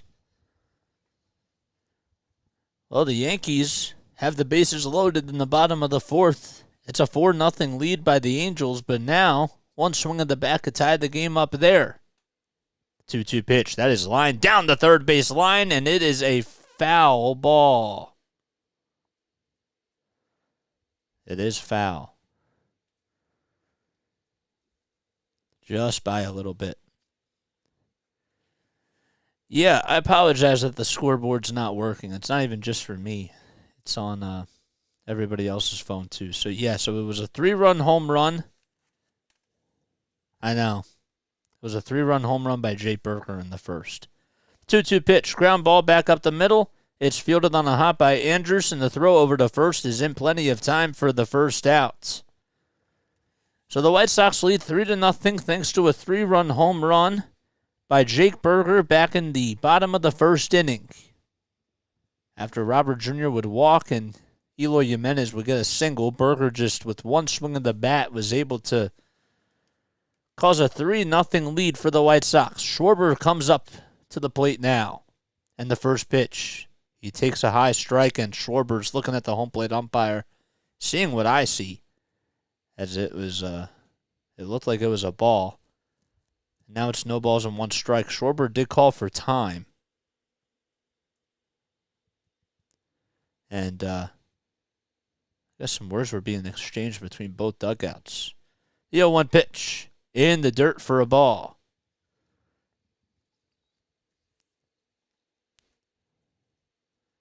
That's crazy. That curveball was nowhere near the strike zone. The 1-1.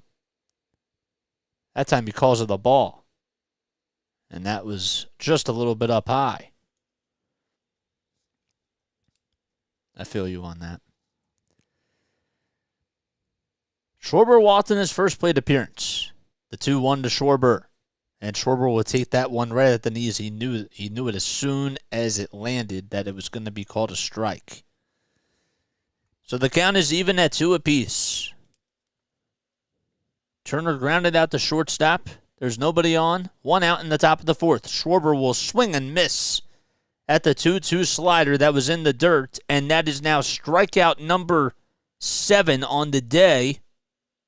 Strikeout number 6, I should say, for Lucas Giolito. Looking like his Cy Young self. We are. Nobody on, 2 outs now for the Phils. The only base runner that they've gotten on today was Castellanos, and he'll ground this one over to shortstop. The throw over to first is in time for out number 3. 1, 2, 3 go the Phillies once again, and we go to the bottom of the 4th as they still trail 3-0.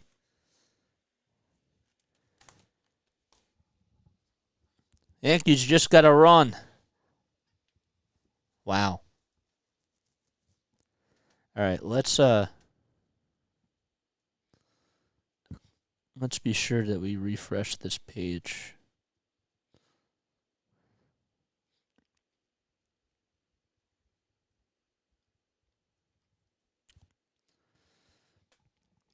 Okay. There was one other thing I was going to do. So Bailey Falter, no.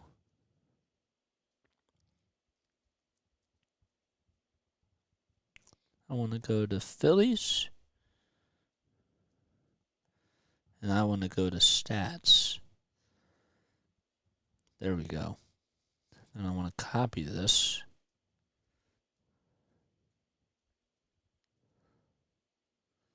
And then I want to paste that. Doesn't copy the link. Okay.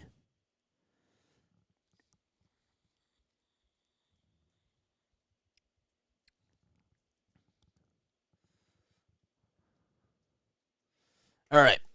There we go.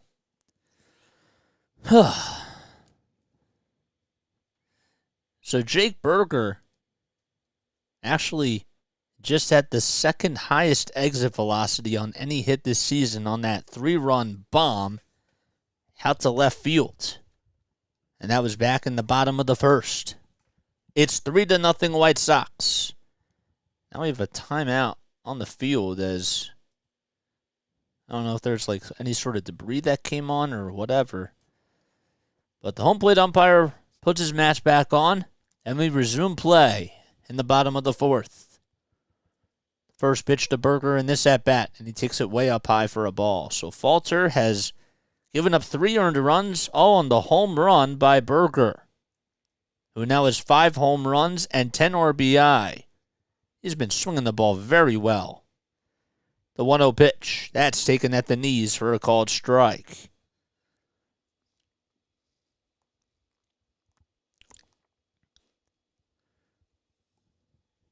The 1-1.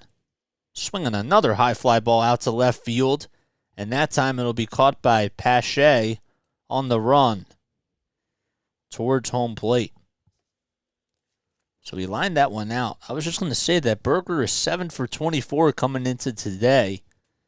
He has certainly had himself a hot bat, as his batting average coming into today was at .292.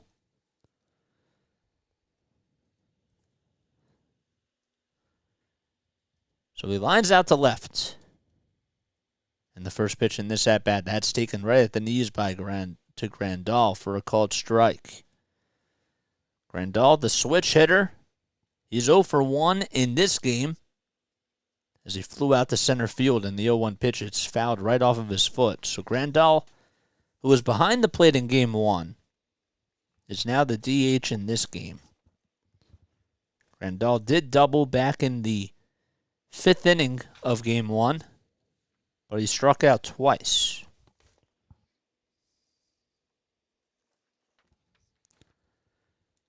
The 0-2. Way up high for ball 1. I mean, Falter's not really throwing like too many fast stuff here. It's really just a whole lot of all-speed pitches. The 1-2 pitch. There's a ground ball over to third base. Bohm fields it on the hop, throws over to first in plenty of time for the second out. So a good play by Alec Bohm. And we have 2 retired in the bottom of the 4th.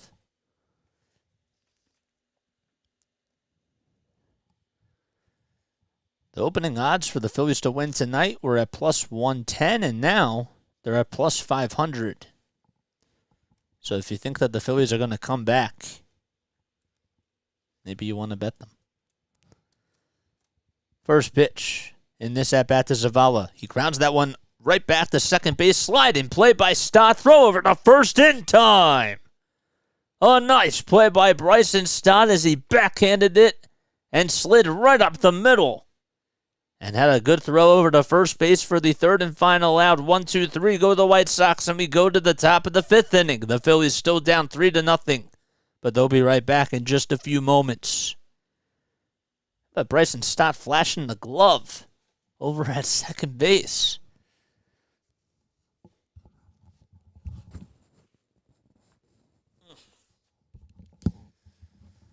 All right, let me take a very, very quick step off. I will be right back.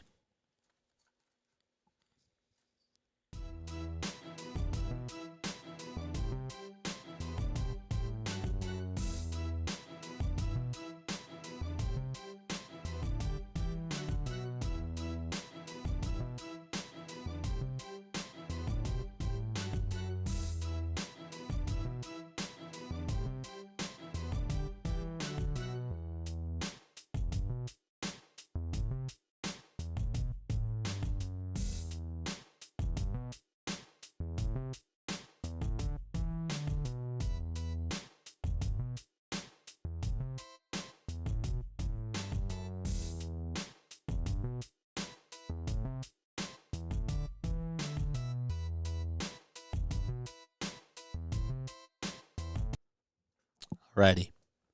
We got to get the bats going right now. If you guys are new to my channel, my name is Jason Joseph. This is Play-by-Play with JJ. If you guys believe that the Phillies are going to come back and win this game, make sure you like, make sure you subscribe, hit the bell icon too, so that way you know when I go live or when I upload. Not a good start to the Phillies in Game 2 after scoring 7 runs in Game 1, and they won by a final score of 7-4. Zack Wheeler was on the bump, and he ended up facing Lance Lynn. Well, it's been a little bit of a different story as Lucas Giolito has been very dominant so far. And the first pitch he throws to start off the 5th inning is a called strike to Brandon Marsh. Marsh has struck out in his last 4 at-bats. The 0-1 pitch, that's inside for ball 1. So Giolito has 6 strikeouts on the day. In just 4 innings of work. The 1-1. Swing and a miss on a changeup that was outside and low. 1 ball, 2 strikes. 71 pitches on the evening so far for Giolito. And we're here in the top of the 5th. The Phillies trail 3-0. The 1-2. Fouled off towards the third base side.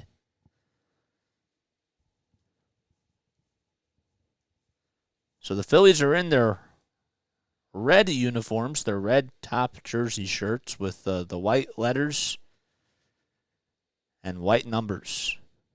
The 1-2 pitch. Oh, man, that curveball looked like it was really close.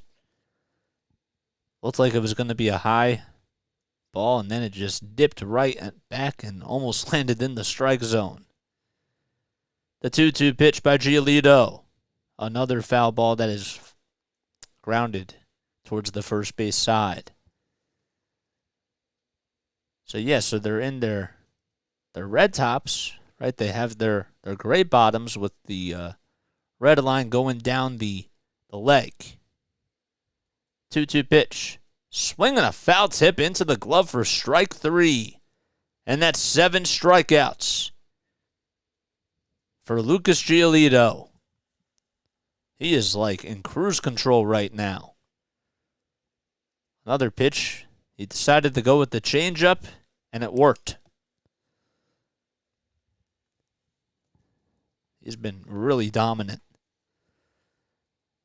Next victim is Alec Bohm. And Bohm will take the first pitch at the knees. 95-mile-per-hour fastball for a called strike.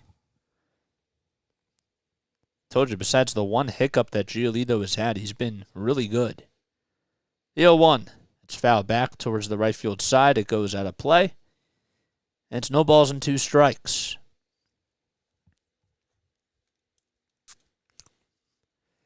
Bohm trying to continue his hitting streak and extend it to 12 games. The 0-2 pitch. It's laid off by Bohm. A slider that was outside and low.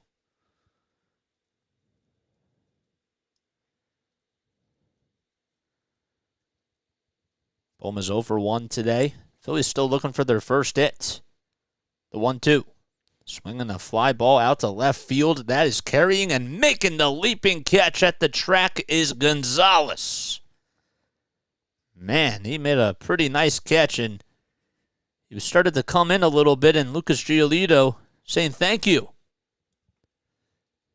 Boom, just lined that one all the way to left field, and Gonzalez made a pretty good catch. So Bohm lines out, and Cody Clemens comes up.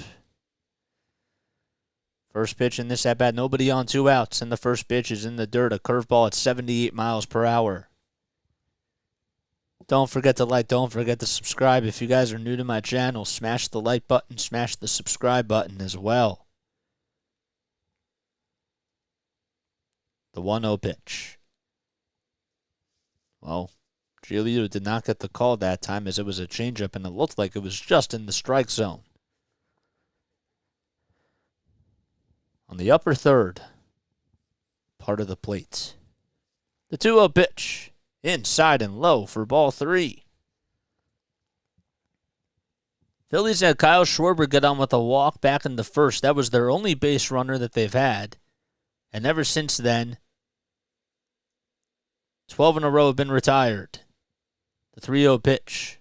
That is right down the middle for a called strike.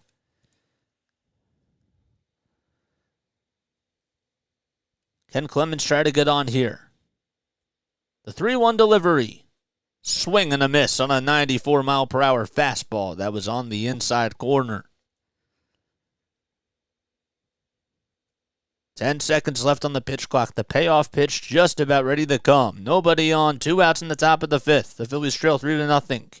And the 3-2 pitch. That is fouled back, and it just hit the home plate umpire's mask. And Zavala asking if he's okay, and he said, yeah, I'm fine. Yikes. That is, whew. Payoff pitch to Clemens. Swinging a pop-up out to shallow left field. This should do it. And it does for out number 3, as making the catch in left field is Gonzalez. We go to the bottom of the 5th inning. Phillies trail 3-0 as they are still looking for their first hit.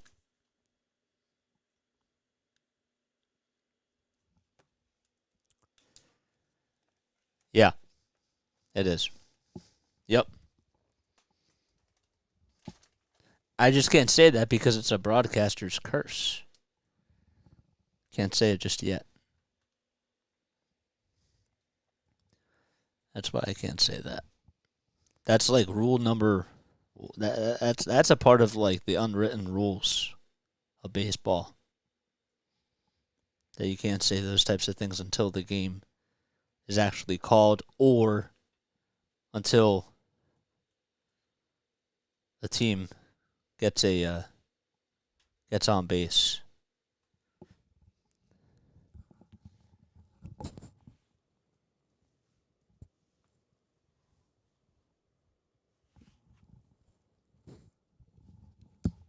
Ugh. All right. Oh yes, I wanted to turn that on.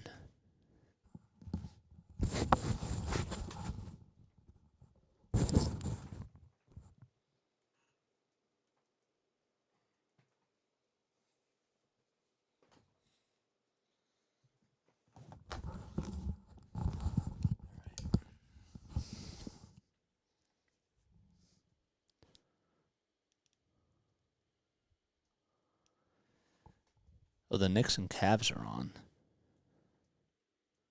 Let's go to this, see how hockey's doing.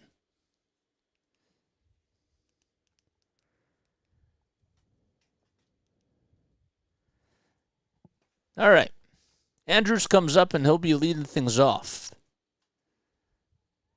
And the first pitch is taken for a called strike on the outside corner. So it's an 0-1 count to Elvis Andrews, the former Texas Ranger. And the 0-1 pitch, that's popped up towards the infield. Clemens says he has room, and he'll make the catch for the first out.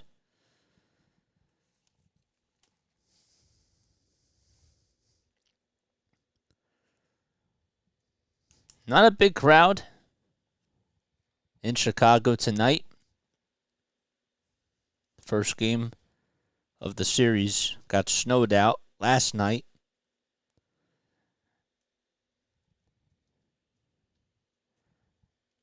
And the first pitch in this at-bat, that is lifted high to center field. Marsh gets underneath it, and he will make the catch for out number 2 in the bottom of the 5th. So the White Sox are up 3-0, thanks to a 3-run home run back in the first inning by Jake Berger. Phillies won game 1 of this set by a score of 7-4. 62 pitches by Falter so far. And the first pitch in this at-bat is inside for a ball.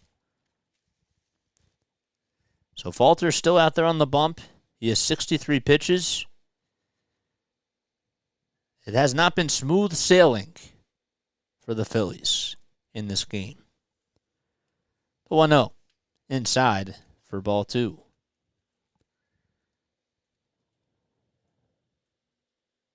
Romy Gonzalez is up. And the 2-0 pitch. That is skied but fouled behind the plate. So Gonzalez, who came into pinch hit in the 9th inning of game 1, he struck out in that at-bat, and he's 0 for 1 in this game. He flew out to right field. 2-1 pitch. Ground ball foul. As it goes over towards the third base side.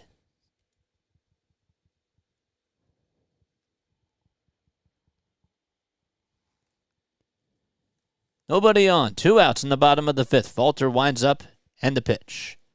Fouled back again.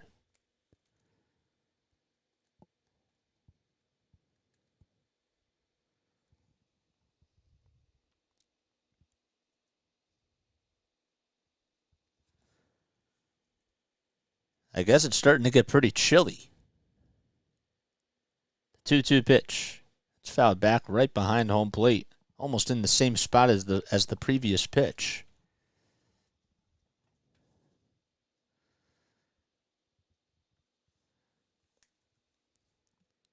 Time is called. Well, as the Yankees did end up scoring another run in the bottom of the 4th to make it a 4-2 game, the Angels just added one back. So they now lead at 5-2. 2-2 pitch. It's in the dirt. They appeal. No swing over at first base, and now it's a 3-2 count. I don't know. Something's wrong.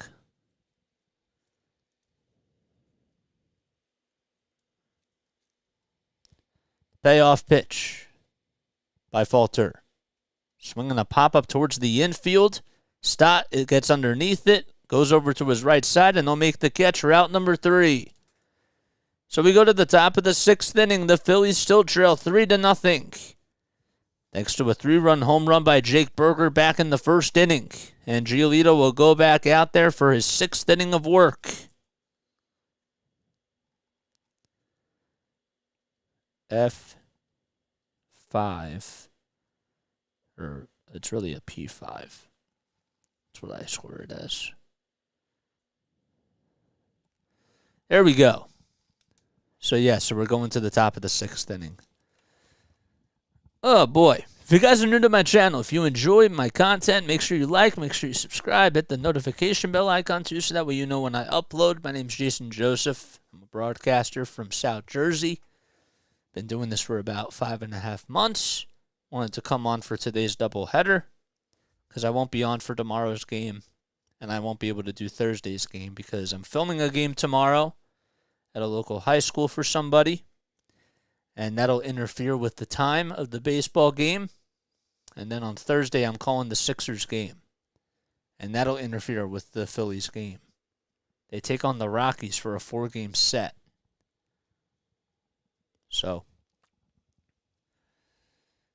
what am I doing? Oh yeah, I wanted to see NHL scores. NHL scores. Rangers lead 3-0 at the end of the 2nd period against the Devils. The Tampa Bay Lightning, they're up 3-1 against the Toronto Maple Leafs, and that is going. Well, there's 10:43 left to go in the 2nd period. The Winnipeg Jets, they face the Las Vegas Golden Knights tonight, the Seattle Kraken, and the Colorado Avalanche. That should be a really good series. They play each other at 10 o'clock.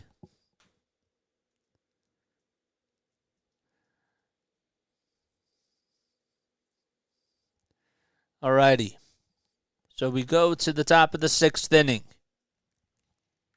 And Stubbs will be the first victim as he fouls the first pitch off, in the 2nd pitch to Stubbs. That is on the outside corner for a called strike. So that makes it no balls and 2 strikes.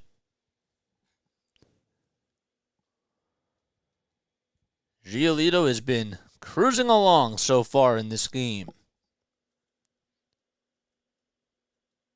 He has 7 strikeouts in 5 innings. And the 0-2 pitch.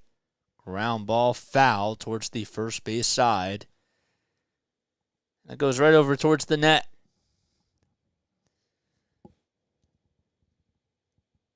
The 90th pitch by Giolito is coming right up. He has been absolutely dominant, controlling all parts of the strike zone. The 0-2, that's fouled back towards the screen. He only had 1 hiccup this season, and that was back against Pittsburgh, where he gave up 7 earned runs. 10 seconds left on the pitch clock. And the 0-2 pitch by Giolito. And it ends up hitting Stubbs. It hit him right on the left shoulder, and look out. And Giolito even flinched himself. So, that's one way to get on base as we start off the 6th inning. Man, he tried to get out of the way of that, and that was a high heater coming up. Whew.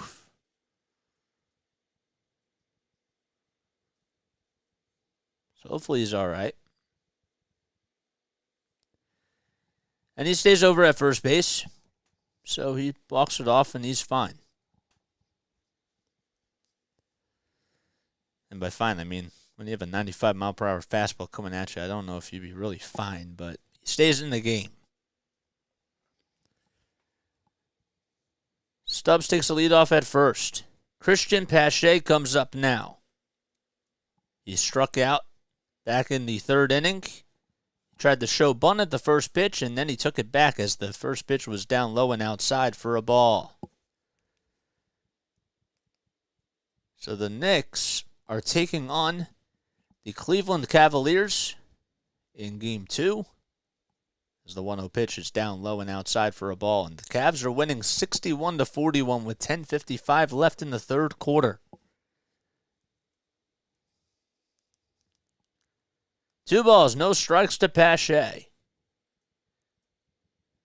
And the pitch. Swing and a miss on a 91-mile-per-hour high fastball. Giolito decided to be aggressive, and well, it worked.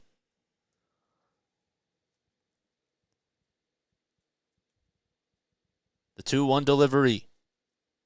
Swinging a foul ball towards right field, and it goes out of play. Aaron Bummer is warming up in the bullpen because Giolito has 95 pitches.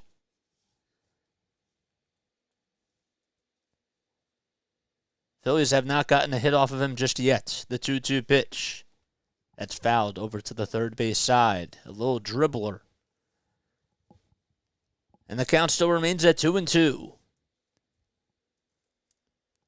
So Giolito has only allowed 2 base runners thanks to a walk back in the first to Schwarber. And then he just hit Garrett Stubbs. The 2-2 pitch. Swinging a ground ball. It almost got through the hole to throw over the second. There's one to throw over to first is not in time. Good play by Elvis Andrus to just make the throw over to second base, and Pache almost was able to get that one through the hole. So that will go down as a 6-4 fielder's choice. Ground out by Christian Pache. And Stott, who's 0 for 2, he fouled out and flew out. Comes right back up to the plate, and he'll try to extend his hitting streak to 18 games. And the pitch, it's taken at the knees for a called strike. Stott did fight off what was a 9-pitch at bat. And his last time up, the 0-1 pitch. That almost hit Stott. And Stott just gets out of the way. It came right over to the belt area. Oof. Giolito has been a little bit wild in this inning, but he has 1 out and a runner on over at first base. The 1-1 pitch. That's a little bit high and outside for ball 2.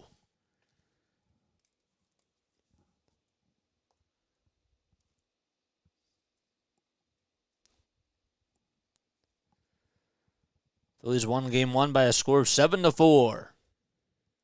The 2-1 pitch, swing and a foul ball towards the first base side, and it goes right through the dugout, into the dugout. 100 pitches as Giolito just hit the century mark.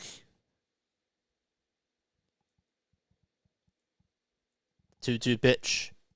A ground ball over to first base, a throw over the second. There's one to throw back to first is not. Oh, they say that it was in time. I thought for sure that Stott beat that one out. Rob Thompson, is he going to challenge it? I don't know. But that is scored as a 3-5-3 putout. And that'll do it. So we go to the bottom of the 6th. The Phillies still down 3-0 as they have not gotten a hit just yet. I really thought that he beat that one out. A 3-5-3 double play. Wow. Well, this has been quite a game to say the least.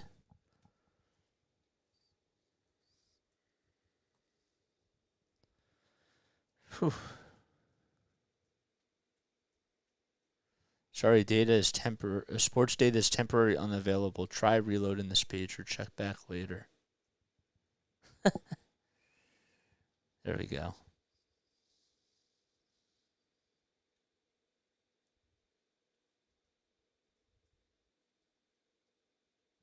Let's try this.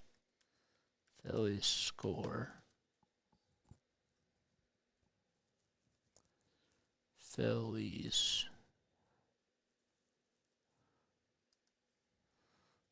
White Sox. Up now, they're not even letting me back to the scoreboard now. That's funny.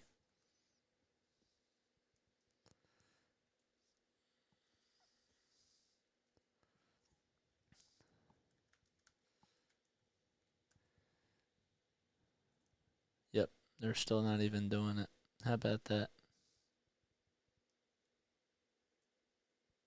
All right, well, let's go back.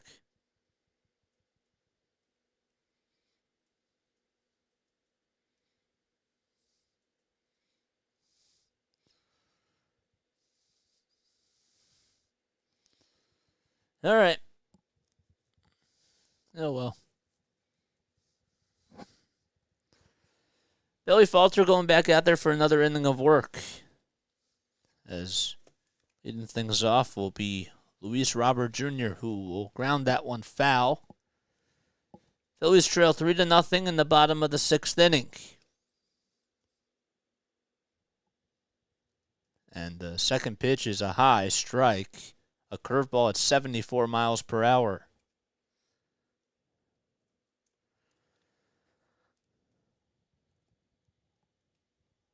The 0-2 pitch. It's fouled back towards the screen. But the Boston Celtics, they lead 119-97 against the Atlanta Hawks. 2:03 left to go in the fourth quarter. The 0-2. Swing and a miss. And Falter gets Robert Jr. the strikeout to start off the bottom of the 6th.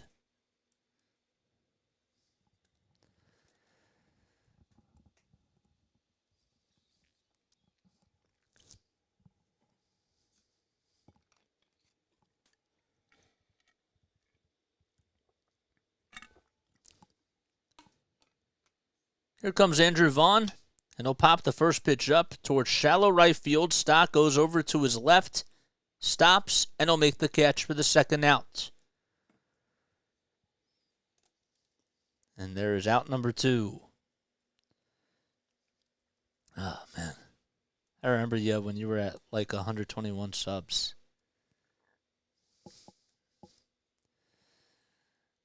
Yeah, man. We're doing a lot of things right. Nobody on, 2 outs in the bottom of the 6th. Here's Eloy Jimenez. Singled back in the first, grounded out to third in the third, and he takes the first pitch inside for a ball.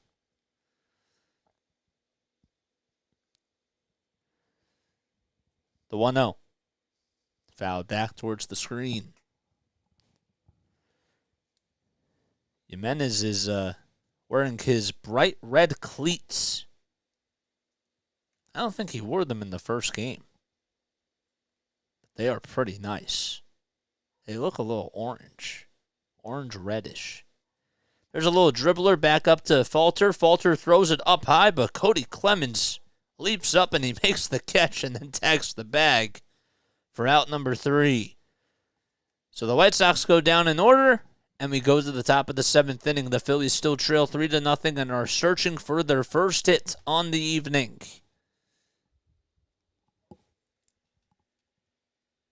So that goes down as a 1-3 putout. If you guys are new to my channel, don't forget to like, don't forget to subscribe, hit the bell icon too, so that way you know when I upload or when I go live for a Phillies, a Sixers, a Flyers, or a Patriots pod or game. Oh, man. Just started about 5 months ago. We have 21 people on here. I'm sure that not all 21 of you are subscribed to my channel, man. You definitely should. You should subscribe. Bailey Falter has been good, but first inning. Honestly, it's not even just the first inning, dude. Luis Robert Jr. just missed a home run back in the 3rd, so I'm not going to, just say it was the first inning. He's been shaky today. It has not been his best start, even back to the first inning.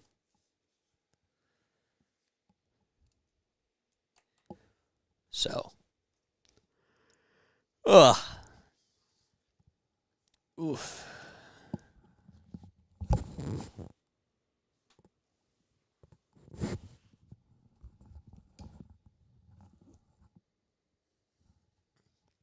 Phillies still have plenty of time, but they trail 3-0 as we go to the top of the 7th. Bryson Stott leading things off. Nope, he's not. I forgot Trey Turner's leading things off. ESPN had it wrong. I made you look. Alrighty. So the 3-run home run has been the main difference. That was going back to the first inning by Jake Burger. Besides that, the White Sox have not trailed since. Celtics just won 119-106 as they beat the Atlanta Hawks in Game 2. First pitch to Turner. That is inside for a ball. Kendall Graveman comes in to pitch for Lucas Giolito as his day is done. So he threw a no-hitter through 6 innings, and Graveman will come in there because the pitch count was really high, and it's a 2-0 count. Turner comes up, and the 2-0 pitch, that's taken right at the knees for a called strike, so maybe that'll spark the Phillies here. The 2-1. Swinging a fly ball out to right center field. And Robert will go back and he'll make the catch on the run for the first out. So Turner has not gotten a hit today. He is 0 for 7. But he did get a walk in Game 1. Here comes Kyle Schwarber.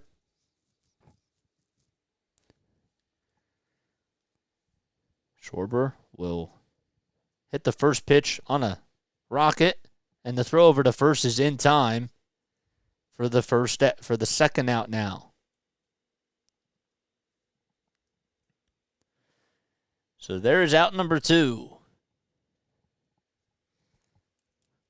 So a ground ball over to first base, and Schwarber hit that one really sharply. But there's 2 outs. Dude, you hit 240. I don't think I was here for that. Oh, thanks, dude. Castellanos swing and a miss on a slider that was on the inside corner. The 0-1. Swinging another miss. So the Phillies still trying to get on for their first hit on the day. They're down to their last 7 outs. Castellanos is behind in the count 0-2. And he's 0 for 2 on the evening. The 0-2 pitch. On the outside corner, called strike 3. And Castellanos goes down looking at a pitch that looked like it was way outside, and he is arguing with the umpire. But that'll retire the side again as Graveman comes in and gets the job done. We go to the bottom of the 7th. It is stretch time in Chicago. Wow. Yeah, man, I know. I know it's a no-hitter. It's crazy. Astros losing 2-0 to the Jays. We love to see that. If you guys are new to my channel, if you want the Phillies to come back and at least get a hit in this game, don't forget to like, don't forget to subscribe, and hit the bell icon too, man. I hope that we can change the ties here. You know? I really do. But history is being made. I still, to be honest with you, when the pitch counts are high, I understand that analytics are a thing, but I'm sorry, if I'm throwing a no-hitter, I would want to go out there and try to pitch until, I don't feel as good. Some questionable pitch calls. Yeah, it's been going both ways, It's been going for both teams. So, it's not just for the Phillies, it's for both. And we got 21 people on here. Wow. That is cool. So we won't be back on tomorrow for the afternoon Phillies game. But we will be back on for Thursday's Sixers game. They play at 7:30. That's game 3. And then we'll be back on Friday for the Phillies game. Falter is still in. He's only allowed 2 hits. And one of them was on the 3-run home run hit by this guy, Jake Burger, who homered in 3 straight games before the first game of today's doubleheader. Then he didn't even get a hit today, but he has homered in 4 out of his last 5 games. The 1-0 pitch, that's in the dirt for ball 2. Burger has been seeing the ball very well for the White Sox. And the pitch, up high for ball 3. That time he went with a curveball. Stubbs could not get it.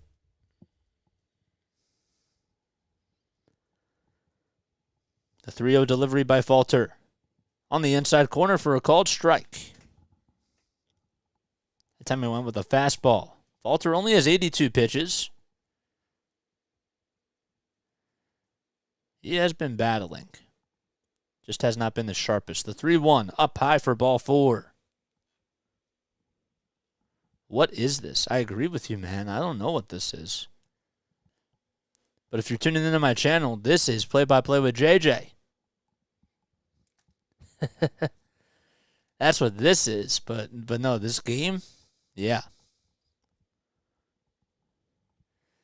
So a leadoff walk to start off the top of the bottom of the 7th inning. Sorry, I'm a little bit out of sorts.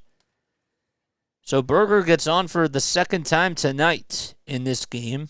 He had a 3-run homer back in the first, and then he got on with a walk.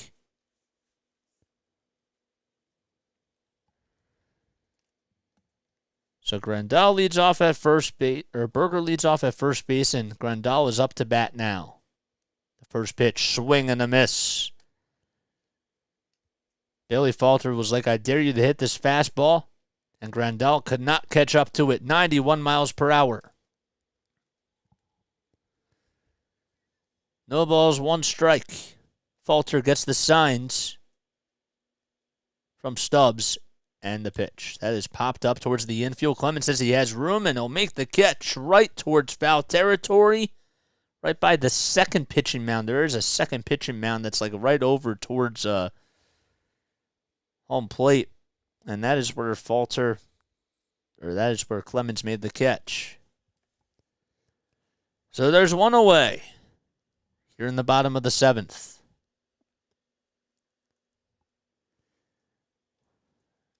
Told you. I told you I'm right. Here comes Zavala. Zavala will take the first pitch inside and high for a ball. So Zavala's 0 for 2 on the day. He did not start in the first game. It was Yasmani Grandal, and now he's the DH in game 2. Sebi Zavala. The 1-0 pitch. It looked like it was a strike, but not according to the home plate umpire, as it was on the lower third of the plate. Sebi Zavala has 1 home run, 2 RBI. He has a .316 batting average.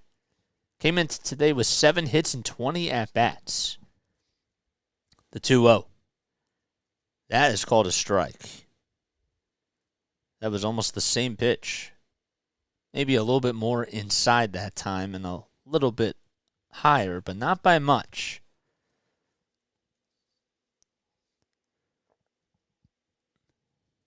The 2-1. That is a lined foul towards the third base side, and it goes into the stands. Heads up.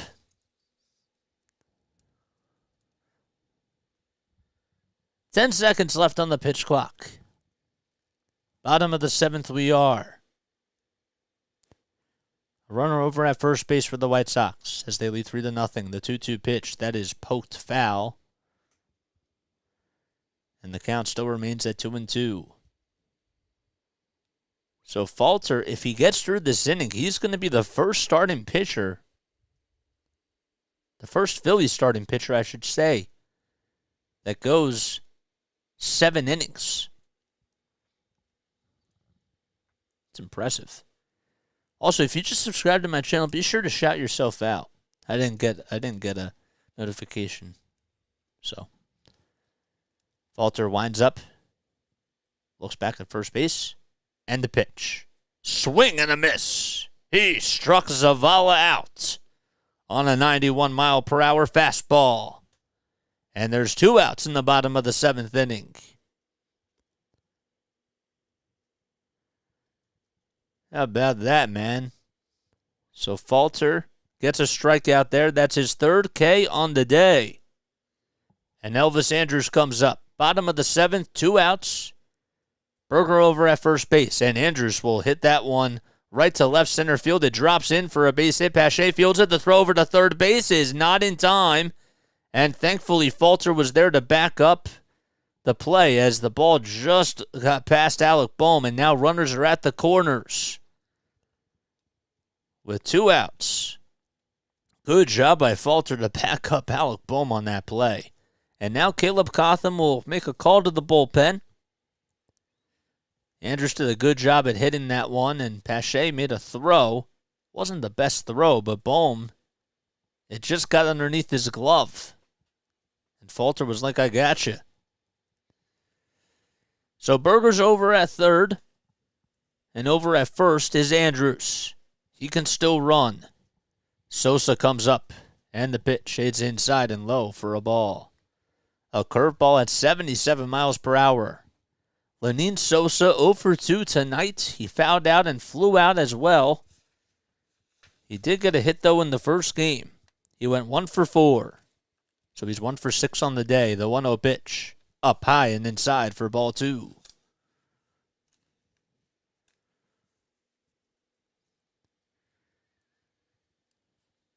Can Falter try to get out of this jam here?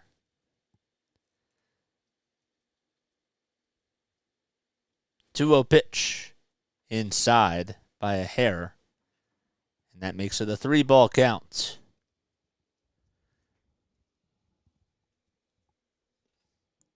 Falter with 95 pitches so far on the day. 31 balls, 64 strikes. The 3-0. On the inside corner, good pitch for a strike. That ball just was in there.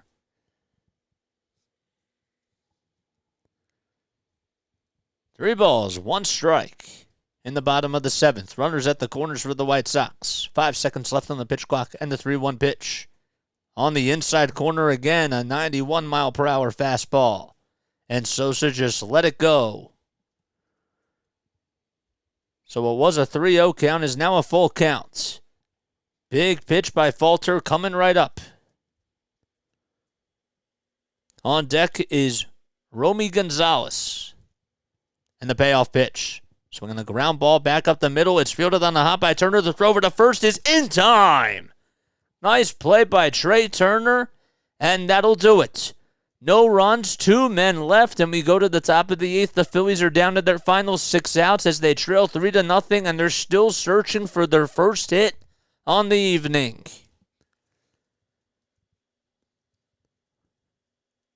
That was a game-saving play. But now they got to capitalize on that. I'm Jason Joseph. This is Play-by-Play with JJ. Don't forget to like. Don't forget to subscribe. Hit the bell icon, too, so that way you know when I upload and when I go live for a Phillies game, a Sixers game, or whatever. We have a lot of fun. We did a nice Sixers cast the other day. Was it yesterday? Was it just yesterday that they literally just played in Game 2? That's crazy. But, yeah. So... all right, let's try to update the Phillies score now. Phillies. Nope. Still not working. Phillies game. Huh. That was funny.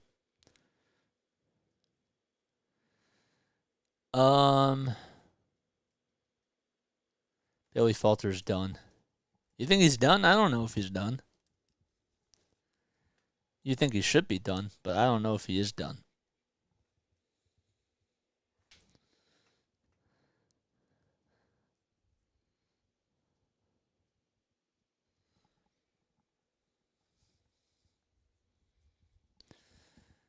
How about the Diamondbacks leading the Cardinals 7-2 in the bottom of the fourth inning?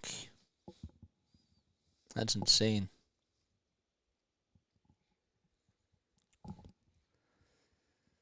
All right, the Phillies will have Brandon Marsh coming up. We have a couple of defensive changes as well. As Adam Hazley, the former Philadelphia Philly, is now playing out in right field for Eloy Jimenez.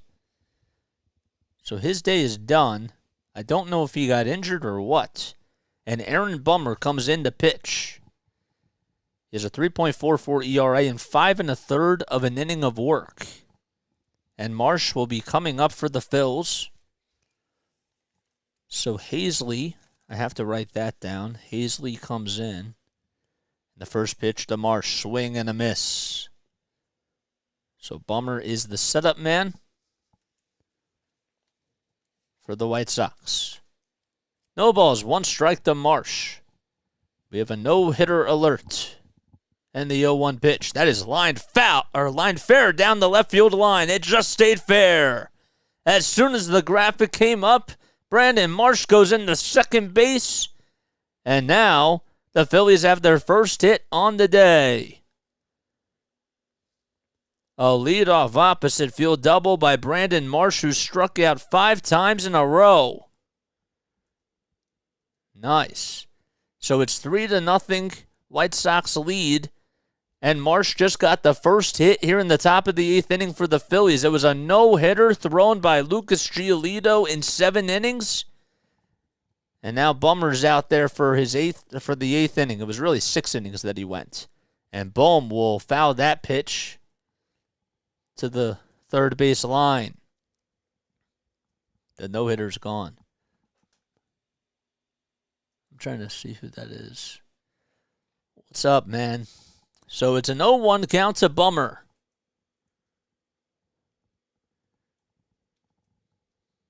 Hey, I didn't jinx it because I wasn't live technically because I wasn't there.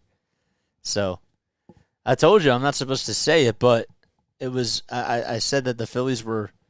Oh, I did say no. Yeah, you're right. Okay, whatever. No balls, 2 strikes. That wasn't on me though because I wasn't actually at the game, so. I'm behind. The 0-2 pitch to Bohm. Bohm lines that one out to left field, and it's caught right in left field. Going back to second base, and just getting in there safely is Brandon Marsh. Are you kidding me? Bohm hit that one so sharply, and making a sliding catch was Gonzalez. He misread it, and he finally got back to the track, and he made a nice catch. Bohm hit that one so well. And Gonzalez did a good job at laying himself out, and Marsh thought it was going to drop in for a hit, and he hustled his way back into second base. That's definitely a catch. Man, he's flashing the glove out in left field.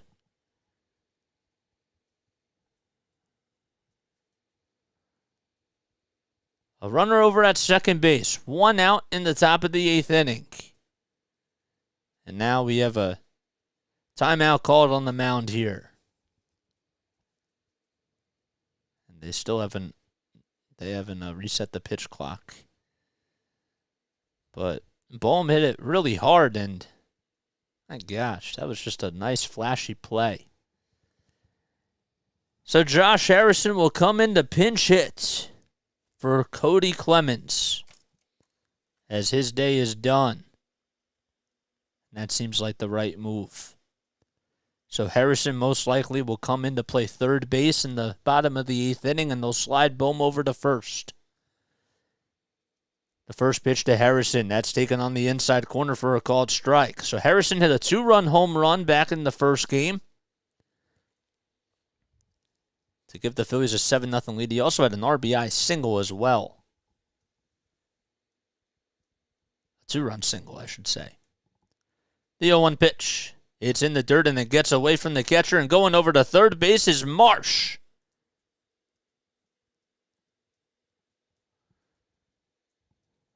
Yeah, I just said that, my guy. Marsh is now over at third base. Bummer is on the bump, and they decide to call that a wild pitch. So Bohm lined out to left field again. He's 0 for 3, but no honesty, he's hit the ball hard twice. 1 ball, 1 strike. Marsh over at third. The 1-1 pitch, swing and a miss on a 95-mile-per-hour fastball.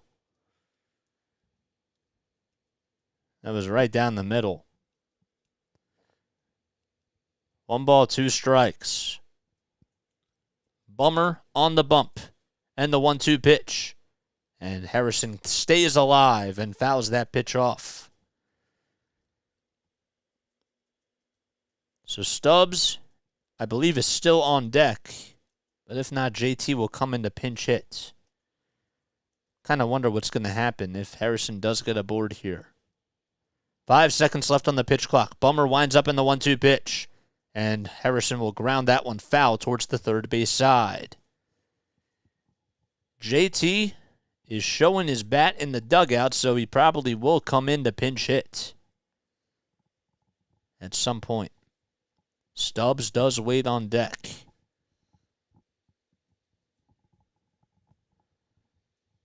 Five seconds left on the pitch clock. And the 1-2 pitch to Harrison. Swing and a foul tip into the glove for strike 3.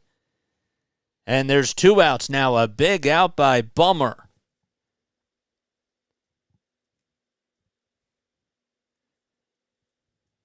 So a double by Marsh. A line out to left field by Bohm. That was a big defensive play out in left field by Romy Gonzalez. And then Josh Harrison just struck out. So now there's 2 outs, and JT Realmuto is introduced as the new pinch hitter for the Phillies. This is a big at-bat for him. And now, that most likely is going to do it for Aaron Bummer. And it will, as Pedro Grifol comes out there. And that'll be the end of the day for Bummer. And we have a pitch and change, and we'll be right back in just a few moments. Wow. What's up, guys? Hello. How are you guys doing, man? I see that we just reached 243 tonight. That's awesome. If you guys are new to my channel, don't forget to like, don't forget to subscribe, hit the bell icon too, so that way you know when I upload for a Phillies game or for a Sixers game. I'm always on here, man. Really trying to be very reliable on here, so the goal was to get to 245 before the end of tonight. If you just subscribe to my channel, give yourself a shout out if you want to. No need to put anybody on the spot, but yeah, man. Our goal is to reach 245 before the end of tonight. We've been going at it for 4.5 months, so I think we've been growing at a pretty good rate. I do.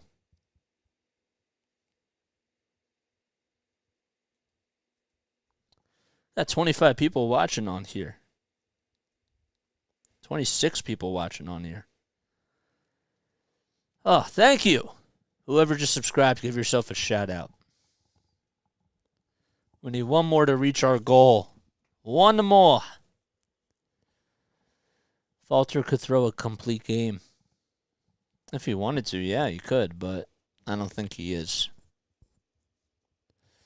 Can JT come up clutch here? That is the main question that I have for you guys. Write your comments down below. Oh, did we lose a subscriber? I think we did. Whoops. I think we lost a subscriber. It's fine. Ugh. Oh, nope. We got 1 back. Sometimes, like, it just counts down or it gives it away, and I don't know why. but it does that. That's not always the case. Oh, we just hit 245. Nice. Sick. And we have 29 people watching on here. Alrighty. If JT is going to get a hit, man, let's see. See what happens. You guys think he's going to get a hit? Because I do. I think he's going to get the first run on the game. Ronaldo Lopez comes in to pitch for the White Sox. He's a 7.36 ERA, 12 strikeouts, 5 walks. He's also allowed 2 home runs. Oh, boy. So Realmuto comes in to pinch hit for Garrett Stubbs. Realmuto did have a hit back in the first game. Marsh over at third. The Phillies trail 3-0, and the first pitch is up high for a ball. A 98-mile-per-hour fastball. So Realmuto is actually 2 for 3 in his career versus Ronaldo Lopez, which is interesting. The 1-0 pitch on the outside corner. That one looked like it was a ball, and, well, it's a 1-1 count now.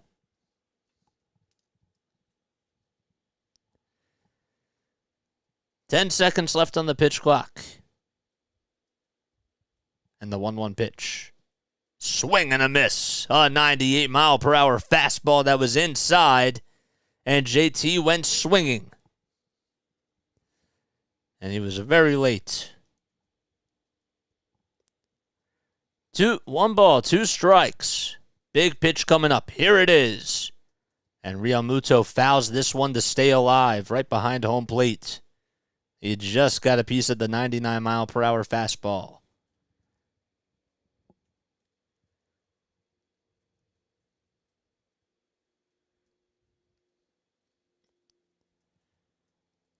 Five seconds left on the pitch clock.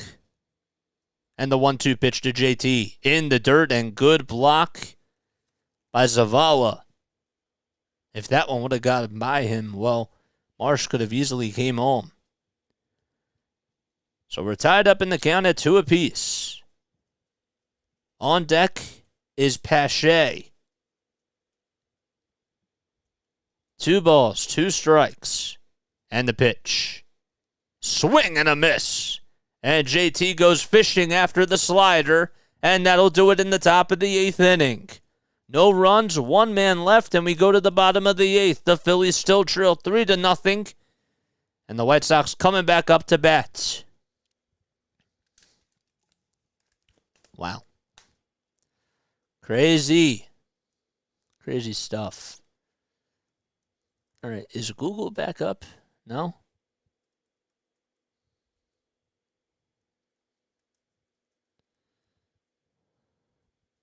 Nope. Still not working. All right, top of or bottom of the 8th inning we go now in game 2. Wow.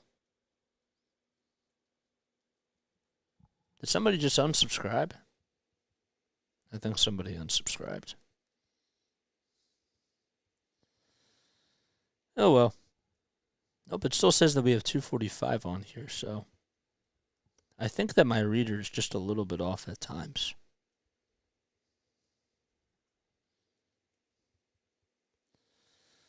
Oh, boy. This game is over. I'm calling it. My guy, it's 3-0. You got to play all 27 outs, my guy. It always bugs me like when people say that, because if the game was over, I'd be done. But it's not over. It's not over, my guy. And 3-0, I mean, I know that it's tough, but Phillies were down 2-0. And they came back and they won in the 9th. In the poll, I had the Phils win game 1. You did? You got that right. But, hey, it's not over. It's not over, my guy. If you just subscribe to my channel, don't forget to give yourself a shout out, man. Buddy. All right, so JT is now going to be behind the plate We have a couple of switches here. Bohm goes over to first. Harrison plays over at third. And we do have a new pitcher. It's Luis Ortiz. In one outing, he went 1 inning. He had 2 strikeouts. That was against the Reds. Opponents are hitting .250 on him. Alrighty. So Falter's day is done.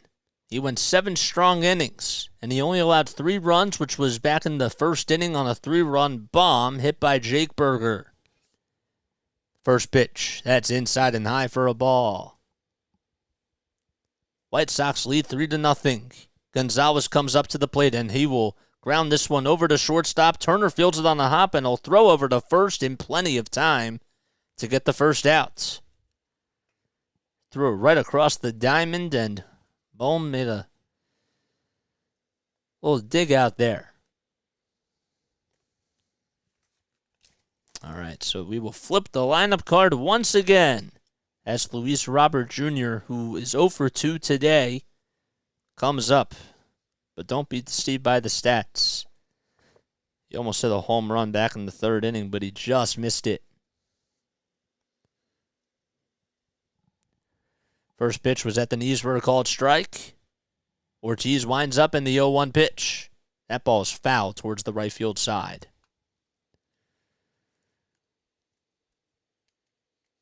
His power is absolutely legit. He is really young, too. The 0-2 pitch. Swing and a miss on a slider at 82 miles per hour. And Ortiz gets his first strikeout. It had a lot of movement on that pitch. And it's a good one to get the second out. So Robert goes down swinging for his 2nd time today. And Vaughn steps into the batter's box, and he will fly this one out to right field. Castellanos has plenty of room. He takes a couple of steps right in front of the warning track, and he'll make the catch for the 3rd and final out. So the Phillies go into the 9th inning. It'll be 9-1-2 coming up for the Phils. And they have a little bit of ground to catch up to as they're down to their final 3 outs. They trail 3-0. So Vaughn flies out to right. All right. Oof. What is the score for the Phillies? Oh, I just said that they were down 3-0. Yeah, they're down 3-0. Top of the 9th inning we go. All right. Phillies only have 1 hit, and that was on Brandon Marsh back in the 8th inning. So we go to the 9th. The Phillies took game 1, and they won by a score of 7-4 of this doubleheader. Now they trail 3-0. At least they're not going to get no-hitted, but Bryson Stott will come up for one more time to try to extend his hitting streak to 18 games. Most likely, Bohm's hitting streak is done.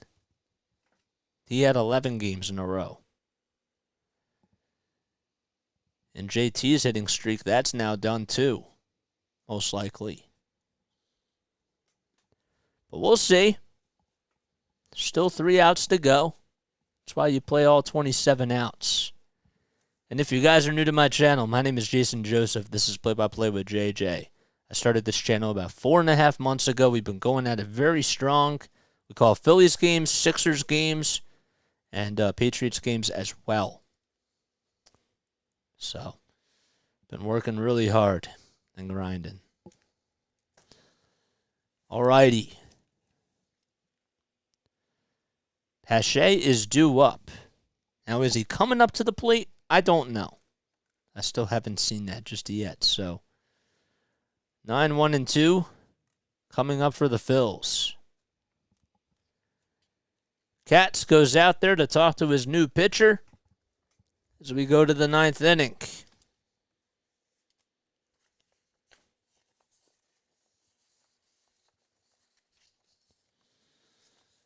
Oh, boy. So Liam Hendricks is on the injured list. He's really the main closer for the Chicago White Sox. And Lopez will go back out there for his second inning of work. Here comes Jake Cave. As he steps into the batter's box. So he will be pinch hitting for Christian Pache. Pache was 0 for 2 today.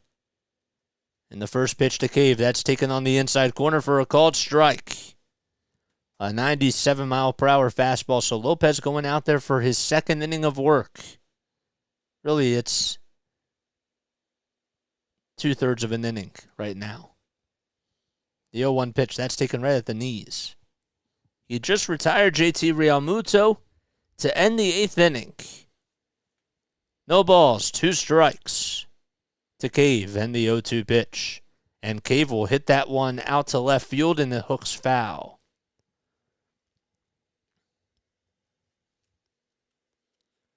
Cave played in Game 1 of this doubleheader. He had a single back in the 7th inning of the first game, and he also walked in the 9th. The 0-2 pitch. Cave fouls that off again. He was not happy with himself because he thought that he should have hit that fastball a little bit earlier. Phillies play at 2 o'clock in the afternoon tomorrow. We will not be on for that game. No balls, 2 strikes to Cave and the 0-2 pitch. Way up high for a ball.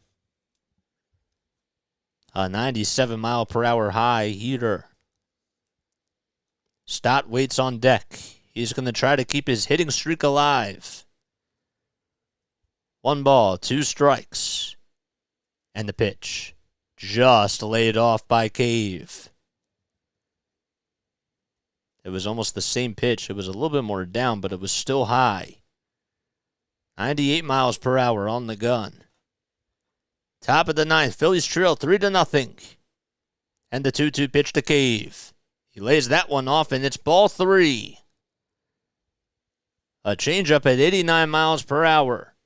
So it was an 0-2 count, is now a full count to Jake Cave. To start off the 9th, Stott waits on deck. 3 seconds left on the pitch clock. And the pitch. Swing and a miss. He struck him out. There was about 1 second left on the pitch clock, and Lopez gets 2 strikeouts in a row. But that's the first out of the 9th. It's going back to the 8th inning when he struck out JT. That pitch had a lot of movement on it. And that is 3 straight strikeouts by White Sox pitching. Stott has a 17-game hitting streak. Can he try to keep that alive? The first pitch. That's on the outside corner for a called strike. Stott fouled out, flew out, and grounded into a 3-5-3 double play. 3-4-3, I should say. The 0-1 pitch. And Stott will hit this one out to center field. That's going back to the warning track, and having room to make the catch is Robert. For out number 2. I see it. I see it, my guy.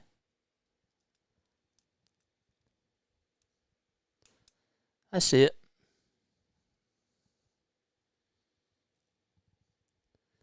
So that's 2 away in the 9th inning, and the Phillies are finally down to their last out.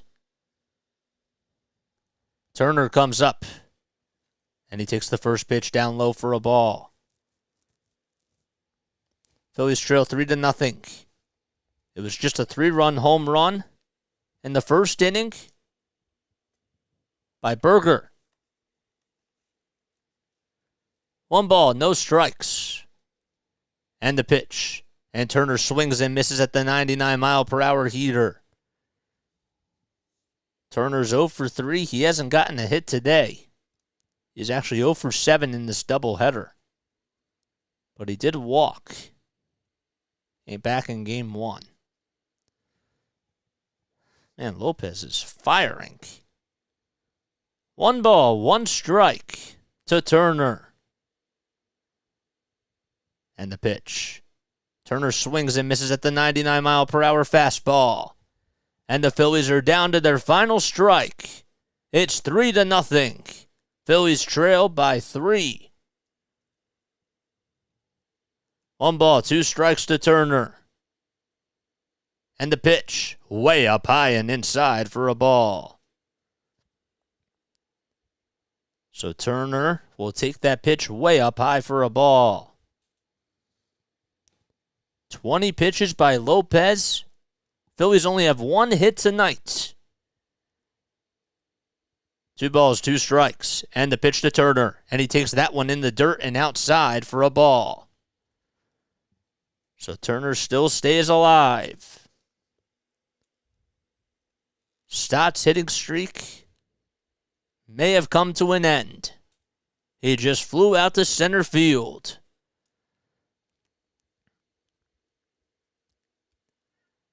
Three balls, 2 strikes. Lopez on the bump for the White Sox. And the payoff pitch. Swing and a miss. He struck him out 100 miles per hour, and that'll do it. So the Phillies get shut out 3-0 against the Chicago White Sox. So they split the doubleheader, and they win Game 1 by a score of 7-4, and they lose Game 2 by a score of 3-0. Lucas Giolito went 6 innings tonight. He had a no-hitter and 7 strikeouts. Only 1 walk allowed at 102 pitches and was absolutely dominant. And the Phillies could not answer the bell, especially off of him. The changeup looked so filthy, and the hitters were just way off balance. So Bohm's hitting streak is over. Stott's hitting streak is over. And that'll do it for the Phillies. We will not be on for tomorrow's game. I have a game that I have to film for a high school at that time. But I will be back on for the Sixers game on Thursday. So if you were a big Sixers fan like me, if you enjoyed my play-by-play call tonight, make sure that you tune into my Sixers game on Thursday night as they take on the Brooklyn Nets for Game 3 of this best-of-7 series, and then we'll be back on Friday for the Phils. I'm Jason Joseph. This is Play-by-Play with JJ. Thank you all so much for coming on here. Do not forget to hit the like button. Do not forget to subscribe as well if you want to keep up with all my Phillies content. We're on here we're on here a lot, so we're trying to be very consistent, and we've been going at it for about 5.5 months, so I appreciate all the love and the support, man. And I will catch you all on the next one. I'll be here on Thursday. And yeah, man, go Phils.